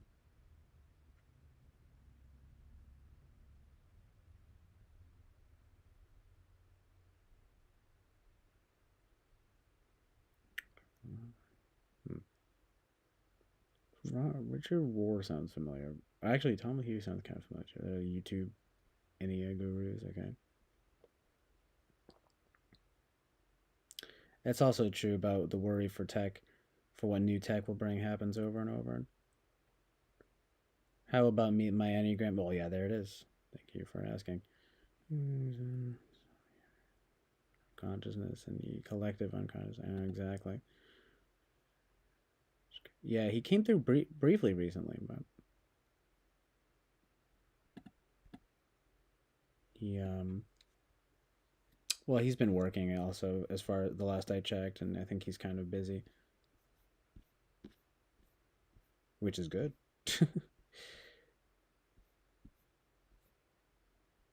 I'm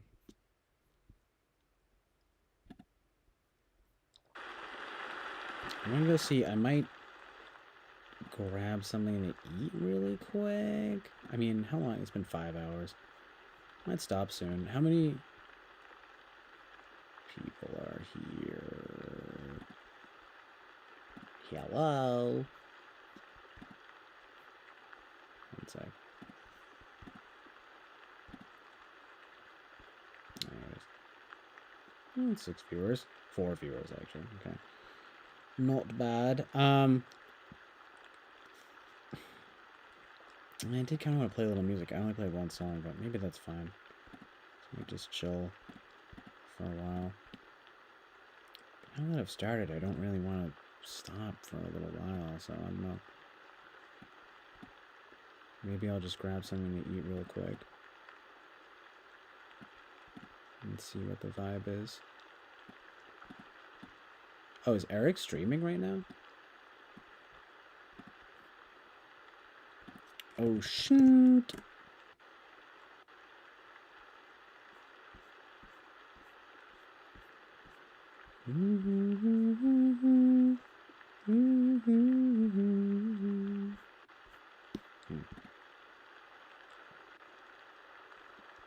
Oh, yeah, here it is. Nice. Yeah, he is. Him streaming, it reminds me. I gotta start switching up the thumbnails and the titles more. I need to go through more of these and change some of the titles. I'm putting it off for some reason. Well, just because I guess it's not really that fun, but it's just like necessary. It's kind of like SI work, I don't know. Like, it'll be rewarding once I do it. But it's just, I feel like I'm going to have to go through, like, every video. But, I don't know. I might just only go through a few and change them a bit. Just for, like, music, performance stuff, and like, special occasions, like having people on and stuff. At least just in voice chat. Like, there were times where John and Peter actually had come through to talk on here a few times. Oh, getting back into the streaming game now, so, you know, gonna have to have the boys back on. I gotta get on the Discord too.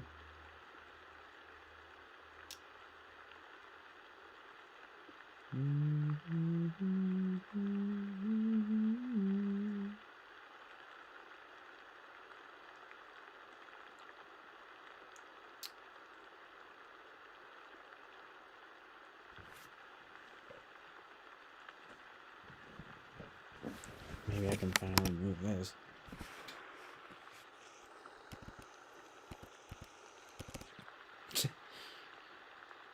Yeah, that's not that fun, but I mean, again, like, it'll be worth it after I do it.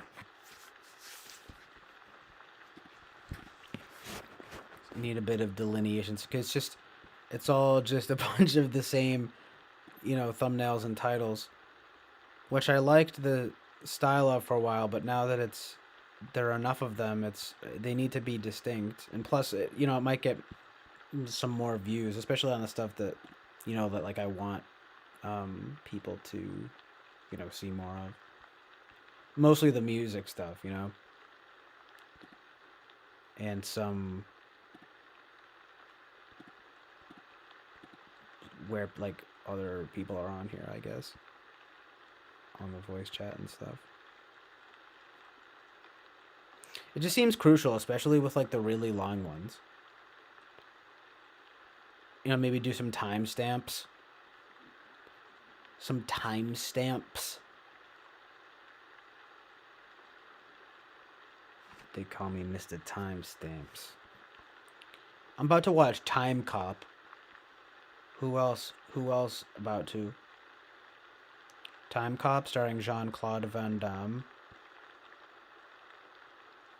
It seems kind of goofy and silly, but I'll peep. Oh, I'll peep. It seems like a fun, like a dumb fun movie. I just love the title, Time Cop. So funny. So fucking funny, dude.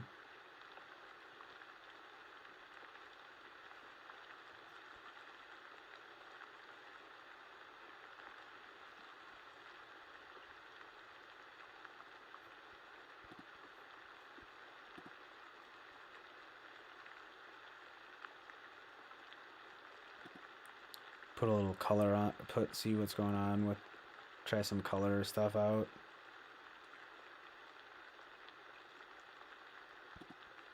It's like, wait. Add another layer to it. Yo. So dark.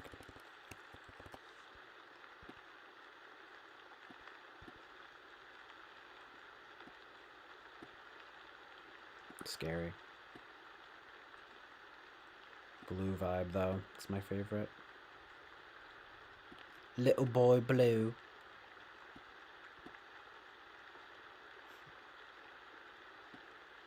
Wow. Wow.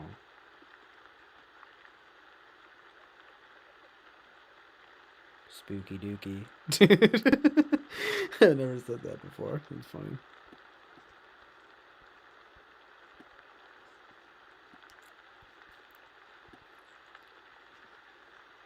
Nah. It's too fuzzy. Fuzzy Wuzzy. Fuzzy Wuzzy was a bear. Fuzzy Wuzzy had no hair. Fuzzy Wuzzy was a fuzzy. He wasn't fuzzy. I forget the rest. Did I fail the NE test? Fuck. I have nightmares about it. Nightmares of failing Inky Pinkies. If Fuzzy Wuzzy was a bear, and Fuzzy Wuzzy has no hair, TI questions, then is it safe to say that all Fuzzy Wuzzies don't have hair? Yes. No. No, it means that they don't. I don't know. Ask me more questions about fucking Disneyland. Ask me questions about fun stuff, though. That's not TI. NE stuff. Peace? Peace.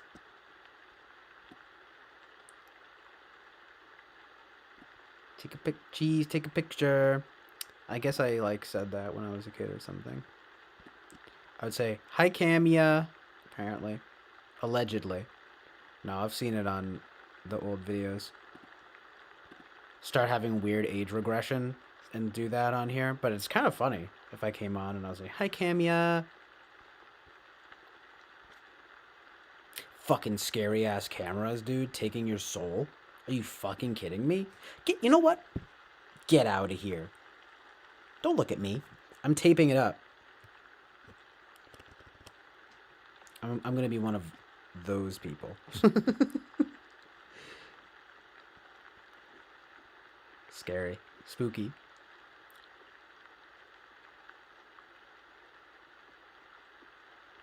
Wait, imagine waking up in the middle of the night and seeing this.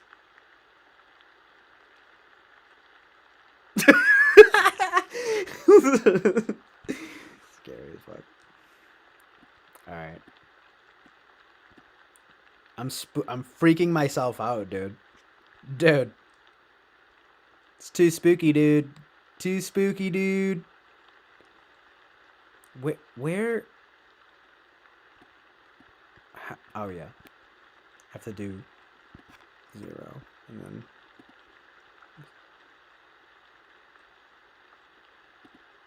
Well, yeah, that's the thing. They say the camera steals your soul. This good Arcade Fire song called Flashbulb Eyes. Listen to that. He's like, what if the camera really do steal your soul or take your soul? Oh no.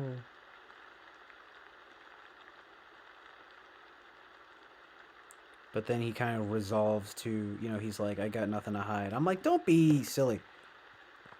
But at the same time, it's like true. I mean, what are you gonna fucking do? You be fucking walking around scared of cameras? I mean, too late, dude. AI is here. AI cameras are here and they're taking over. Here's why. Here's what Bill Gates has to say. You can trust him. Trust us. Trust him. You can trust him. It's like a quote that says, Bill Gates is the most trustworthy person alive, - Bill Gates. Lols. LOL. Extremely funny and hilarious. But yeah, you're right. It is like a Native American thing. It's kind of brilliant. I'm not gonna lie.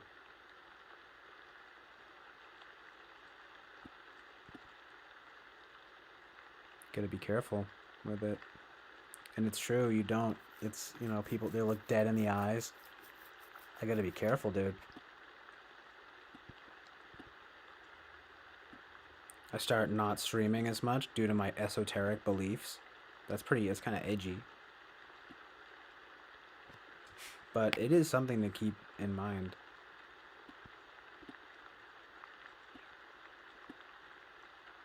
Plus, I kind of like having that as part of my aesthetic. It's like, yeah, dude, he doesn't let the,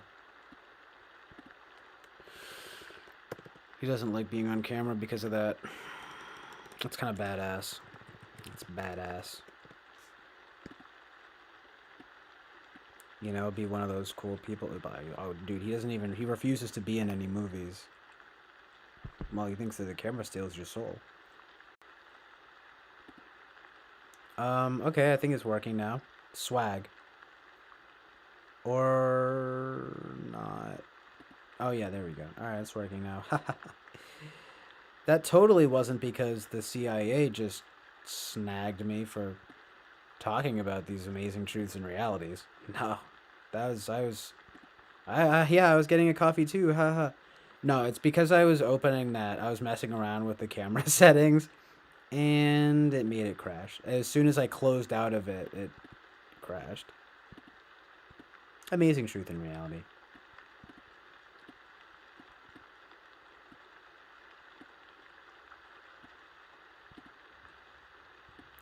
I do really need to eat something, though. Yummy, yummy, yummy, I can learn my tummy about loving you.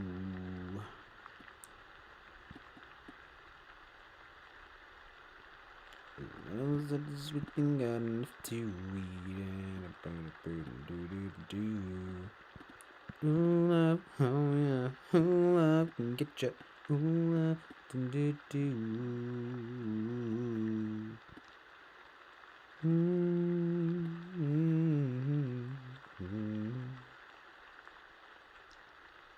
I mean, honestly, though, it's like, if I'm gonna be on camera, you know, probably want to try to do something good, at the very least.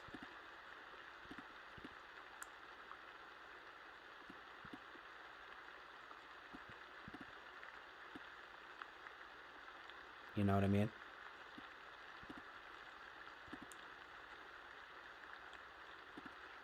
Uh-oh. You going full flapper? You never go full flapper. You know what they say.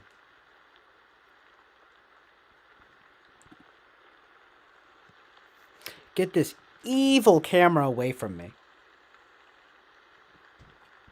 You know what? Wait. You know what? Bye. No more.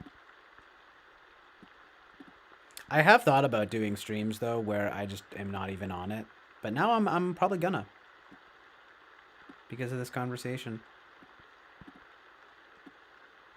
No, I just feel like I need to at least be present on the whatever on the old Cameroni. Even though literally you can't even see me. Here we go. It's a little bit better at least. I mean, but it just doesn't feel complete. But I would. I mean, I could easily do that. I guess it just seems like silly not to, but because it would just be like, it just doesn't feel complete. But still, it's tempting, especially now. Just make an AI you in the style of Pixar. Literally, just like a disgustingly cutesy me who's like, he, like big, bouncy, like just like curly hair and stuff. I'm like, doink. PBS Kids thing would do. Knock, knock, knock, knock. Doink. PBS Kids.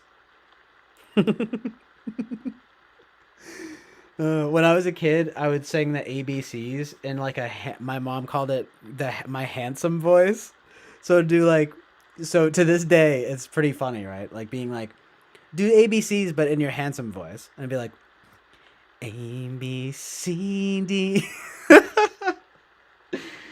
So yeah, that's a thing now, doing the handsome voice. It's so real though, right? A B C D E F G G H I J K L M N O P. Yeah. Q R S T U V W X. Ooh yeah. Y and Z. Now I know my ABCs. Next time, won't you sing with me? Hey, hey, hey. That was not, that was not super handsome. It was a little bit intense, but it was, that was the expert version. Yeah, it's kind of cute though. A lot of cute memes. Amazingly cute memed and societied. I don't know. Not even, dude. I love not anti-society. I hate society. No, that was like in the homebound days, as they are still. Good times, though. Nostalgia. Nostalgic times. I do think of childhood as being relatively idyllic.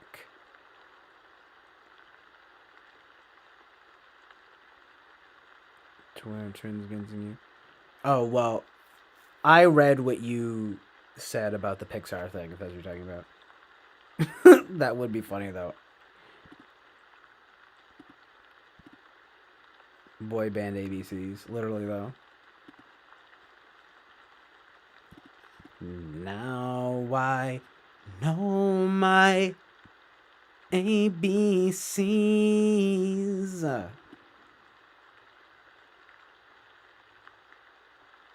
Next time, won't you sing with me? Please. Please.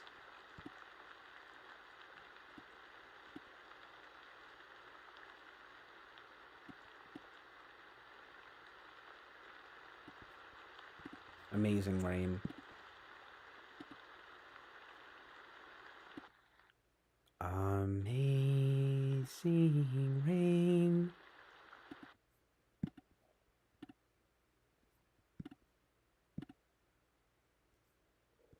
Yo, though. Tom Cruise is here. And he's in full Top Gun uniform.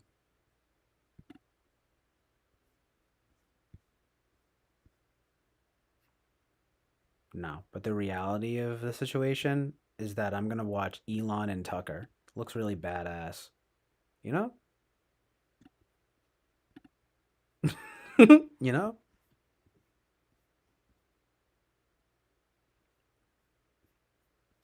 Now I gotta delete all this AI crap from my history.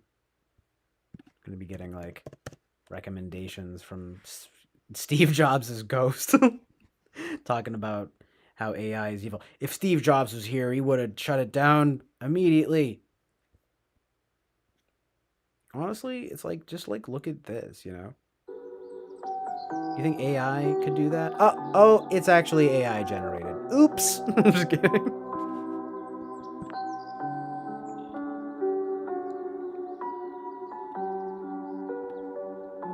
Beautiful. This beautiful ending before you leave, Misfortune. Okay, yeah. No, that's cool. And that's nice too. You're gonna get the chilies, get ready for school. So, but yeah, I'll see you around, definitely. Thank you for being here. Peace, fam. What type was Jobs? I don't know. It's just this music and videos make me really emotional. No, but I don't know. I feel like people think of him as being at least like an NJ.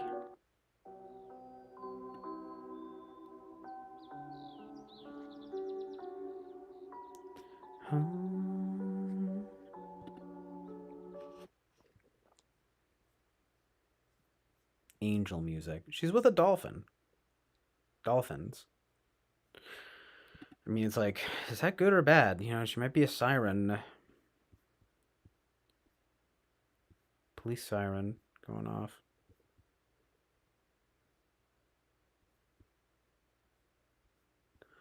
Doo-doo-doo.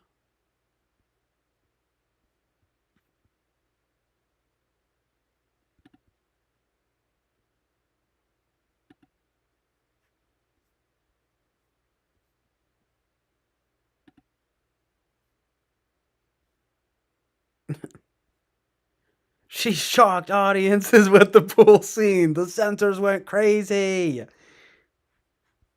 Amazing truth and reality. Nice.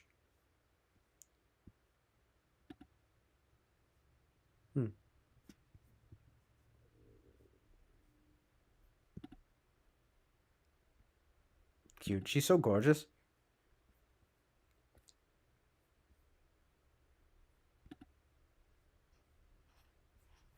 Anyway. Might get some food. Maybe I'll come back. Maybe I'll just get food and come back in a minute.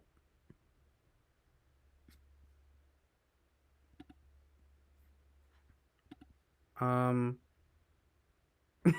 don't I put on a public domain film?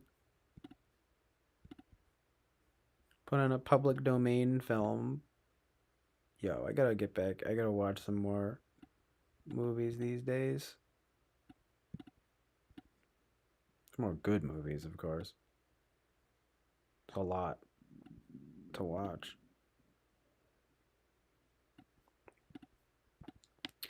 La, la, la.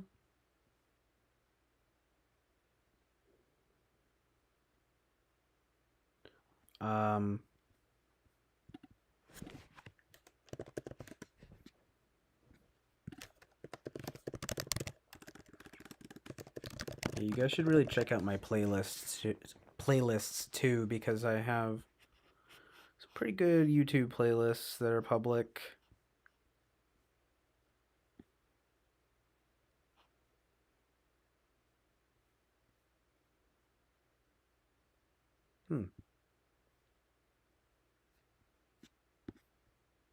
It's just a whole playlist of public domain movies.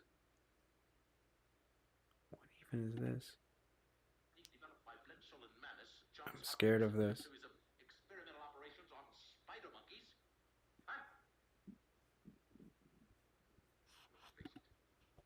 Let me see what I've got in the queue on this movies playlist. That was scary, dude. Oh, dude. We can watch Keeping Clean and Neat from 1956. I'll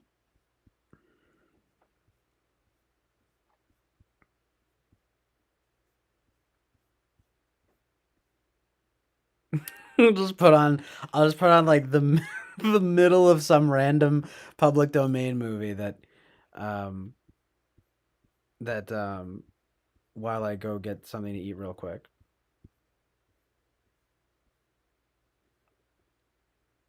Hold on.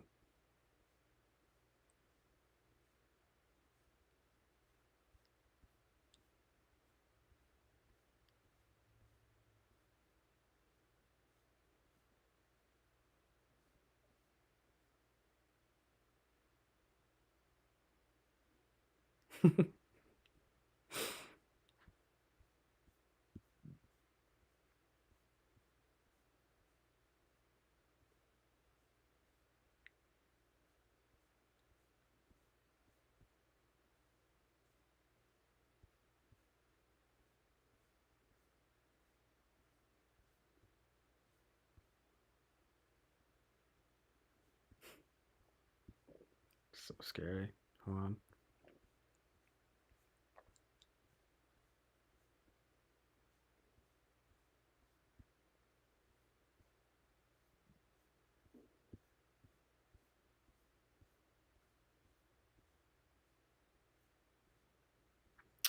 Fine. Wait. I'll do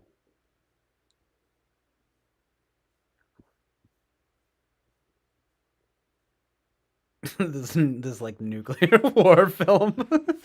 So funny. Do Invasion USA. Based. Nah. Coming at the end of the playlist now. Alright. I don't know. Well, I feel like there aren't really any that stand out that much. Well, I don't know. Whatever.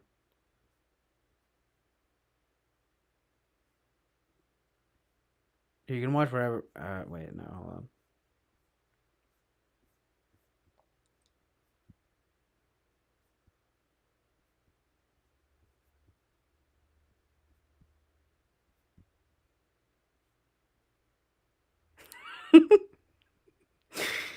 Hold on.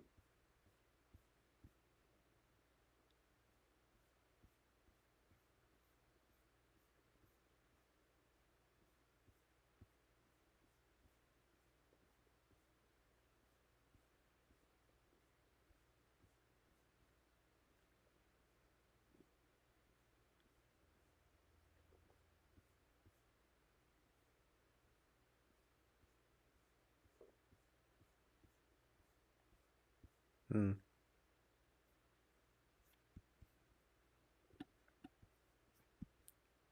All right. Well, I just gotta choose. I'm just gonna choose something. Here's this movie, The Fighter. Some random old like boxing movie, and I'm just gonna.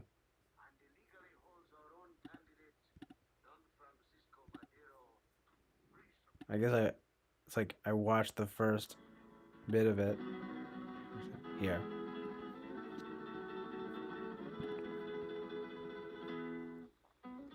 Oh wait, sorry, I didn't mean to have the I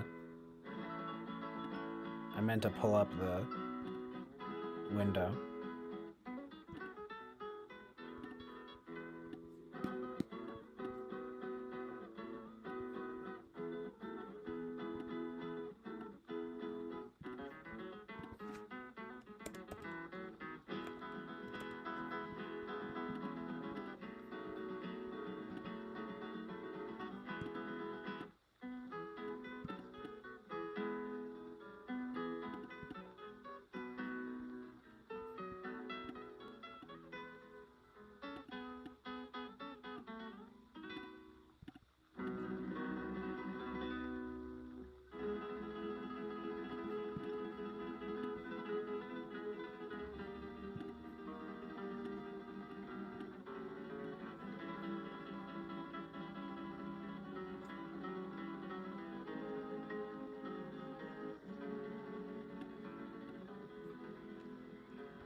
Alright, word.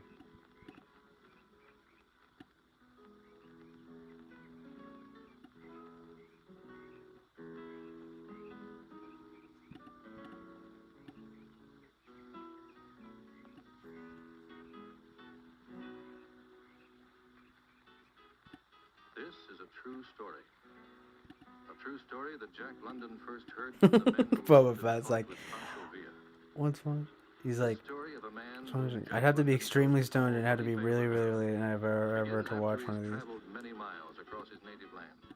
It's just some random old movie. It just happens to At be last reached the streets of El Paso. free.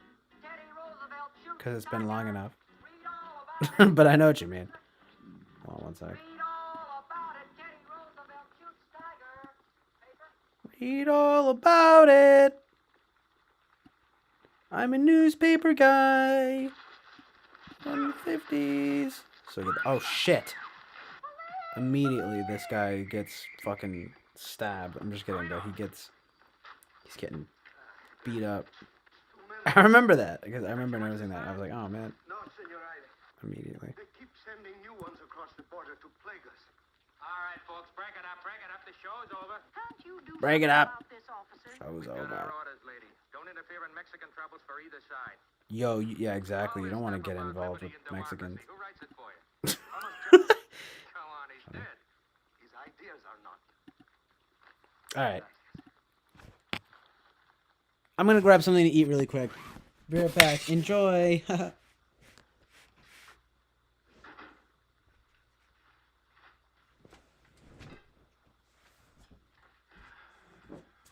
morning. Hi, Carlos. Trouble?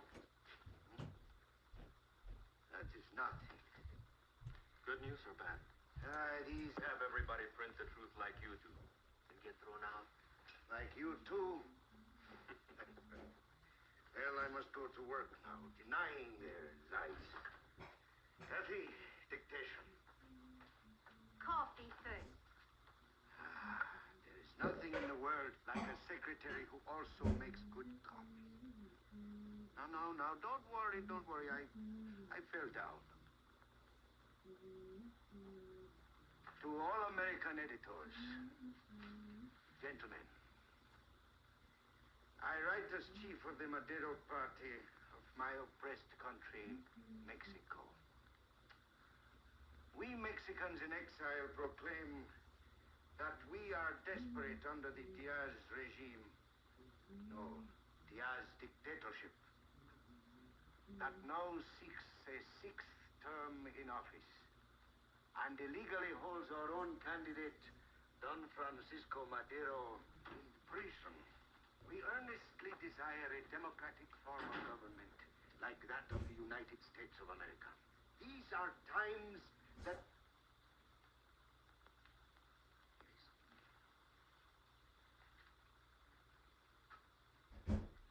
Felipe Rivera. Yes? I come to join you. I'm here to... Tell us who you are. Felipe Rivera from Pátzcuaro. Who sent you? Durango, the guerrilla chief. You have a letter from him or some other proof? He just told me to come here. When did you see him last? Near Pátzcuaro. Why? Rango was betrayed and captured 2 weeks ago. Near Asuncion. He looks honest. A fresh drummer boy walks in, beats on his drum, and you're ready to embrace him. Why did you come to us? Who sent you? How do we know you're not a new pair of eyes for Diaz?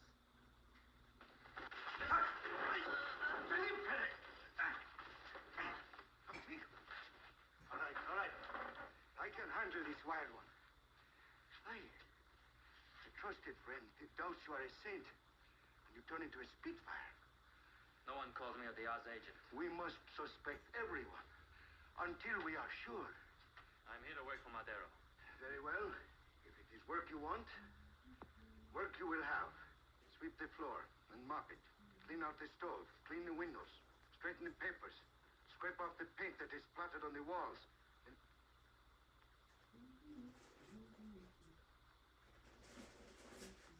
Who denies that we owe you 2 months' rent? Of course. Of course we will pay. Dinner is served.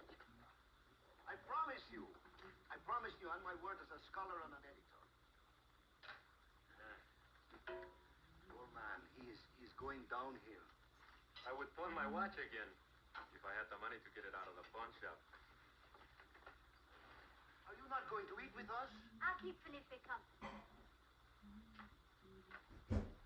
Felipe!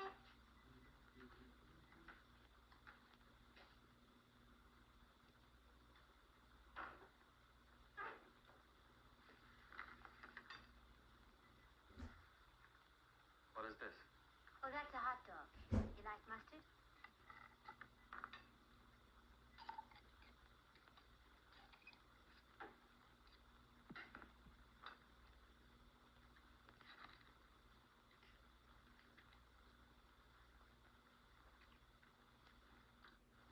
Needs more.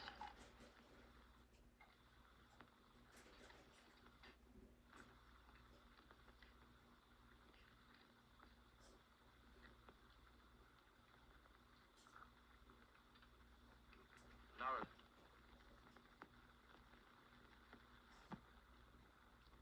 You live far from here? Lake Pátzcuaro's a long way. I'm in El Paso. You have a room? No. There's a boarding house near here. Might have a place. I have no money left. Well, you need a room. I could sleep here. I'm sorry. This place is only for... Only for work and our private papers. Tell him also, no stranger sleeps here.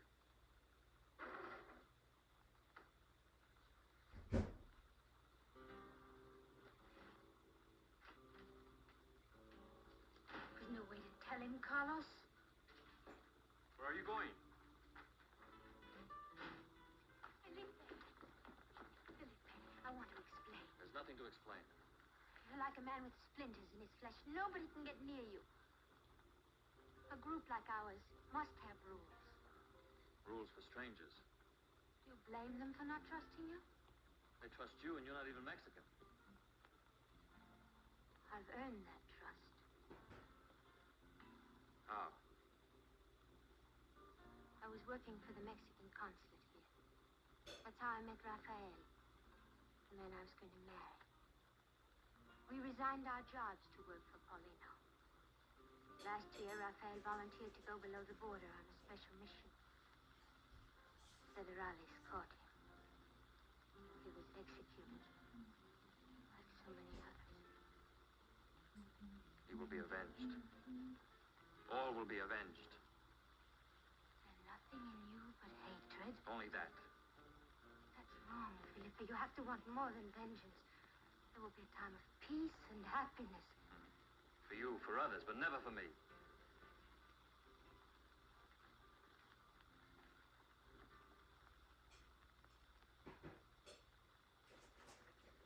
How's the coffee?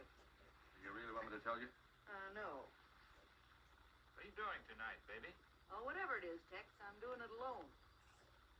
Well, in that case, I'll work my energy off at the gym. Always trying. Hi, Felipe. Hello, Stella. Hi, kid. Mr. Roberts. Back for more punishment, eh? Each day it hurts less and I learn more. You your steak today, like I told you? A nice big fat one. Drink your milk? No. Lots of steak, lots of milk, lots of muscles. Can you go 4 rounds today? 8 rounds pays twice as much. Okay, but you gotta promise to spend the dough on steaks. I promise. All right, let's go. Hey, your milk.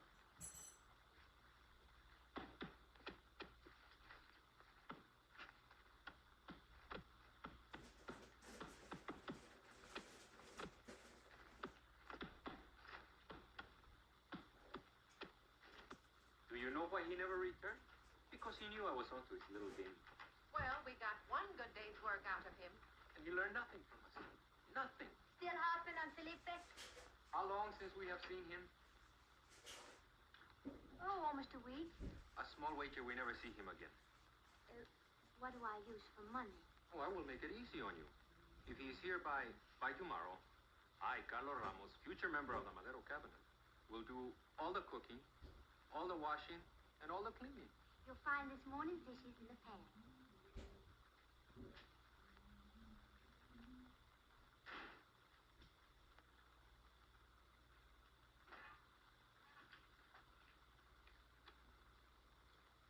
Where did this come from?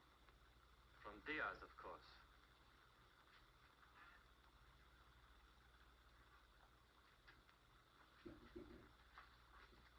$20. A lot of money to rain down from heaven. I wonder just where he got that money. Why, it is easy, amigo. All you have to do is to ask him. Gracias. But no.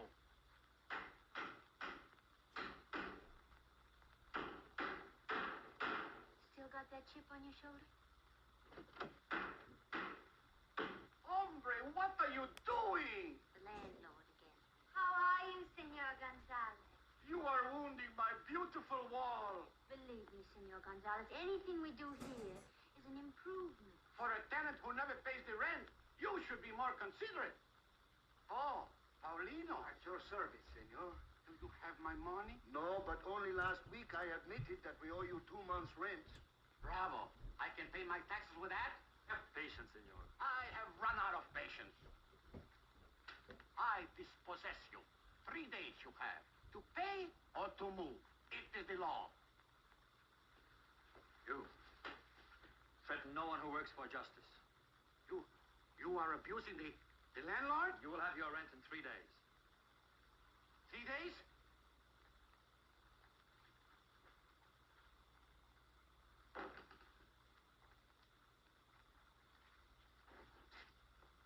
I will be back. Any comment, Carlos? He was trying to impress us. He certainly impressed the landlord. You give your trust too easily. Where are you going? To find out more about our friend. I'll go along. To keep him from choking you again. Don't worry, Billy will be in great shape. See ya. Tex, that's enough. Billy, your box next. Okay.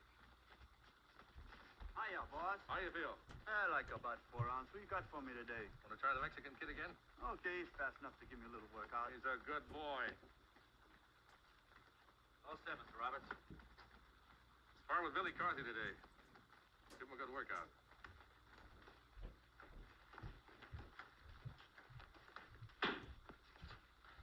That'll learn you.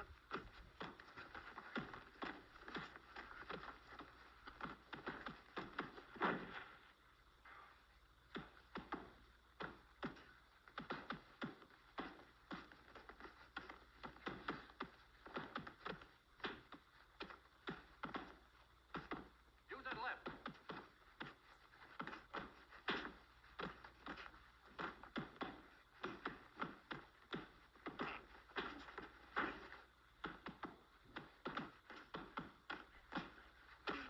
No.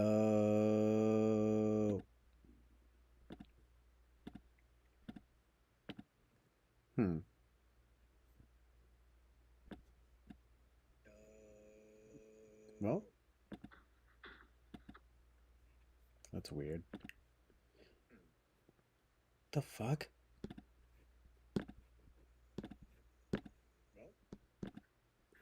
Where's the audio coming from? Where's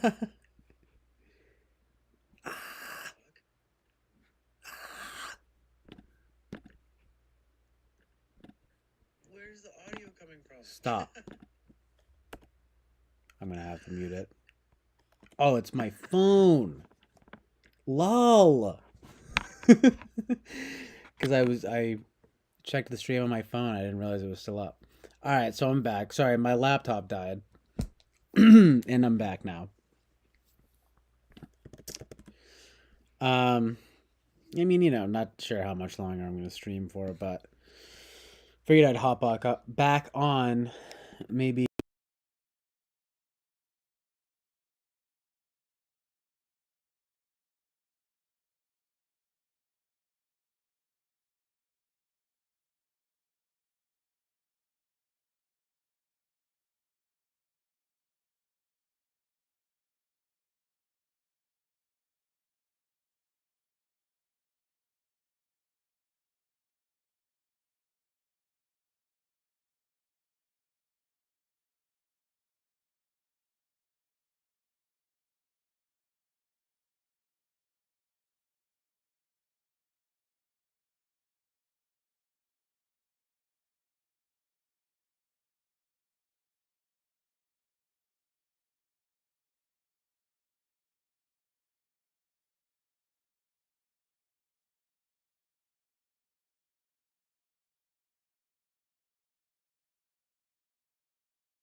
Yo, sorry, I must have lost volume by accident somehow. That's tragic because I've been rocking out a bit, but it's mostly just been ambient. It's all just like ambient stuff. But I'm just sitting here thinking of a song in my head right now. That'd be amazing. No, I wonder when it cut off. Let me see. Damn. Not even on it. But now I'm, you know.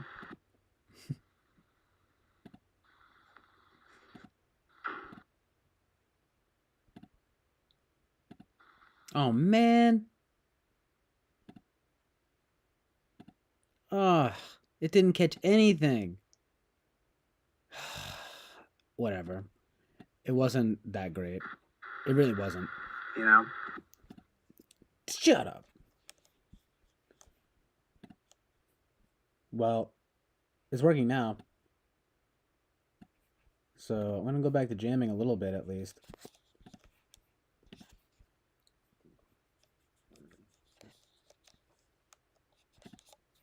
Anyway.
Yeah, it's me making the music right now.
sticking like that. This happens sometimes.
Hold on.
keys, the key keeps getting stuck.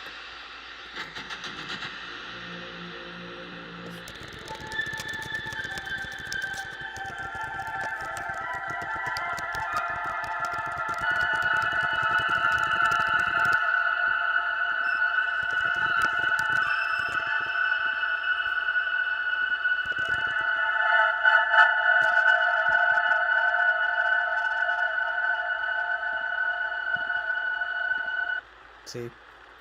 Hold on. This doesn't even, everything I just did doesn't even talk. I started off so good and then the volume was like messed up and it screwed everything up. I'm just using GarageBand and messing around with like the tape delay and different stuff. By doing like loops with it.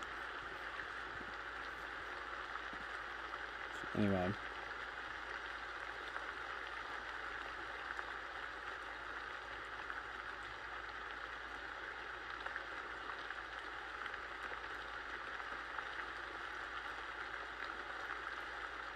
Oh, nice. That's cool, Misfortune. And thanks, by the way. Yeah, I'm just messing around. That's dope, though. I love just, like, writing to music and stuff.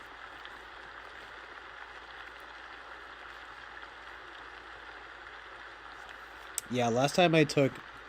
yeah, thanks, Boba Fett. Last time I took the 16 personalities test, I did get INFP, or I did twice.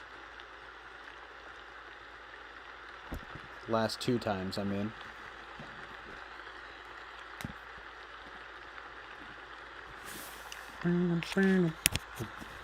Yeah, it kept getting... The key keeps getting stuck on this one patch.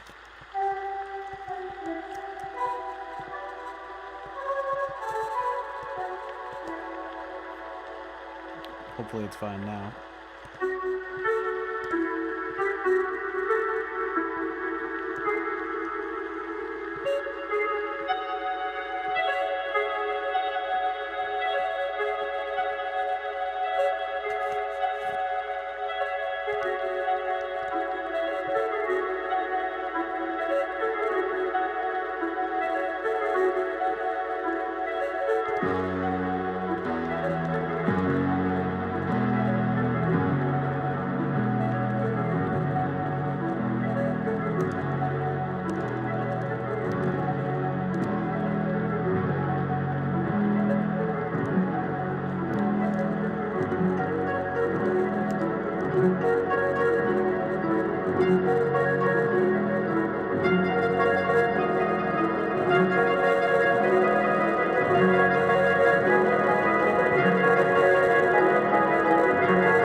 Yo. Sorry, I'm just messing with the design here. What's good, fam?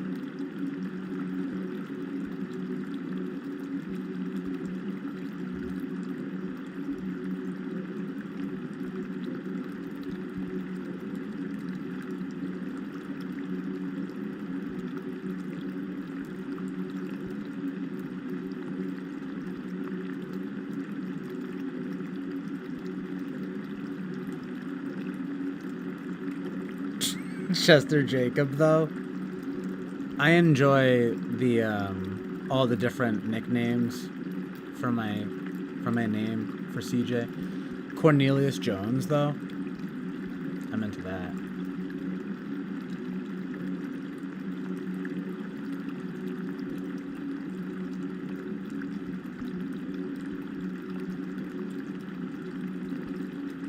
Concubine Jungle. That word that from young Eric Strauss.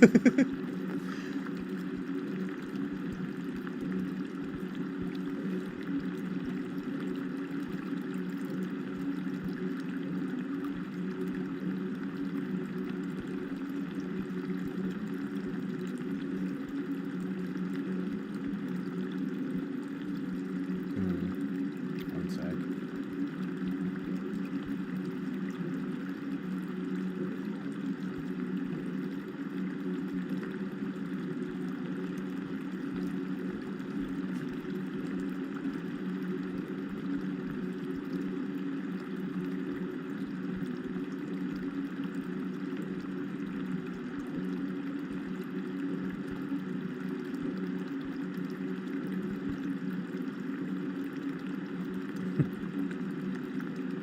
Trying to hit up the concubine jungle real quick with my boys. By the way, this is Sybil Shepherd in The Last Picture Show. Right here.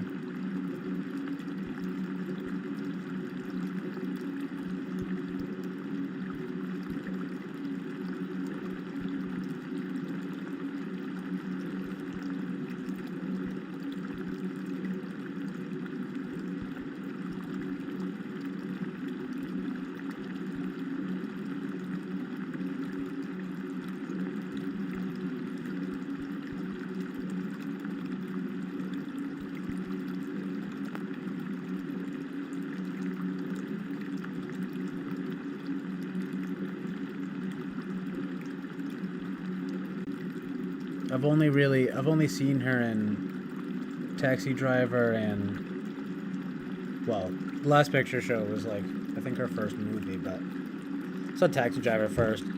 But yeah, The Last Picture Show and Taxi Driver, they're both great movies. I mean, The Last Picture Show is great, but Taxi Driver is amazing. But she's beautiful in this movie. She's beautiful in both. But yeah, I have to put this anyway.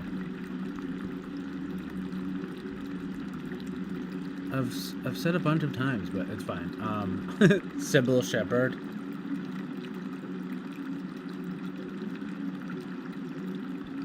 You know how it is. I love, honestly, doing this kind of like little design stuff and music stuff on here. Obviously most of the music, but it's definitely like the most chill. Ooh, Natasha Kinski, you put her too. Yeah, I was just talking about her as well. In Paris, Texas.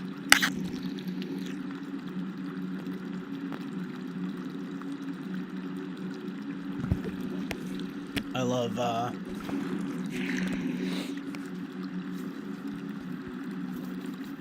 this is kind of vibe, just like, you know, these are a few of my favorite things type vibes. These are a few of my favorite vibes. As you say, vibrator. It's funny.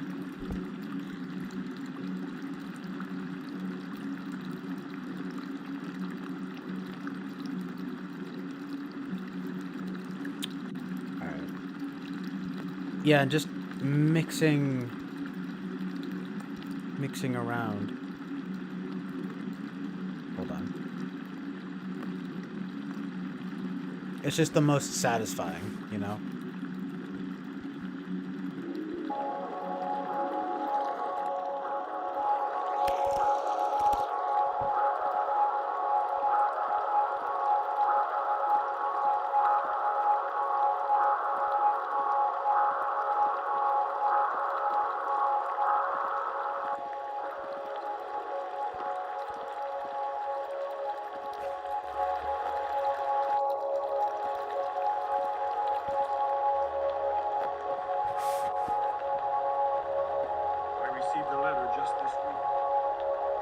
One poor soul said, "This do not be afraid removes the rising up check. Turn your thoughts towards Christ, your desires towards Christ, your trust towards Christ. Look to Christ and live. May the Holy Spirit lead you to trust Him now, and He will save you."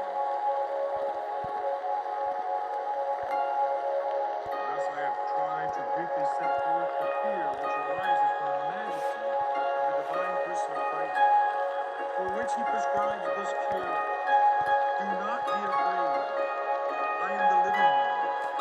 I was dead, and behold, I am alive forever and ever. Do not be afraid of Jesus because of His glory, nor stand back because of your wickedness. You desperately need a mediator between your soul and God, but you do not need a mediator between your souls and Christ. You may come to Christ directly, just as you are. Christian,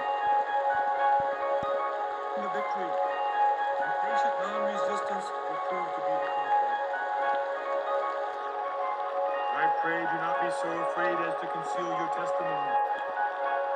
Tell others what Jesus Christ has done for you, and the more they blaspheme and persecute you, then be all the more determined by God's grace that they will not be able to find fault in your character, that they will know that you are Christ. Climb up the mast and nail the colors to it. Drive another nail tonight. Fix the colors to the masthead. Say, by God's grace, never will I be ashamed of being a Christian. I might be ashamed if I were a drunkard. I might be ashamed if I were a blasphemer. But I will never be ashamed that I am a follower of the crucified Son of God.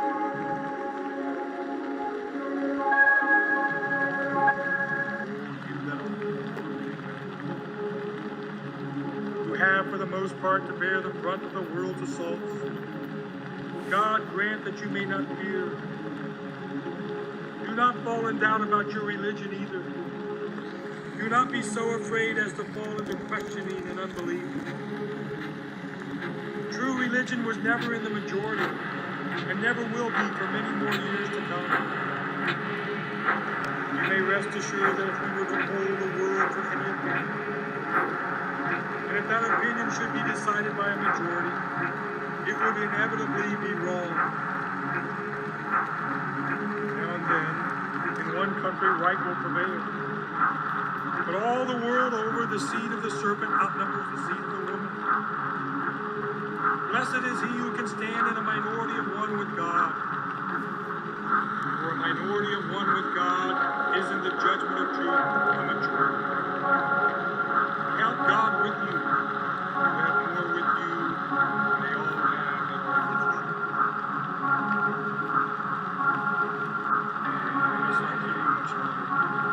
Therefore, I want to say another word which I would like all of you to hear. This is the fifth, do not be afraid. You will find it in Luke chapter 12, verse 32. Christ, preaching to his disciples, said, "Do not be afraid, little flock." I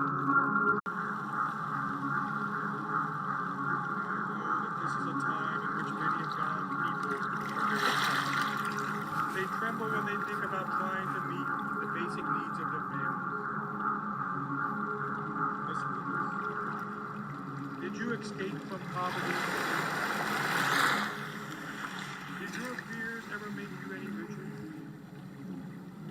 found it to be vain to rise early and to stay up late, toiling for food and haven't you learned that? Don't you know that if you are a child of God, He will certainly give you food and clothing?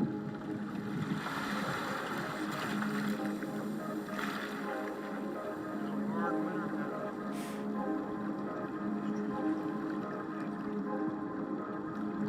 I dare say so. And yet, early this Sunday morning, I noticed when I opened my window, they were singing very sweetly. They broke forth in a chorus of harmonious song. You know what the little bird sings when he sits on a bare branch, with snow all around him? He chirps out, "Mortals, cease from toil and sorrow. God provides for tomorrow."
Learn the Sparrow's song. Try if you can.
would still come to Christ. And if there were a legion of demons, I'm not quite sure how many legions. But if there were so many that you could not count them, yet you could come with all the demons in hell inside of you, and you would still not believe.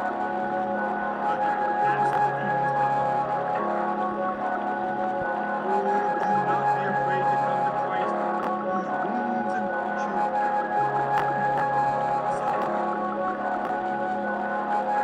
are people that produce saving fruit just as well as others. I think even better. Pleased to give you the gift. This do not be afraid prevents the fear of worldly concerns. It prevents the fear of worldly concerns.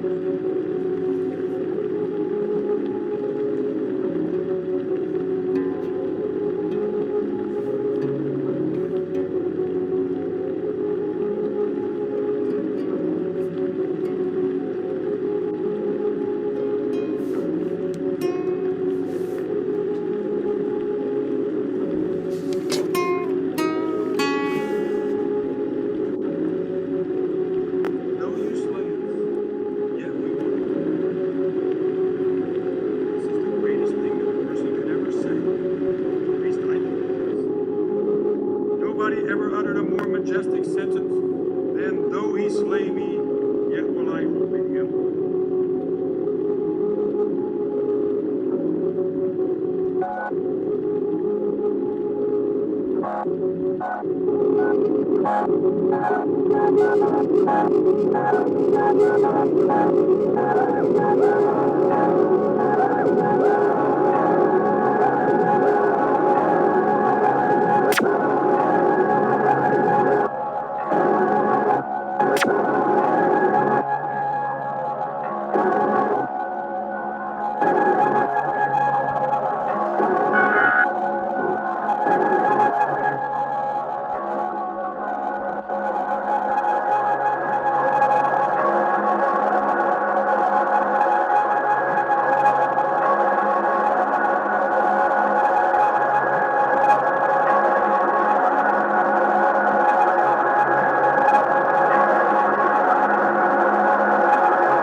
last bit of advice, when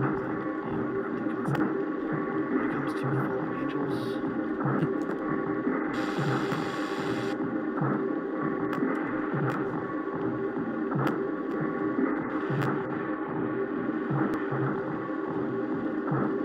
The expression is sublime. When Job had lost everything after being immensely rich, he sat among the ashes and scraped his sores, and he said, "Naked I came from my mother's womb, naked will I depart." He was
And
all your sons, no stage that excels them.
right now.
No one's here. Yeah. I summon thee. I summon thee to come back now because I'm not playing music anymore. Lucky for you. I guess you guys don't like my music.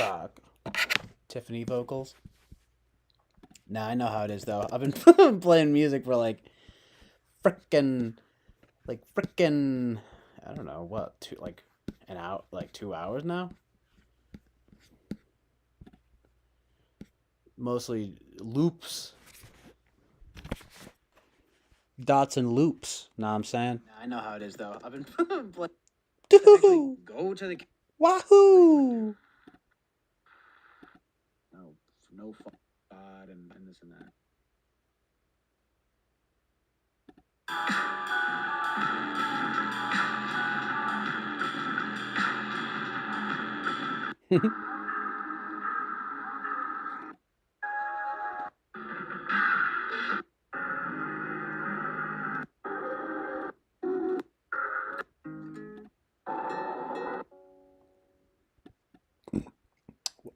More like 4 hours.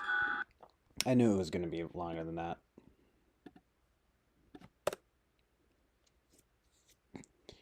So much for SI Dom. No, I don't know. But I see you guys are talking about it a little bit. Tee-hee. Tee-hee.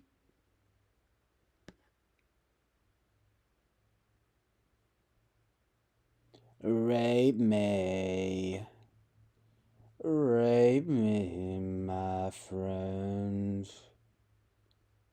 I'm not the only one. Nah, I'm not the only one. Oh yeah, I know Lino's probably not here anymore. Oh, I gotta change this to live chat. Lino's obviously not here, but I can probably come through to Discord on Thursday. I appreciate you being chill about it. I'll probably come on Thursday, dude. I mean, I'm a little, probably not gonna keep just like, constantly streaming. I've just been kind of back at it. You know what I'm saying? Let's see if, I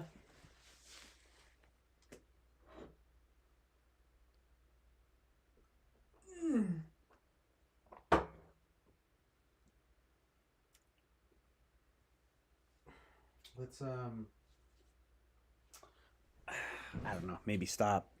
But no, I actually kind of want to check out the, I don't know, see if there's any new comments on the, on the typing session.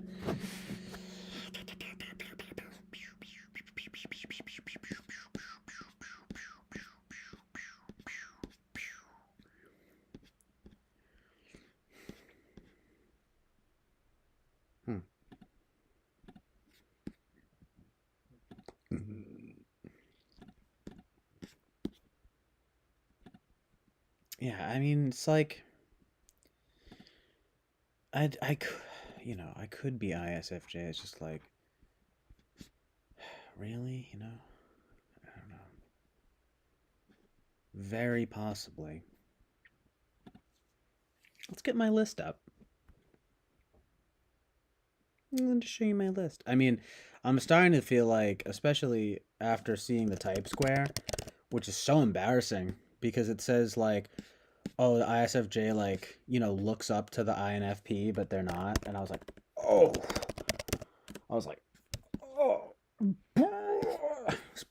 Started,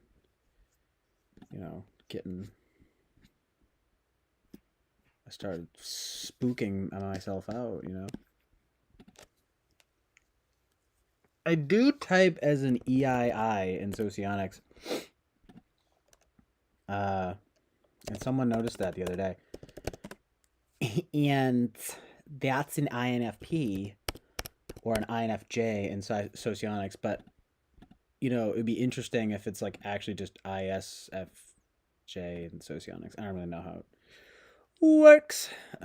it works.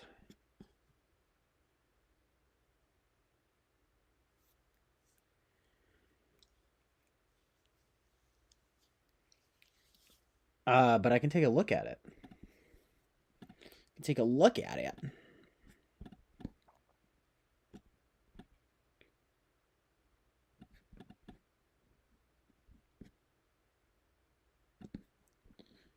Yo, if this could just get a little bit bigger, that would be a doll-ass picture, though. Honestly, though, it's like, if I'm an ISFJ, like, everyone's an ISFJ. You know what I'm saying?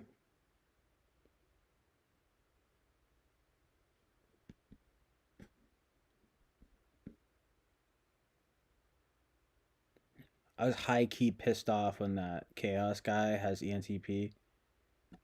Although, it's like, fucking whatever. It just makes me feel like I have less brain power or something. And then I'm just like kind of like empty inside or something. Although I guess ENTPs have polar FI, but still, I never thought that I was, you know, polar FI.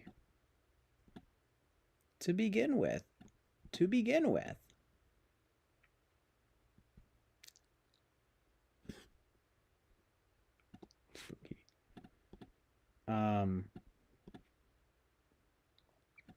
But you know, I'm gonna be getting back into the stream and just kind of, you know, seeing what people say, and then I'll do another session soon, dude. Oh yeah, no, dude, I'll do it soon, dude. Hopefully I'll do it for free again. Know what I'm saying? Know what I'm saying, dude? And do my whole type my whole family for free. Oh, dude, I'm saying no. It's funny though, because my family was talking about it, and then my mom was like, "Oh, we'd pay him." So nice, very good. But I was like, nah, I mean, you know, it's like $100. I guess Spacey does it for like $30. Maybe we'll see what he does, how he types me. Oh yeah.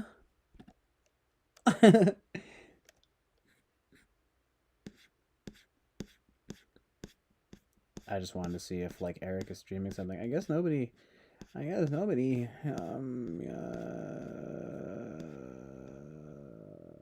is here.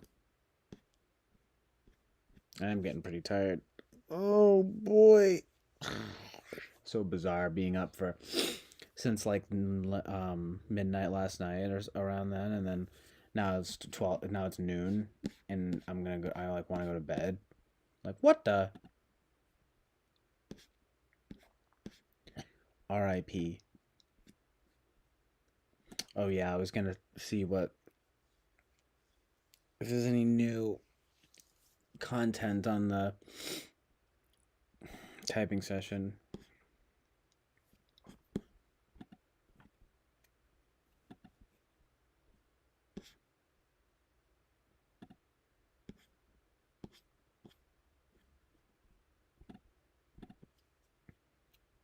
Haha, lols. Lol. That's it. Amazing. Absolutely amazing. Emaciated. I just feel like I need to get my NE tested, but at the same time, and then just kind of like, and like just, I don't know, stop caring so much about it and stop feeling like I need to like flex my NE or something, you know what I mean? Like, what's the rush? What's the, it's like, why do I feel like I have to prove anything to anybody, you know what I mean? I guess it's just that kind of, self-concept congruency, which I feel like is kind of INFP, but, it is what it is. I just wonder, like, what I would have to do for Eric to type me that. I feel like he, like, wouldn't. Not necessarily because I'm not, but just because, like, I don't even know, like, almost like he doesn't want me to be one. Not that I don't think that he would, I don't know. I know that's a little bit ridiculous, but how often does he really type people? NFPs anyway. I don't know. It's just funny because it feels like, you know, I knew that I wasn't going to type ENTP, and I've been saying ENFP for like ever now. And he was convinced. And I'm like, oh, I'm not ENTP, but like now he sees that, but now he's going for ISFJ. But I just kind of feel like, I mean, we'll do another session and I'll just be mindful of it. And I'll try not to, you know, influence it in any way. But I feel like if I'm maybe just a little less fucking bouncy or whatever, you know, it's buffering, but I'm just saying, like, we'll do another session, but if it's, I just need to be a little less like bouncy in that way. Fuck you.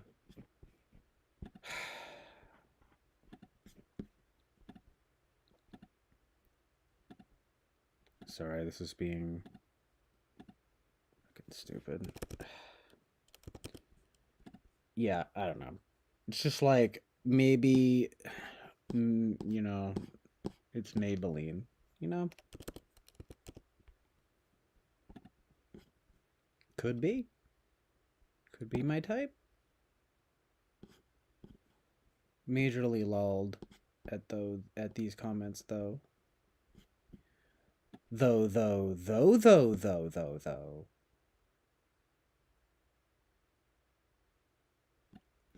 Plus, just like the OCD type vibe, you know, it's like just makes me seem so much more SI. I mean, it's just not feeling well and being OCD just makes me seem SI. Community comments.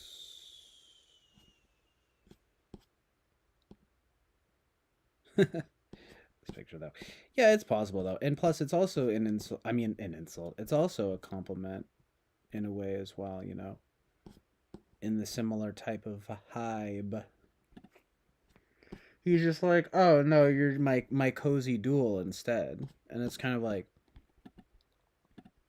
yeah, it's like maybe though, because you know it's like if I was INFP, I'd be his supervisor. And I feel like that's part of it too, where it's kind of like, okay, like, you're not kind of like quote unquote stupid enough to be ENFP, which is like, yay, thank you, or whatever, right? But then it's kind of like, oh, but like, I don't feel supervised by you. And it's just kind of like, well, you're also twice my age. And like, what am I gonna say? You know what I mean? Started like giving you shit about, you know, it's like, you know, it's like when I don't have it together either. Yeah, I'm just wondering. I mean, because like, but if I was ISFJ though, I would have access to the FI, so I could still kind of, you know, access that. So you know, it's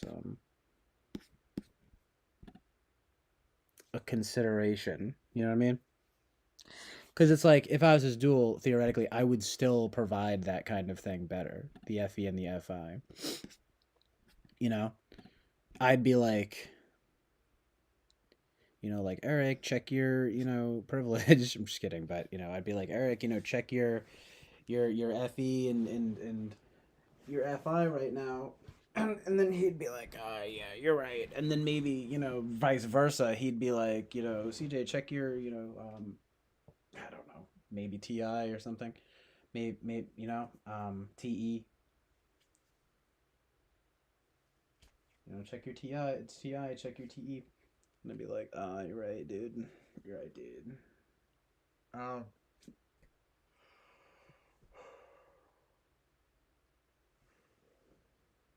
Damn. Tired. Putting in that work, though. This is real work. For me.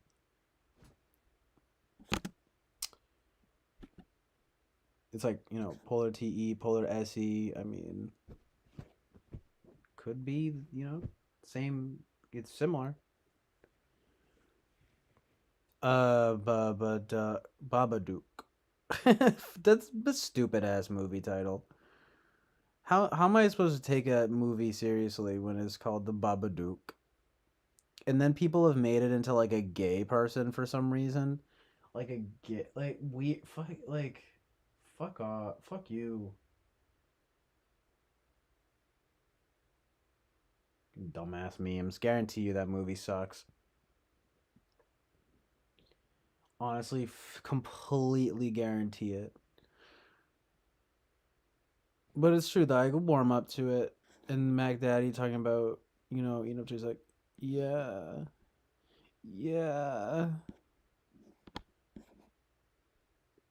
I'm interested in it. I'm interested in it. I'm also kind of not. I'm also over it.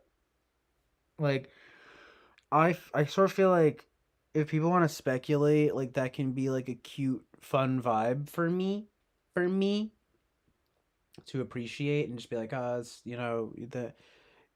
cool or whatever, nice that you guys care or are like interested in what type I am.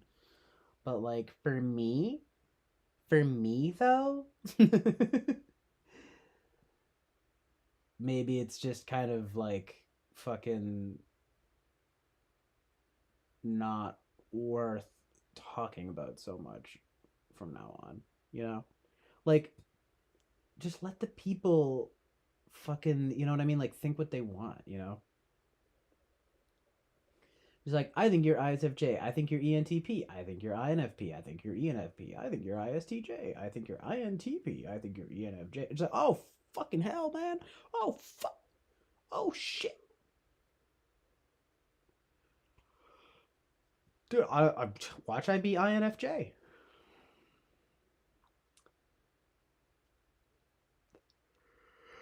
But it's like, dude, ESFJ though, like, oh god, no, no. I'm just kidding, but like literally, no. And then it's like the rest of them, obviously not. Like ENTJ, ISTP, ISFP is like meh, but like no, INTJ is like meh, like no. And then oh yeah, ESTJ, like no. And then fucking ISTP and ESTP are absolutely not. I think I already said those.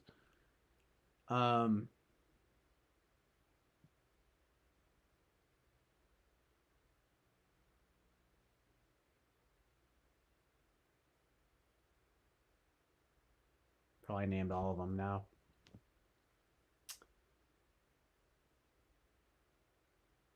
Oh yeah, did I say ESFP? Yeah, definitely not an ESFP. So yeah, that leaves half of them. But again, it's just like top 4. I'm gonna say top 4 right now. Okay, it's clearly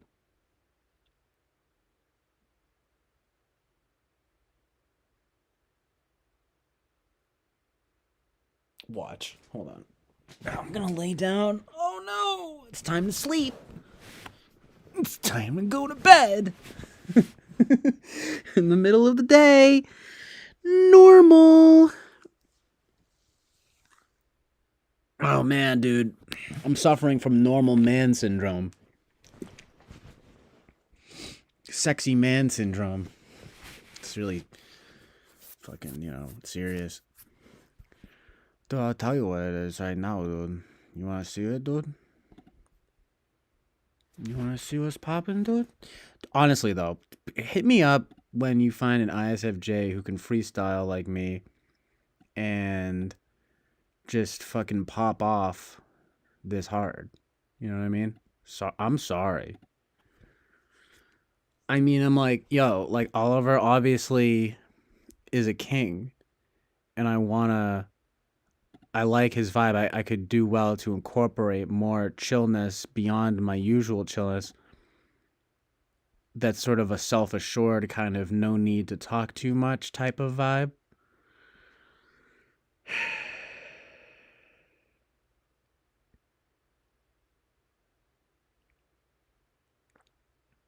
But I gotta pop.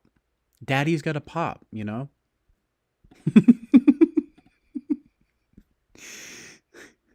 I'm sorry. I'm sorry, but daddy's gonna pop off. But, what is funny though is that I kind of feel like a lot of my humor is even just the way I say stuff. It's not even just necessarily what I'm saying. Like, it's not super like, whoa, look at the puns, the crazy gymnastics. Like, yeah, I'll spout off a pun every now and then. I'll pop. Dude, oh shit, I'll pop. I'm just not into that whole, like, I've just kind of gotten retarded over the years, so I don't have like the same pop in that way. But I am honestly probably the funniest person I know. Yeah, kind of though.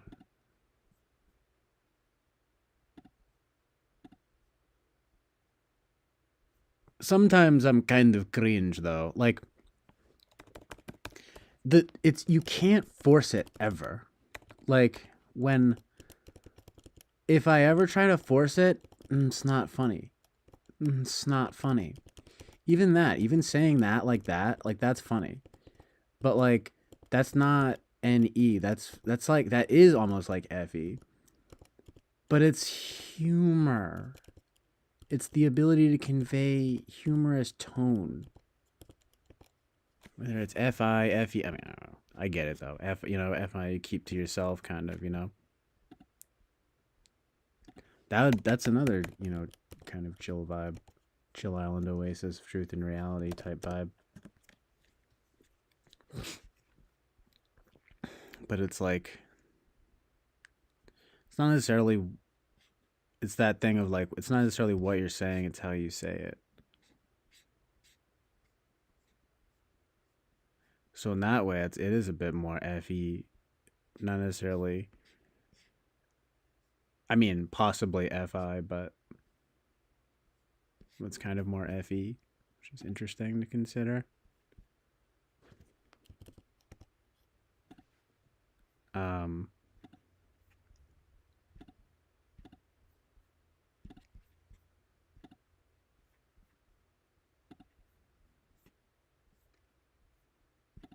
But I was gonna update my list, but it's kind of like I don't know. I'll do it later, I guess.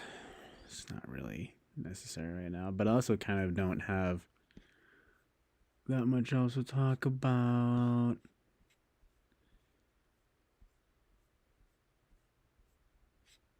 Maybe if people were here, I could like watch videos or something.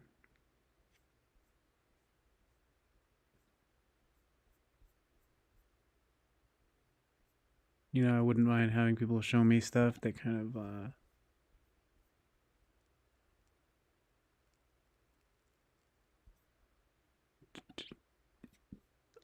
people show me videos, I react. That's very kind of FE almost too, but I almost wonder like, of course it's not like I'm some celebrity. I'm a famous person. I'm a talking with famous people person. But I'm not. Either way though, just be like, oh, like send me stuff. We'll watch it and I'll react to it. We'll react to it too. You know what I mean?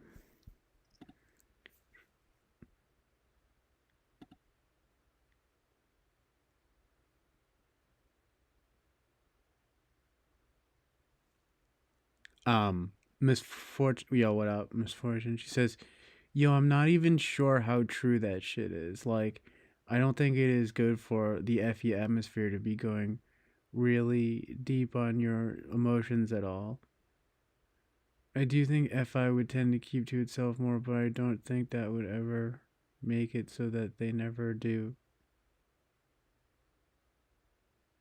How long have you been popping? So good. Lino's fucking hilarious. It's been like 10 hours. It's ridiculous. Pretty tired.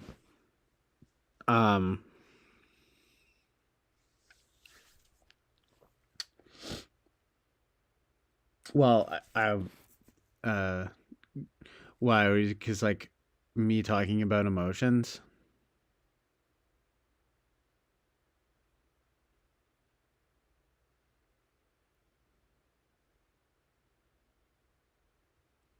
because I do that, but like, watch it be, demonstrative FI though. I'm sure FE shares emotions and does the relational thing, but honestly, how deep, especially like day to day, never do share, But I don't think that would, yeah, Mika said that they never do share.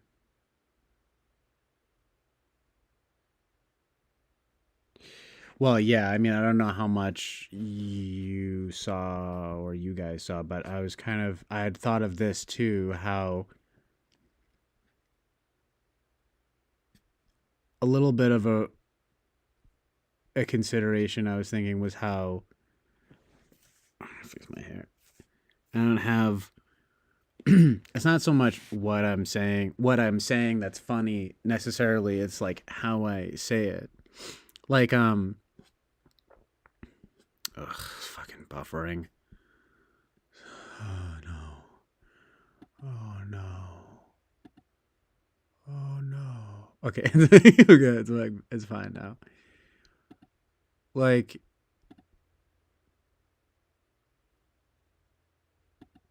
oh well, I was just popping off. I was just saying, like, how many, let me know when you find an ISFJ who can freestyle like me, and then I was, in a roundabout way, I was kind of thinking about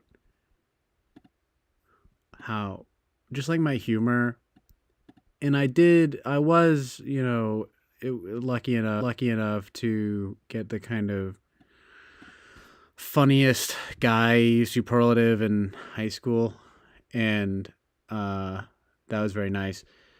I was thinking, like, I feel like what's always made me so funny, and maybe it's not, because I feel like sometimes, okay, so it's like, I'll come through with, I was saying, oh, I can pop off with some puns, like, I come through with some stuff, right? But it's not the same. Like, even like Lino is a good example. We've talked about it. He still thought, at least for the time, that I was INFP, but he had a reason. He was like, well, maybe it doesn't, pop off as hard in that way because it's FINE, not TINE. And I kind of thought that made sense. But anyway, I was wondering if it's more just, it's not what I'm saying, it's how I'm saying it. It's like, especially because just like tone and things. Even John had keyed in on something that I don't even know that he realized it, but it was kind of like,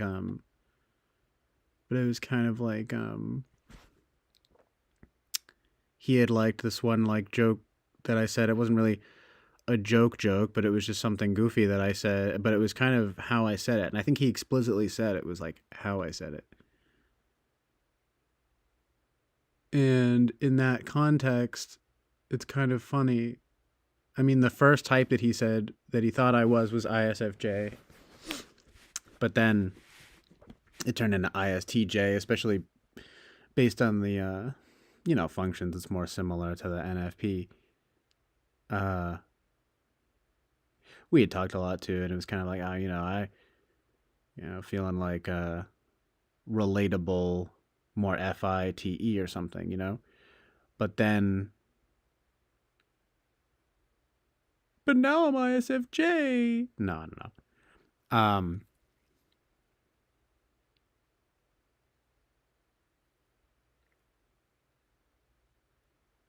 But then the king popped. No, I don't even remember.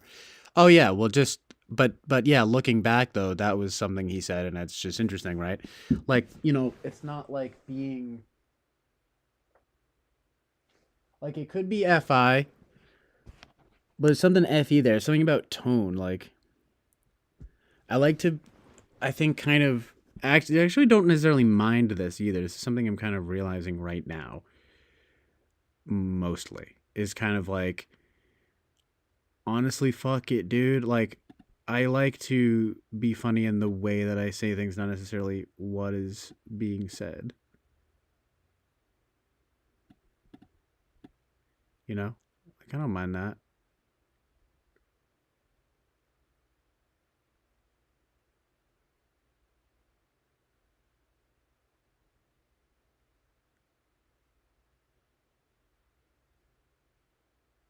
It's probably some of my favorite types of humor too. Like I've never been that into. It just depends on how you define NE. You know, it's like, you know, like like I really liked Tim and Eric growing up or something, right? Which is like kind of pretty NE at the same time. And I've never thought that Robin Williams was funny. And it's funny because, no pun intended, because they made fun of Robin Williams in an episode. I mean, he's like a brilliant actor, I think.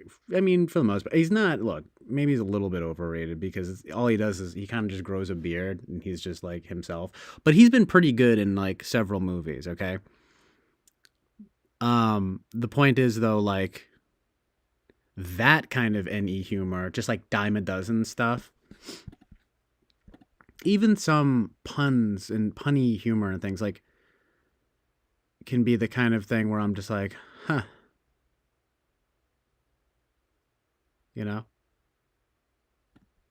it doesn't really like tickle me as much.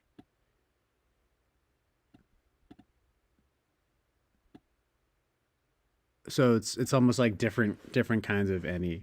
Like there's being random. Ooh, shit. Yeah.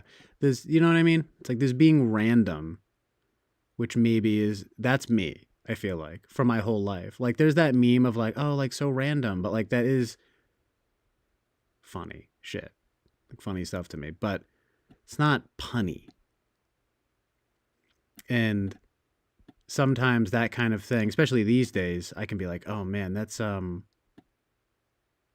good. Like with Lino, he'll come up with some clever stuff and I'll be like, oh my God, like it's too bright. It's like, how do you do it? You know? But there's other things at play, like maybe you just gotta not smoke weed anymore. You know what I mean? Like just smoke way less weed and just things like that, you know, just kind of be a little quicker. Like these kinds of things of being just like quick, right? Like I can be funny in my way. There's a little more FE, maybe FI, but it's kind of like the NE stuff, being clever like that, being quick like that. I'm almost a little bit like, damn it, how does he do it? Or how do people do it? I mean, I know how they do it. They just be quick, you know, or just and be clever.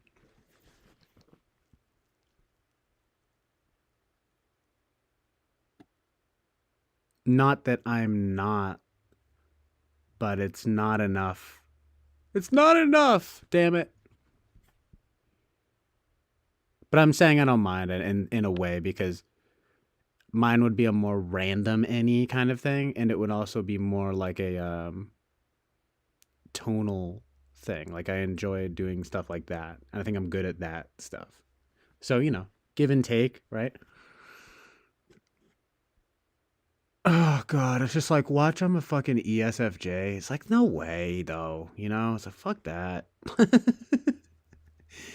Anyway,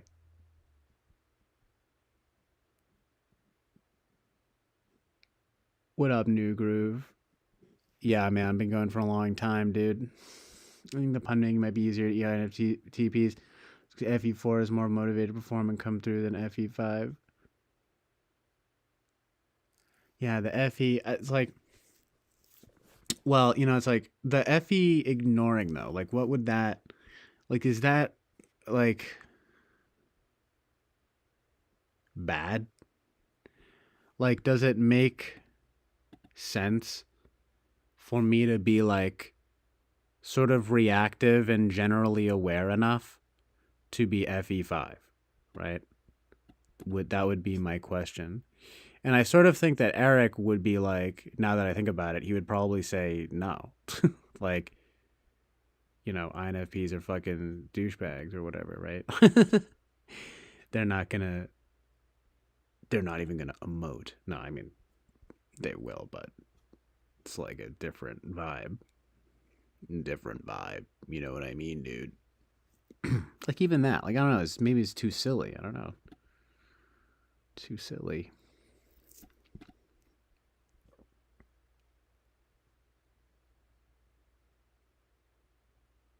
I don't know. Like, all I can say is grew up quite the ENFP, kind of became more of an INFP, and now ENTP, ISTJ, and ISFJ are being posited. And since it's Eric doing ISFJ, you know, I'm inclined, especially with the way that it fits, not necessarily archetypally, but functionally in the way that he describes it, you know, I would put it as like the even honestly, maybe the second or third most likely type. But I still feel like kind of an INFP. But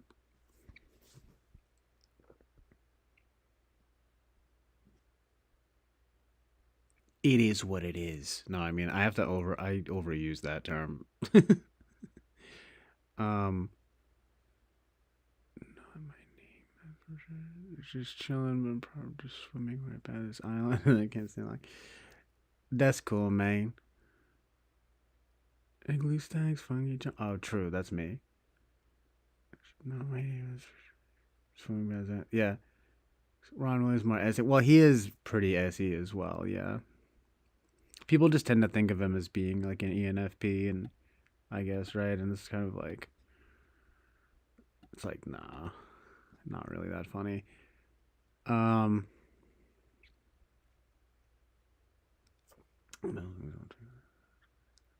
Glad you came here though on your break, New Groove. Appreciate it. Good stuff, vibes, fam. Fifth slot is triggered externally, so who like? So could it be like triggered by? Well, that's kind of like what Lena's saying. Like, INFPs are probably more FE sensitive, and ISFPs ignoring doesn't mean you don't value it. Like being sensitive to like perception. I feel like I'm pretty sensitive to being congruent with myself perception and others' perceptions. So that's honestly kind of why the ISFJ thing is a little bit like, you know, agitating, but it's kind of like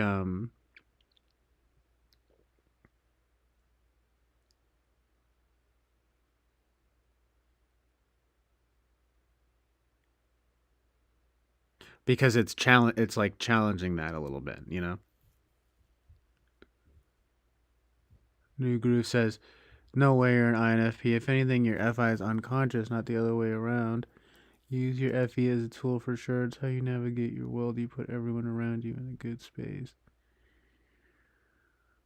Well, I mean, you know, I try with people that I don't know that well, tragically. I think, oh my God. Close the door. Hold on.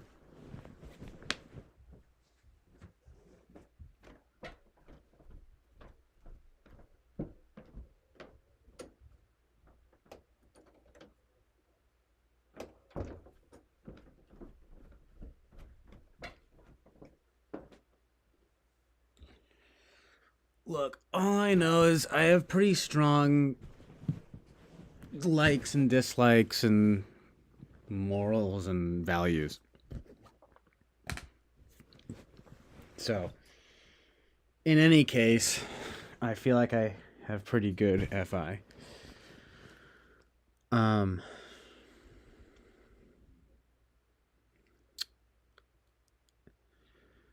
FI is more self-amusing. You seem to always include the tribe with your style of humor. It's too inclusive rather than exclusive.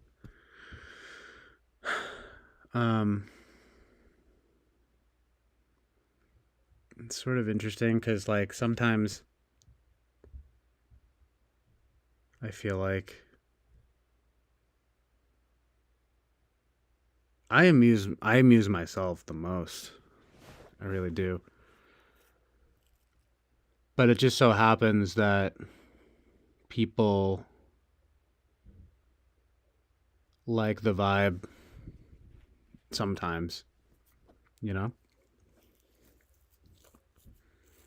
Enough to be the class clown growing up and all of that.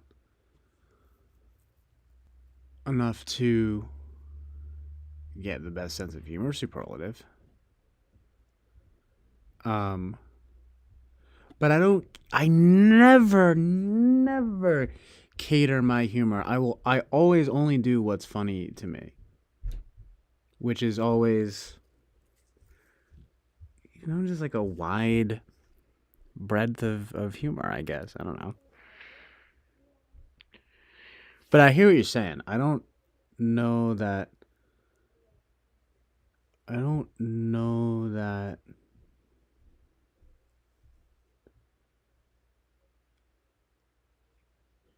I'm pretty consistent. Like, I don't really change myself around anyone. That's why I think of myself as being freaking Mr. Honest and authentic or whatever, for better or worse, because it's like I try to be chill and nice and everything, but it's like I'm never changing anything though. You know what I mean? Like you know what I'm saying? Like, sure, it may be I mean, you know how it is. You just meet someone. I'm not about to tell like a race joke, you know what I mean, or like whatever, you know what I mean, or like whatever, or be like divisive, you know. But sure, once you get a feel of like, okay, can I say stuff that's a bit outrageous or whatever? I will. I mean, I'm just not trying to catch any heat or necessarily piss anyone off. But, like, I don't know. It's not that, like, modulated.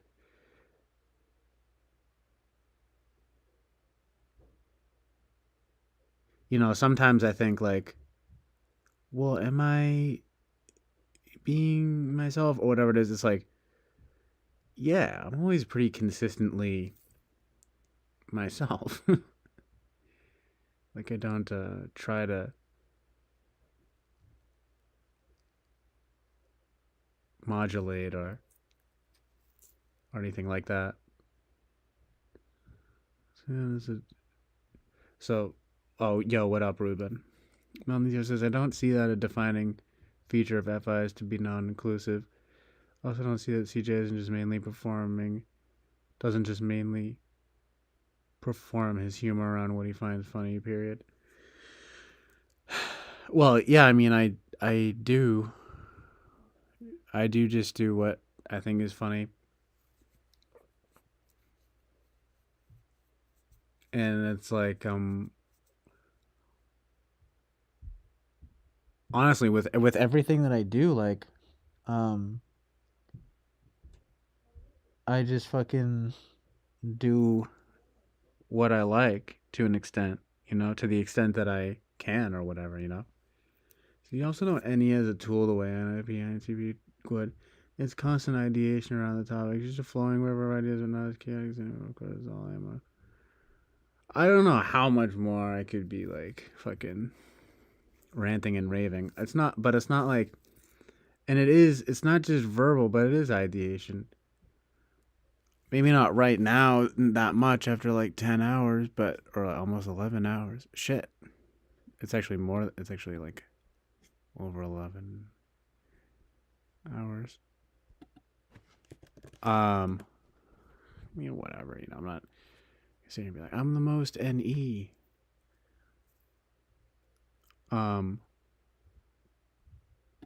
I just don't even know how. Like, I mean, maybe I just don't have the brain power that I wish I had.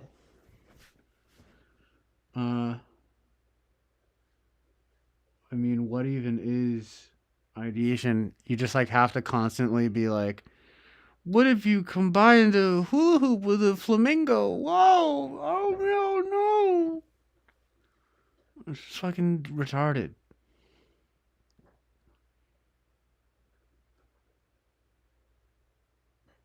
You know?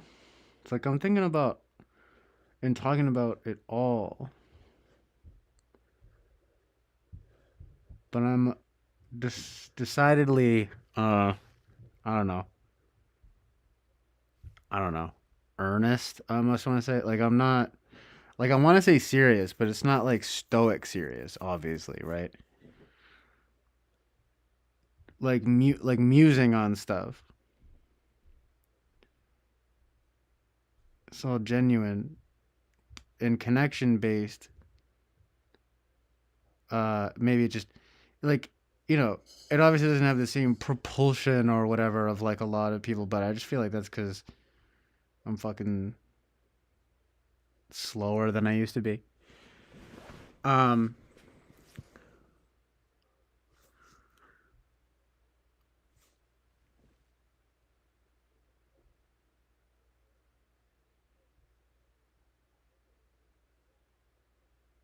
yeah.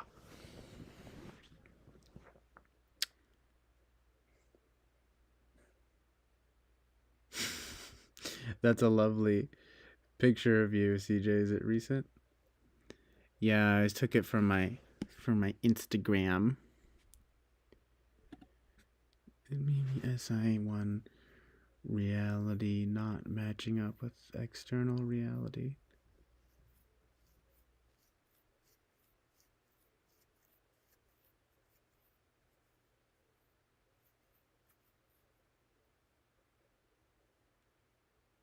I don't know. I mean,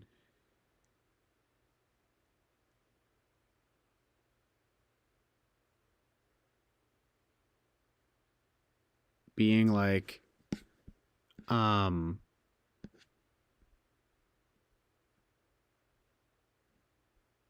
just like imagining that I'm better at NE than NE4. Like, I mean, I don't think I'm just like making it up. I mean, my mom types ESFJ. She might be an ISFJ. My sister types ENFP. She might be an ESFJ. My dad types INFJ. He might be an ISFJ. But I'm like far and away the most NE of all of them. And I'm the one that does all the talking and does all the like humor. Not that they don't. It's just like kind of expected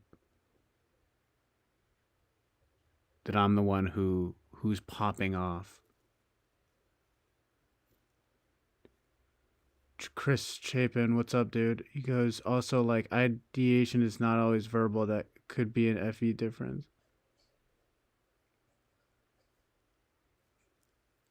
Well, sure. Yeah, I mean, that's something to consider as well. I mean, it's not like yeah, NE like rules the roost on just like ideation itself.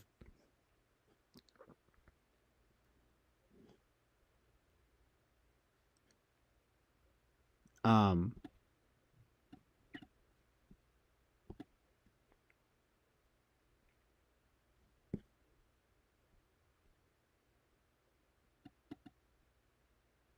the perception. I mean, there definitely is a mixed bag of takes that so it's not like I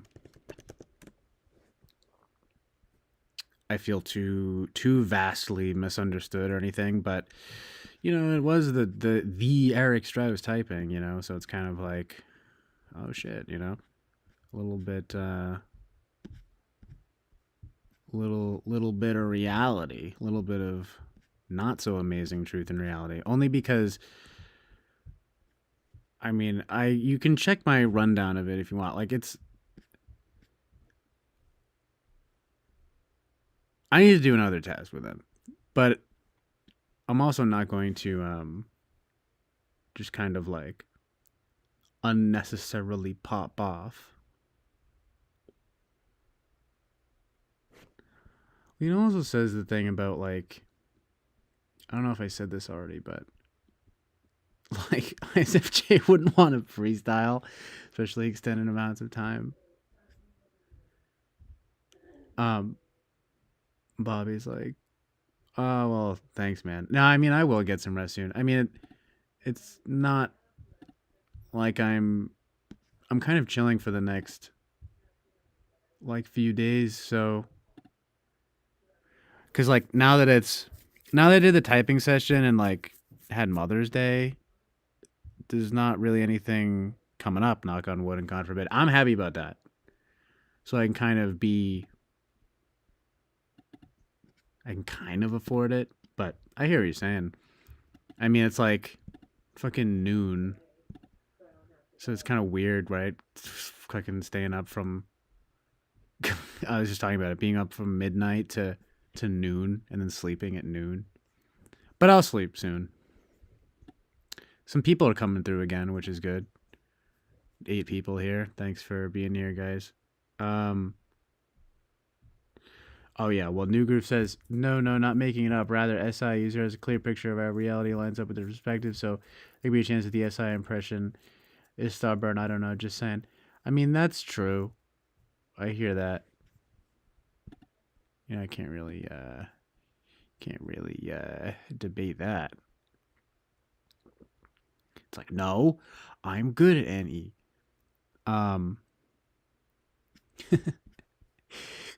God, it's like but here I go again, you know, and like when no one was here, I was saying like, you know what, I don't want to talk about type anymore, and then people are just, I'll let people speculate and not be too hung up. But it is just kind of, it's only been a few days, so I'm just kind of like still processing it, you know what I mean?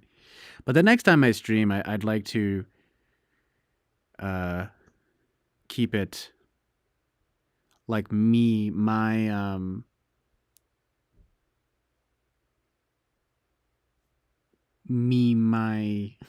whatever popping off or whatever.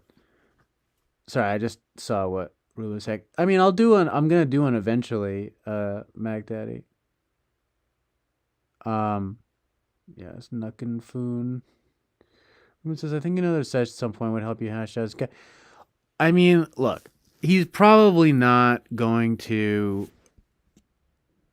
type me into an NFP. I don't really know why, but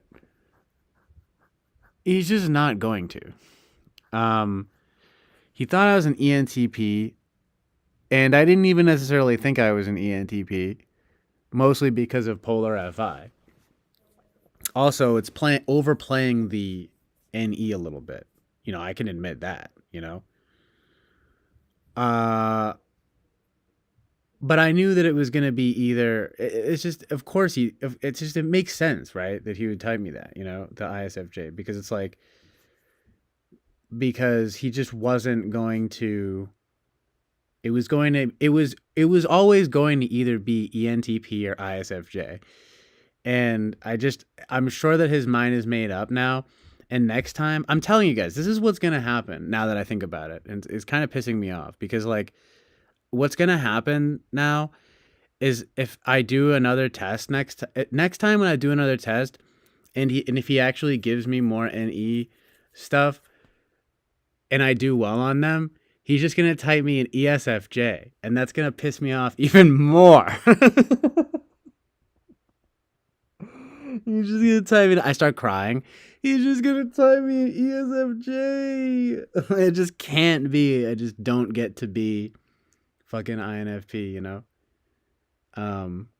Fucking gay. So retarded. And like, he's Polar FI, so he like can't even notice the FI. But it's like, there's no way I'm FI ignoring. it all just sucks, dick. I don't know.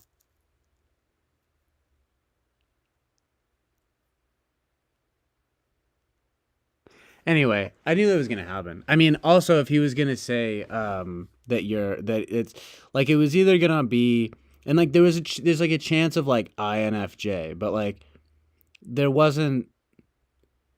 He also didn't test any NI. Like I don't know. That's why it'll just be good to do another session. We'll see.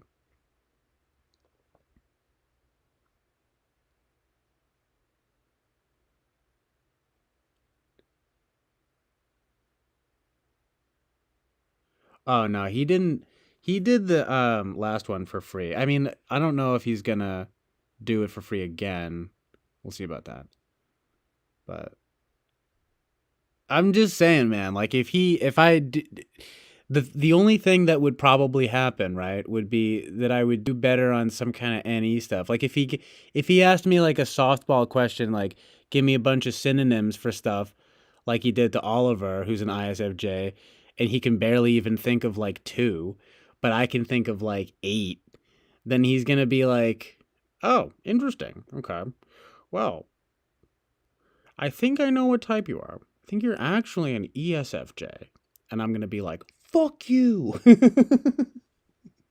No, but also, the thing is, look, he has it's like the best possible thing. You know, it's like one of his best friends was an ISFJ. He says that they can be sort of creative and artistic, that they're kind of the most intuitive sensor, probably.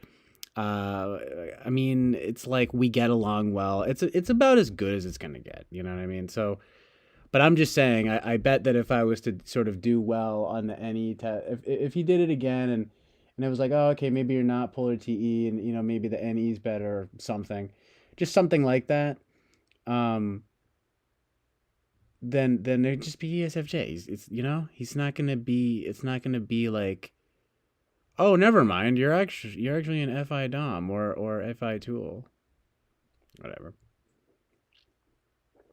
I don't even know why I care so much. It's, you know, there's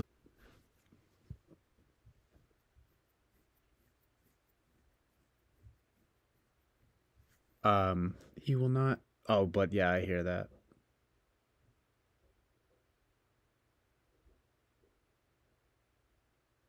There's a little bit of buffering here.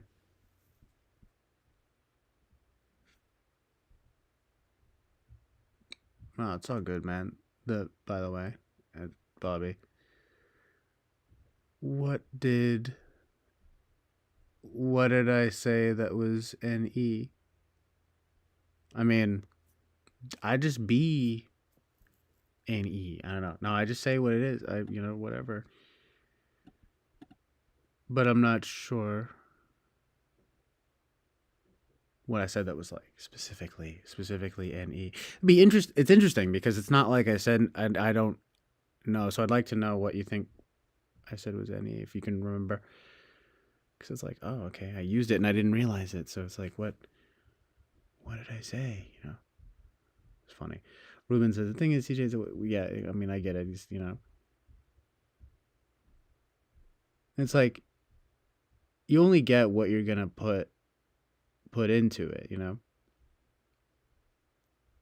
So it's like just very unsurprising. Like, I knew I was going to be kind of reactive in that way, where I'm kind of like smiley and goofy. And then just like the way it all went down, like I didn't really get a chance to show any like real NE skills. So it's just not surprising. And I didn't do that well on the TI questions, but he feels like I do kind of use a TI, which, you know, again, it's like, I feel like I have access to it. Although I don't know if 8th slot, the way he defines it, I don't know if it would be 8th slot. Anyway, man, what was I gonna say? Sorry, someone's was just at the door real quick. But I was thinking,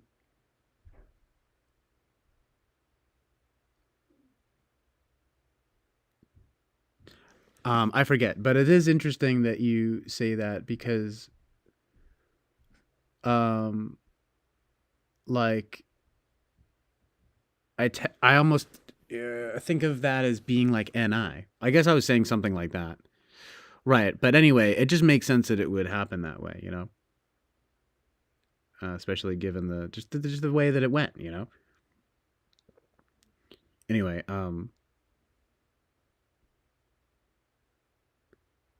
it's just kind of like, you know, it's like, of course I was coming off ISFJ. I guess the question is if I like really am that, you know, it's like, I mean, it's possible, you know. Some of it doesn't make sense, some of it does make sense.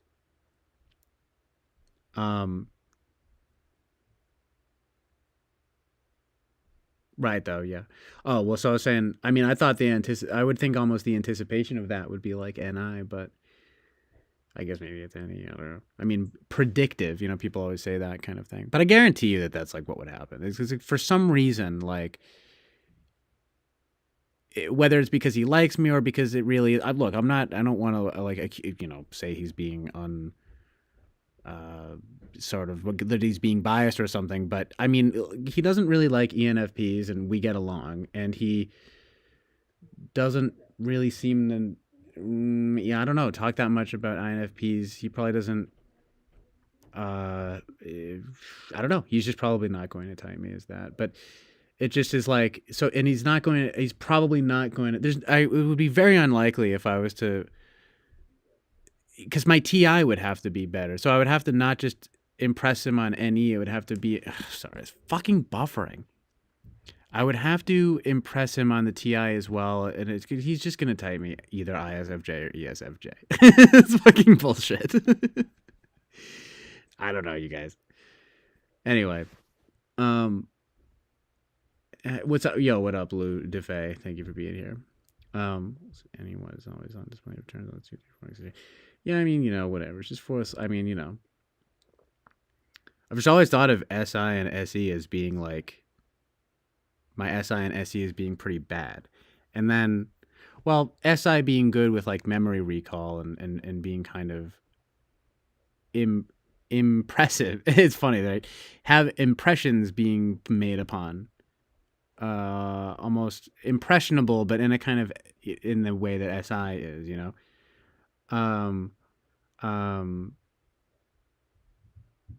But I was thinking of my NE as being good and be like, NI as being pretty good. I go just all the NF functions. It would be kind of like the intuitive functions, then the feeling functions, then the thinking functions, then the sensing functions, like at the bottom, you know? But there is a reality, though, of course, to the SI actually being much higher than like the last, than you know what I mean? Because I do live with it and by it more than I'd like to, is the thing. I feel like SI stuff kind of like makes me miserable. Like I hate being like that, and I sort of would have to calibrate. It's just bizarre, I guess. I don't know. It's just like it does make me question my ontology because it's like, okay, so am I an unhealthy ISFJ then, right? I mean, it's probably an unhealthy version of any of one of the types, not the most healthy, right? But like the idea being SI Dom, the only way, if it was SI Dom, it could explain why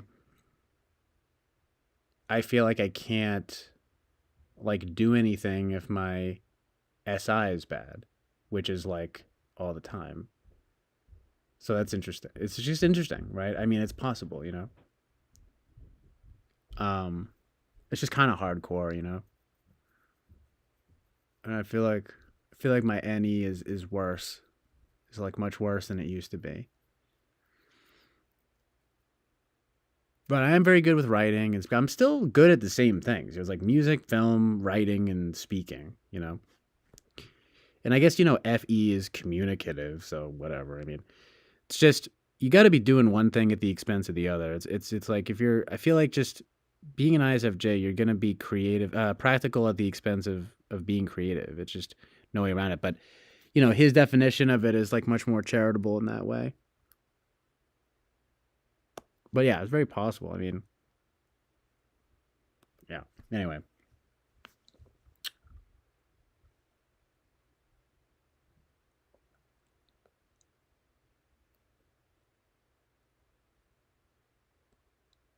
Yeah, the TI thing. It's like some of those, if I was able to write down, I would have gotten them good. Well, you know.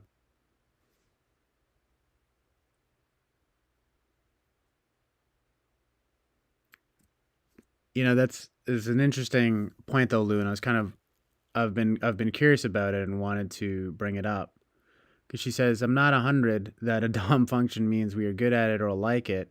It means that's the water we swim in, so very likely we'll think we kind of suck at it. The first line isn't what you do, it's who you are, and if you have trouble ordering all your responsibilities, it's not just SI. It also involves TE, which you may be polar in. I mean, I don't have trouble ordering my responsibilities. I just have trouble doing stuff like physically. And like committing to like a good routine. Like I'm just very like non-committal, I guess. Unfortunately.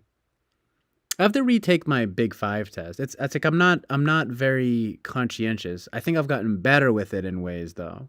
In keeping with I honestly think that my Big 5 scores used to be a little bit like well, hold on. I have them like written down. I think I have like pretty high openness. Hold on. This could also be illuminating. I've been meaning to bring it up.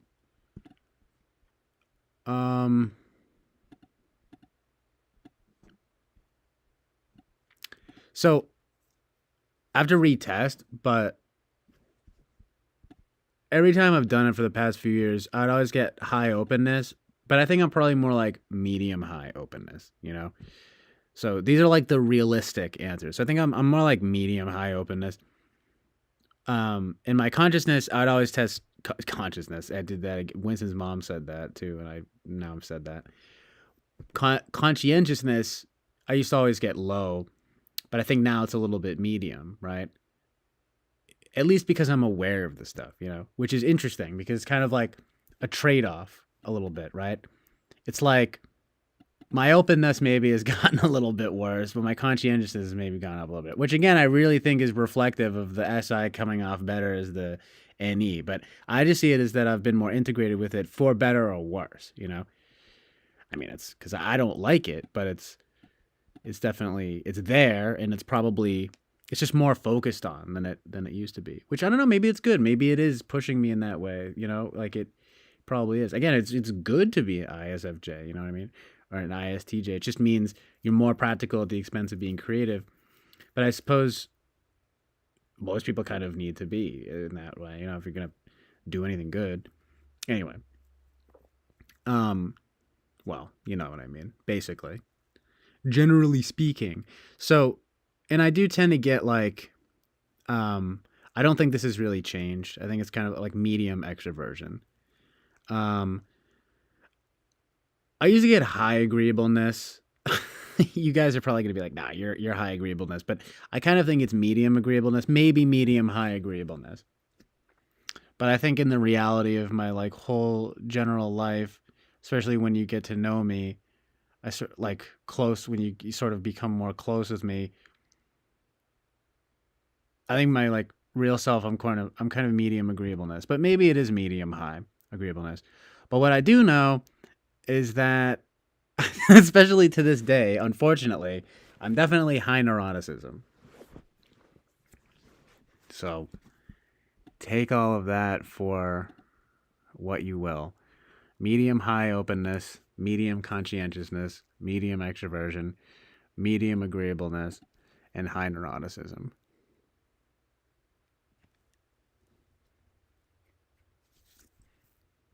ESFJ confirmed. I'm just kidding, but it is kind of funny though, because it's like that's next, you know. Like, oh, I see. Okay, so maybe you're not exactly an ISFJ. Or maybe you're an ESFJ. I'm like,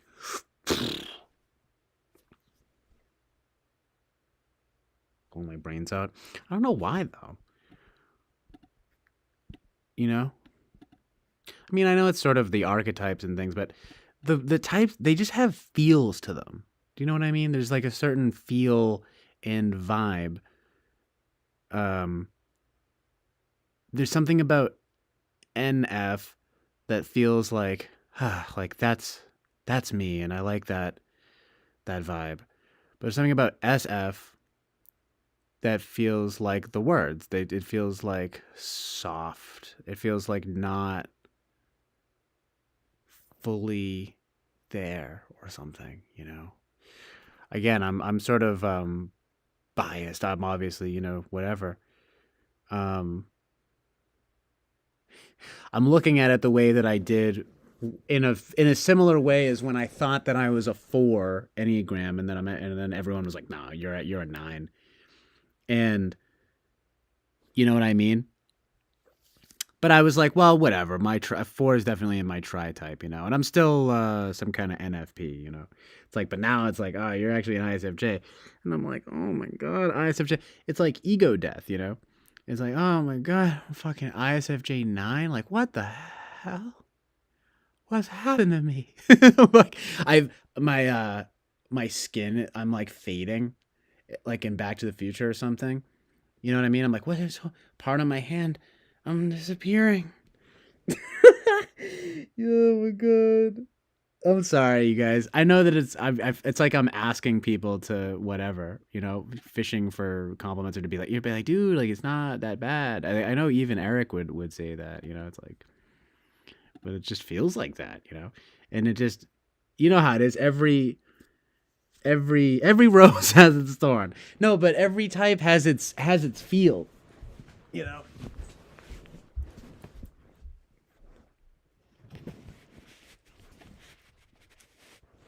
Not that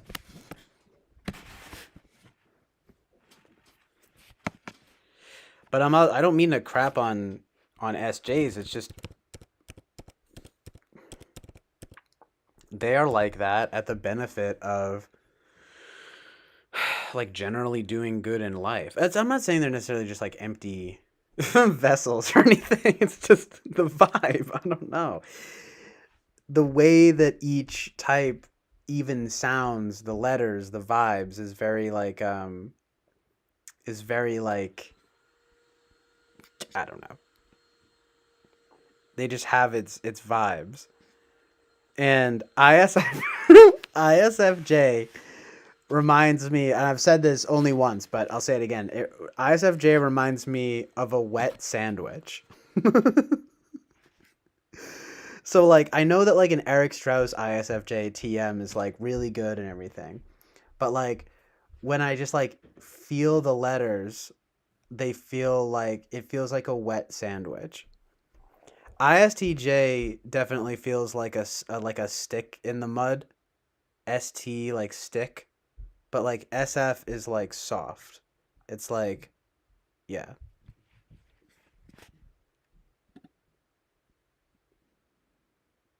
First, that's SE. Second priority is what you got. And but the thing about INFJ is that it has, like, a, and again, this is just what people say, I know, but it's like, it has, like, a more holistic vibe, right? Somehow it's a night and day difference. Even if it's NISE, there's something about it that feels more like whole. Holistic, whole. All encompassing, it's a big picture and things like that. ISFJ just kind of feels like I'm like this. Huh? Oh. I'm sorry, I fell asleep with my eyes open. You know what I mean? Just, yeah, wet sandwich. Oh, man. Sorry, Fell asleep. No, yep, no, I'm here. Hi. Hi. Hi. I like you. Well, you're kind of cute.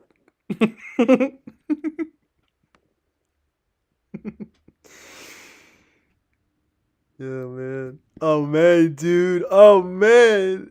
Smoke some more weed, dude. Smoke enough weed. I done smoked myself into an ISFJ. ISTJ or ISFJ.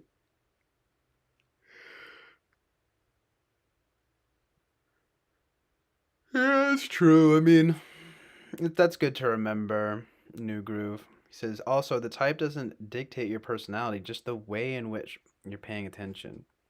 Sorry, this fucking buffering. I don't know why it keeps doing this. I don't know why. It just likes to torture me. The buffering. No, I'm just kidding. It's not that bad. I just don't know why it's doing that.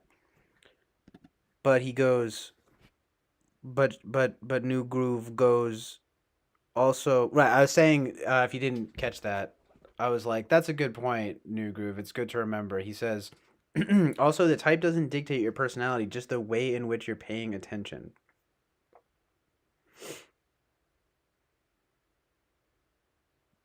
I gotta be honest, that's something I need to remember, you know?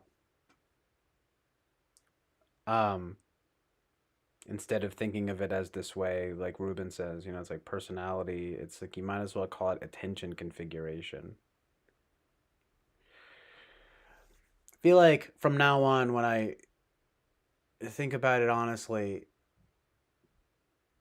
I'm going to try to think of it in that way. Thank you, New Groove. You know, like to be real about it.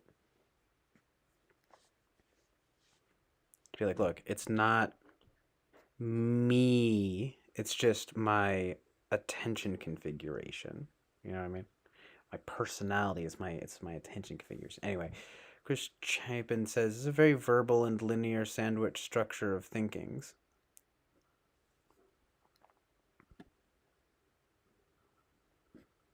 What do you mean? The way of thinking about the types with the words, the way the words feel. Yeah, I could go in about all that. They all have their vibes. I always have thought that that's very interesting about the types. Like the letters, the way that they sound and feel somehow seem to actually reflect their ethos. No one ever talks about this. It's some weird thing that only I notice. But I'm gonna have to. It's like doing a palm reading, you know. I'm like, I don't know. It's just the vibe that I get from what it sounds and feels like. It's like, so you're paying attention to soggy bread. You're just playing like a cool retro Ferrari. Sure, thank you. Amazing Truth and Reality. Kung Lu. That's pretty good. So I don't know. I feel like trying to meaningfully communicate vibe is always going to be a verbal battle. Yeah, sure. I mean, it's just vibe-tastic.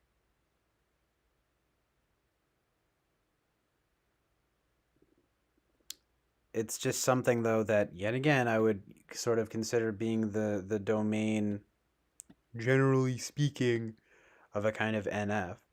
I think I'm pretty good at it, like sussing out vibes.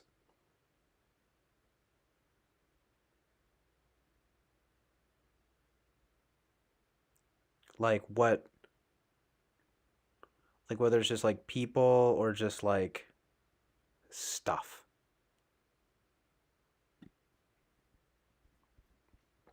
I'm like, yeah, that's that vibe. That's got a bit of a prickly, like INTJ or ISTJ. They even sound prickly. Honestly, I can tell them all. I can do it all. I'll have to write them out.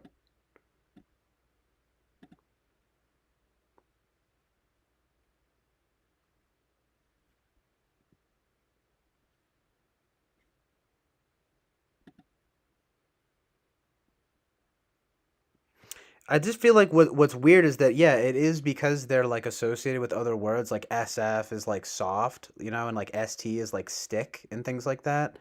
But they actually fucking somehow are relevant.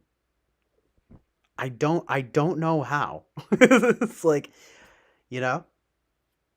I literally don't know how it's possible, but it is.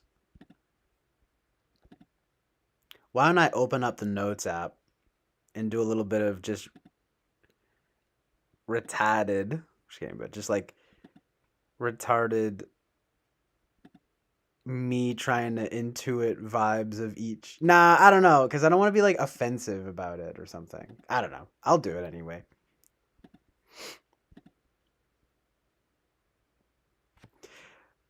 Because you want to try to not be like, oh, this one's like a genius and this one's a fucking idiot.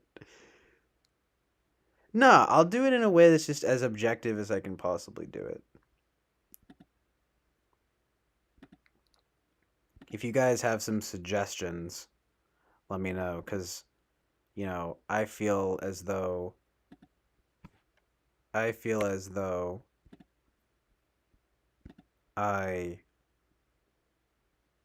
hold on. This is something that no one ever talks about.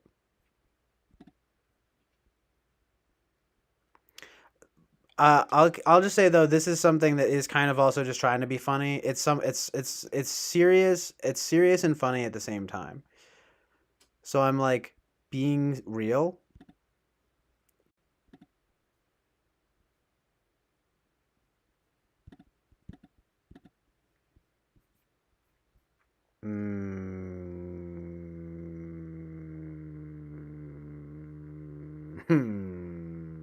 Yeah. I opened the note in OBS and then it just crashed. It fucking crashed, dude. Just wait for it though. Oh boy. You'll see. You'll all see. No, peep this though. Peep this vibe. Wait. Wait for it. Okay. Swaggy.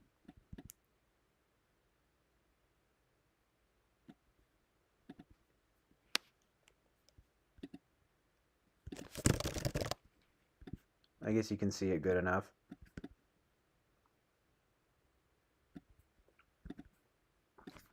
So I guess I'll start off. ISFJ wet sandwich. ISTJ stick in the mud. I have to do way more than just these. I'm also gonna do this.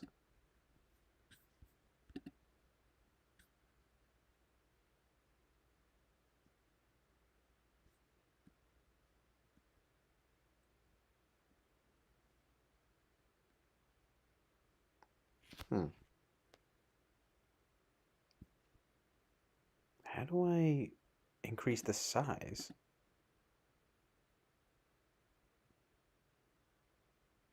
Is that not a thing? On notes?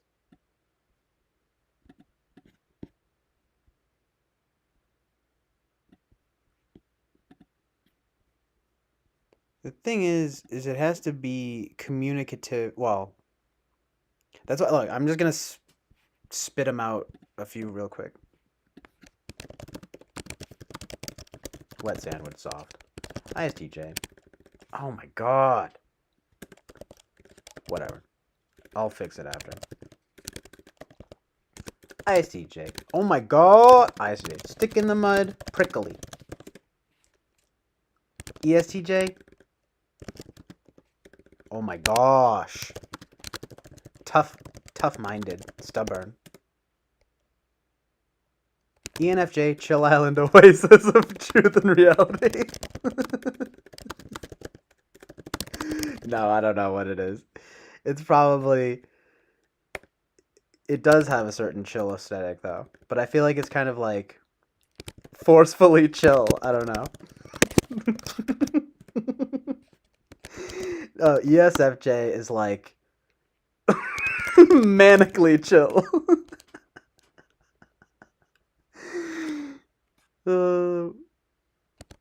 Well, INFJ, holistic masterpiece.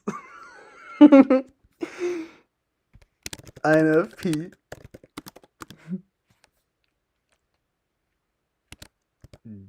deeply neurotic. INTP, smart man. Oh, man. Cracking myself up over here. This is goofy. This is stupid. ENFP, silly man. ESFP, extremely silly man. INTJ. Oh, by the way, also, INTP, smart man, semicolon, glasses. INTJ, dickhead. No. Kinda, though, right? Nah, that's not nice. How about, like, just, like, this emoji, just going like that. ENTJ is like this.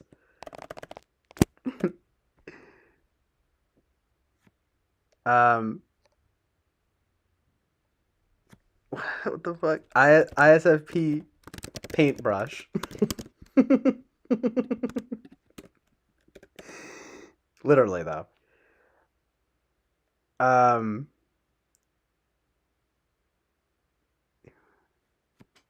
yeah. ISTP hammer. ESTP sexy man. Winky emoji. Yeah, this is stupid, but there's one more. Who am I missing? Oh yeah, ENTP.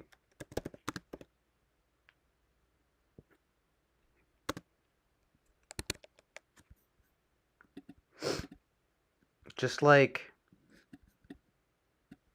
debating.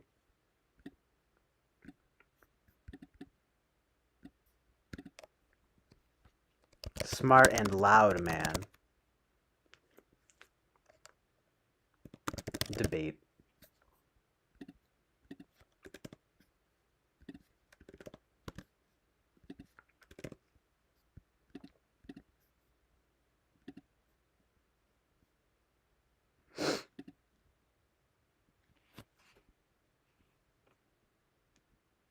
Oh, I'm sorry. This is refreshed.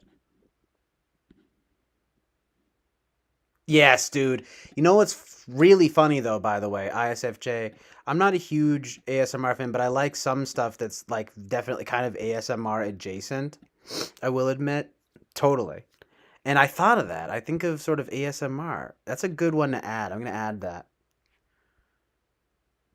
ST is the worst type of what is soft. Nice. Lol, not chill. Lol, fair. For STs that are break the rookies in the CJ zone. This is fantastic. I almost need 6 slot. 6th slot. Oh, yeah, well, thank you. NFP Soggy Cheeks. SP Spangles. Sparkles. Spankles, though. Amazing. Sergeants, that's pretty good, too. I'm gonna add some here. I just wanted to get a few.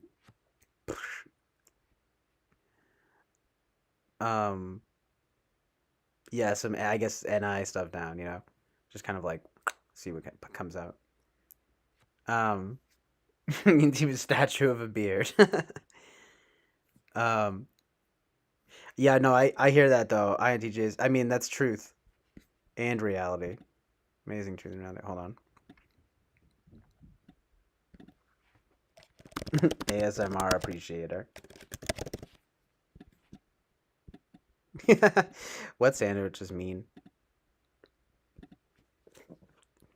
It's mean.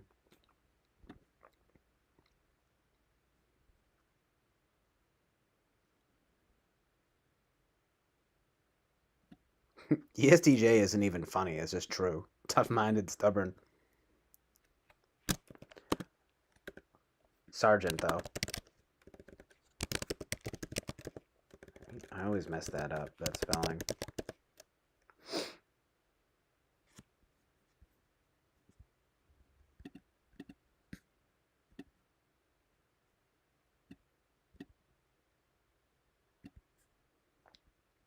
One sec.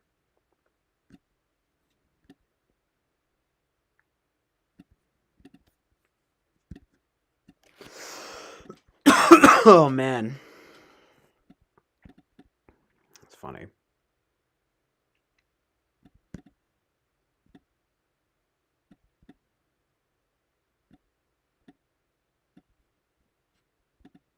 I mean, I could be a fortune teller.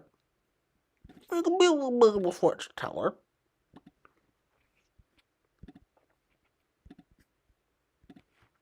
Hostess. With Twinkie. Hostess Twinkies. Cactus.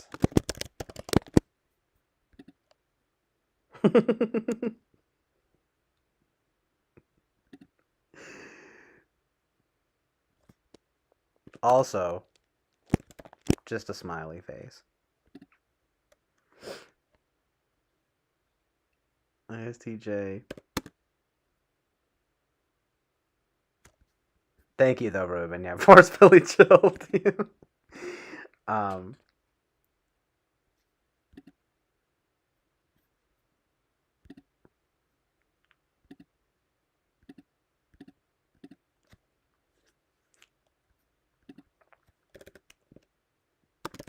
Businessman. Businessman in suit. No, ENTJ. Wait. Businessman in suit, but large. Large and in charge.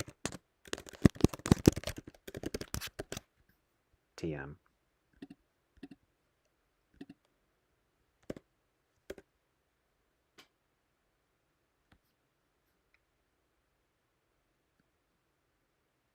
This has no rhyme or reason to how it's written either. It's just...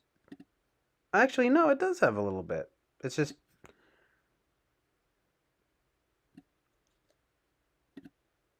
That's kind of funny. This is how it came out, I guess. Holistic masterpiece, though. Oh, shit. I almost want to say the painting itself. Not just... The paintbrush is the ISFP. The INFJ is an actual painting. But not like in that slang way of like an actual painting. But I just mean like an actual painting. INFP, deeply neurotic. Just Tim Burton.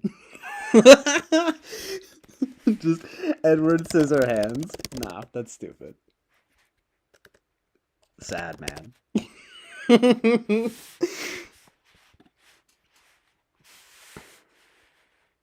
ENFP. INTP. I mean, I'm sorry. Nerd. Nerd alert! No.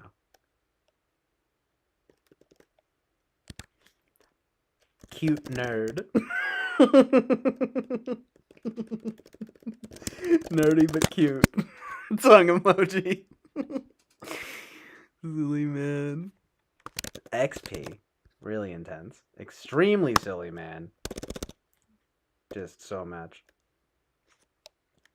Physical.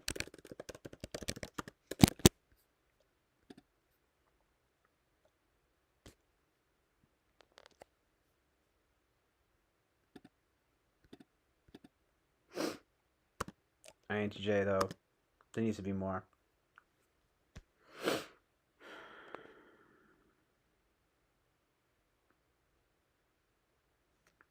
Honestly, they're not even that angry. It's just more like that. But it's more like that. Or that. Just kind of like, Yeah, that's pretty good. I like that. To avoid confusion, I'm going to get rid of the... No, I don't know. I need that, I guess. I'll just do that. I don't know.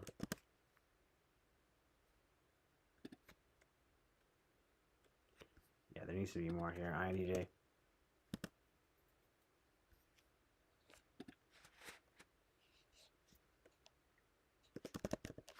Scientist in laboratory?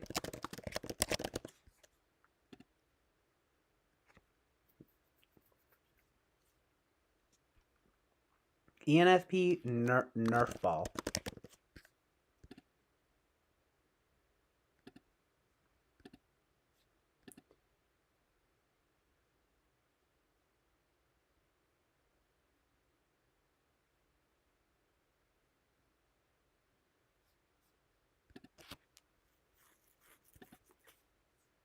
Just put Eric Strauss for ENTP.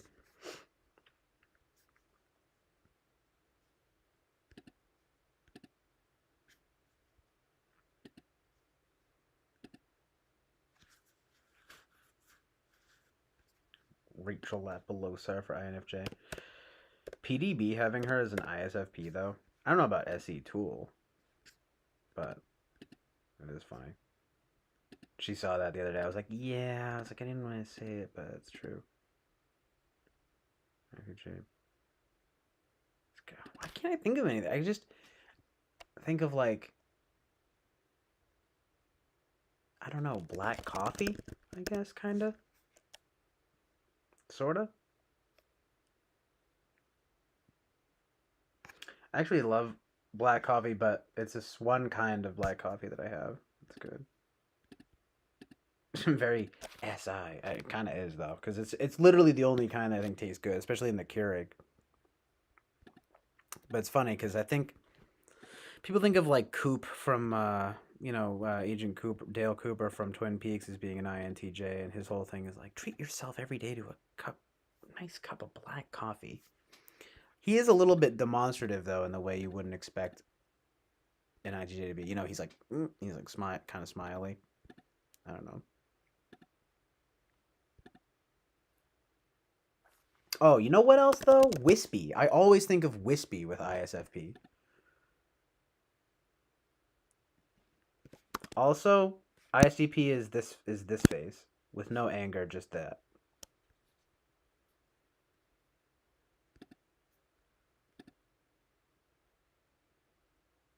ESFJ.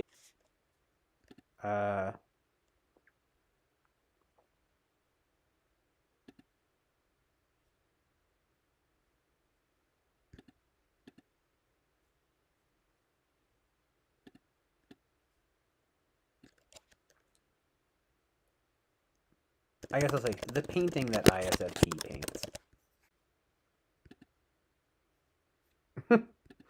Lol.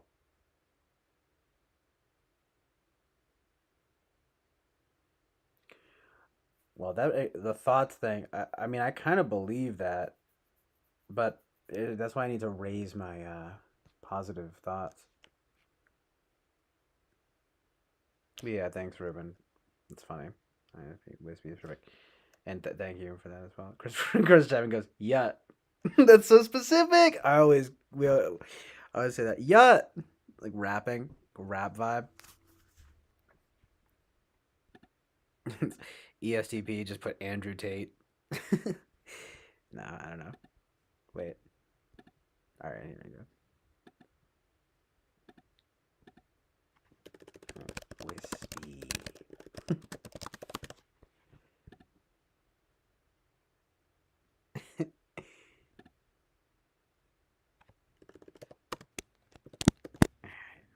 Okay, I'm done.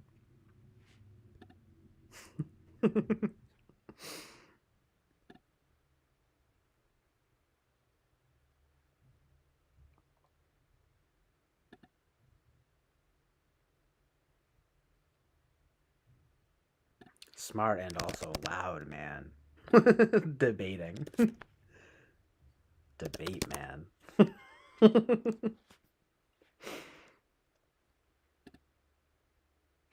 Maybe INFP can be like that. He's crying. I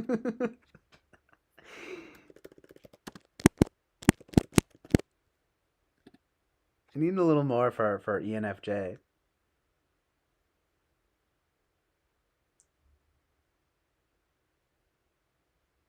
Maybe ENFJ can get XD laughing. I used to say XD a lot back in the day.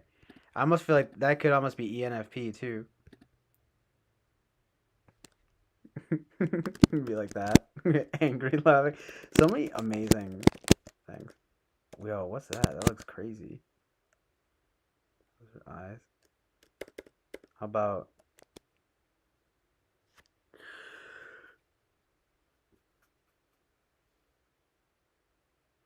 Let's do a little more letter work. See if we can I'll come up with a few more and then I'll be done with this.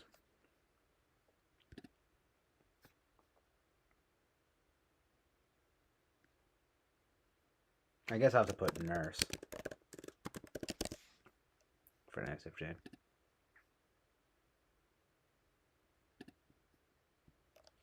Just put a nurse. Just put a mom. As it is, stick in the mud, prickly cactus, businessman in suit. Tough-minded, stubborn sergeant. How is that how you spell sergeant? It's like one of the few words, honestly, that like gets me all the time. I think it's like that. If I was in a spelling bee, I think I would put that.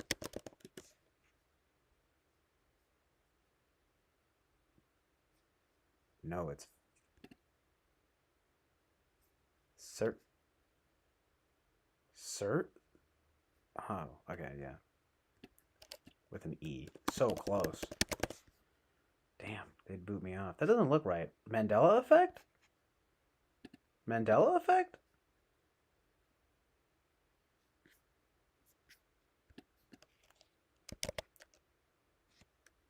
Oh, man. Yeah, right.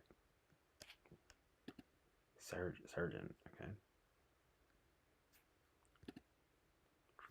Oh, man, Chad. Yeah, I'm gonna have to put Chad here. Oh. Well, I guess Chad can be them, and then Stacy can be ESFJ. Amazing truth and reality.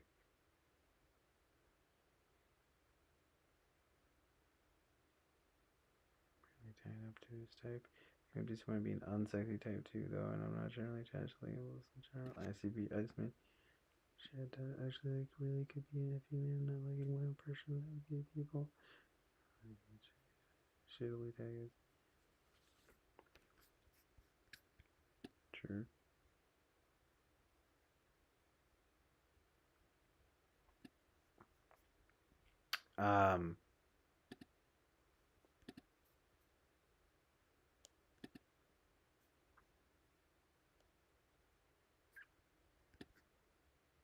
Oh yeah, well Stacy's also a mom.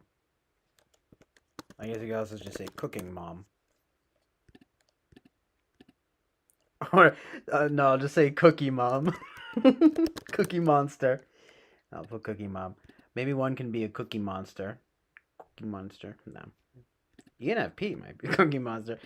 I wonder if PDB has cookie monster typed as ENFP. That'd be really funny. ENFJ is Mandela effect. I mean, it kind of is. Well, Nelson Mandela, I think people kind of think of as being an ENFJ. And just put Martin Luther King Jr.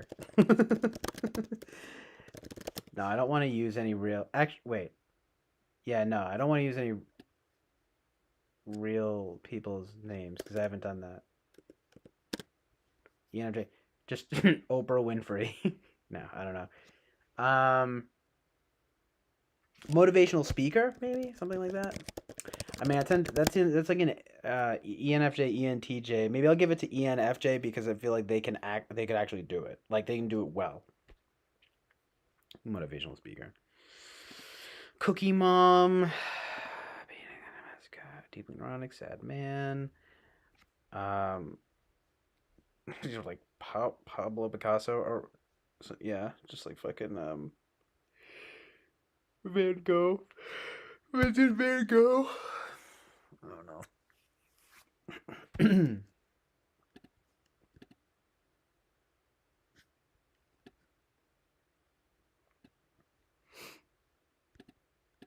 Black coffee. Black coffee. Erg. This one can. I'll get rid of that. I'll just do that one. Erg. Businessman in suit, but large and in charge.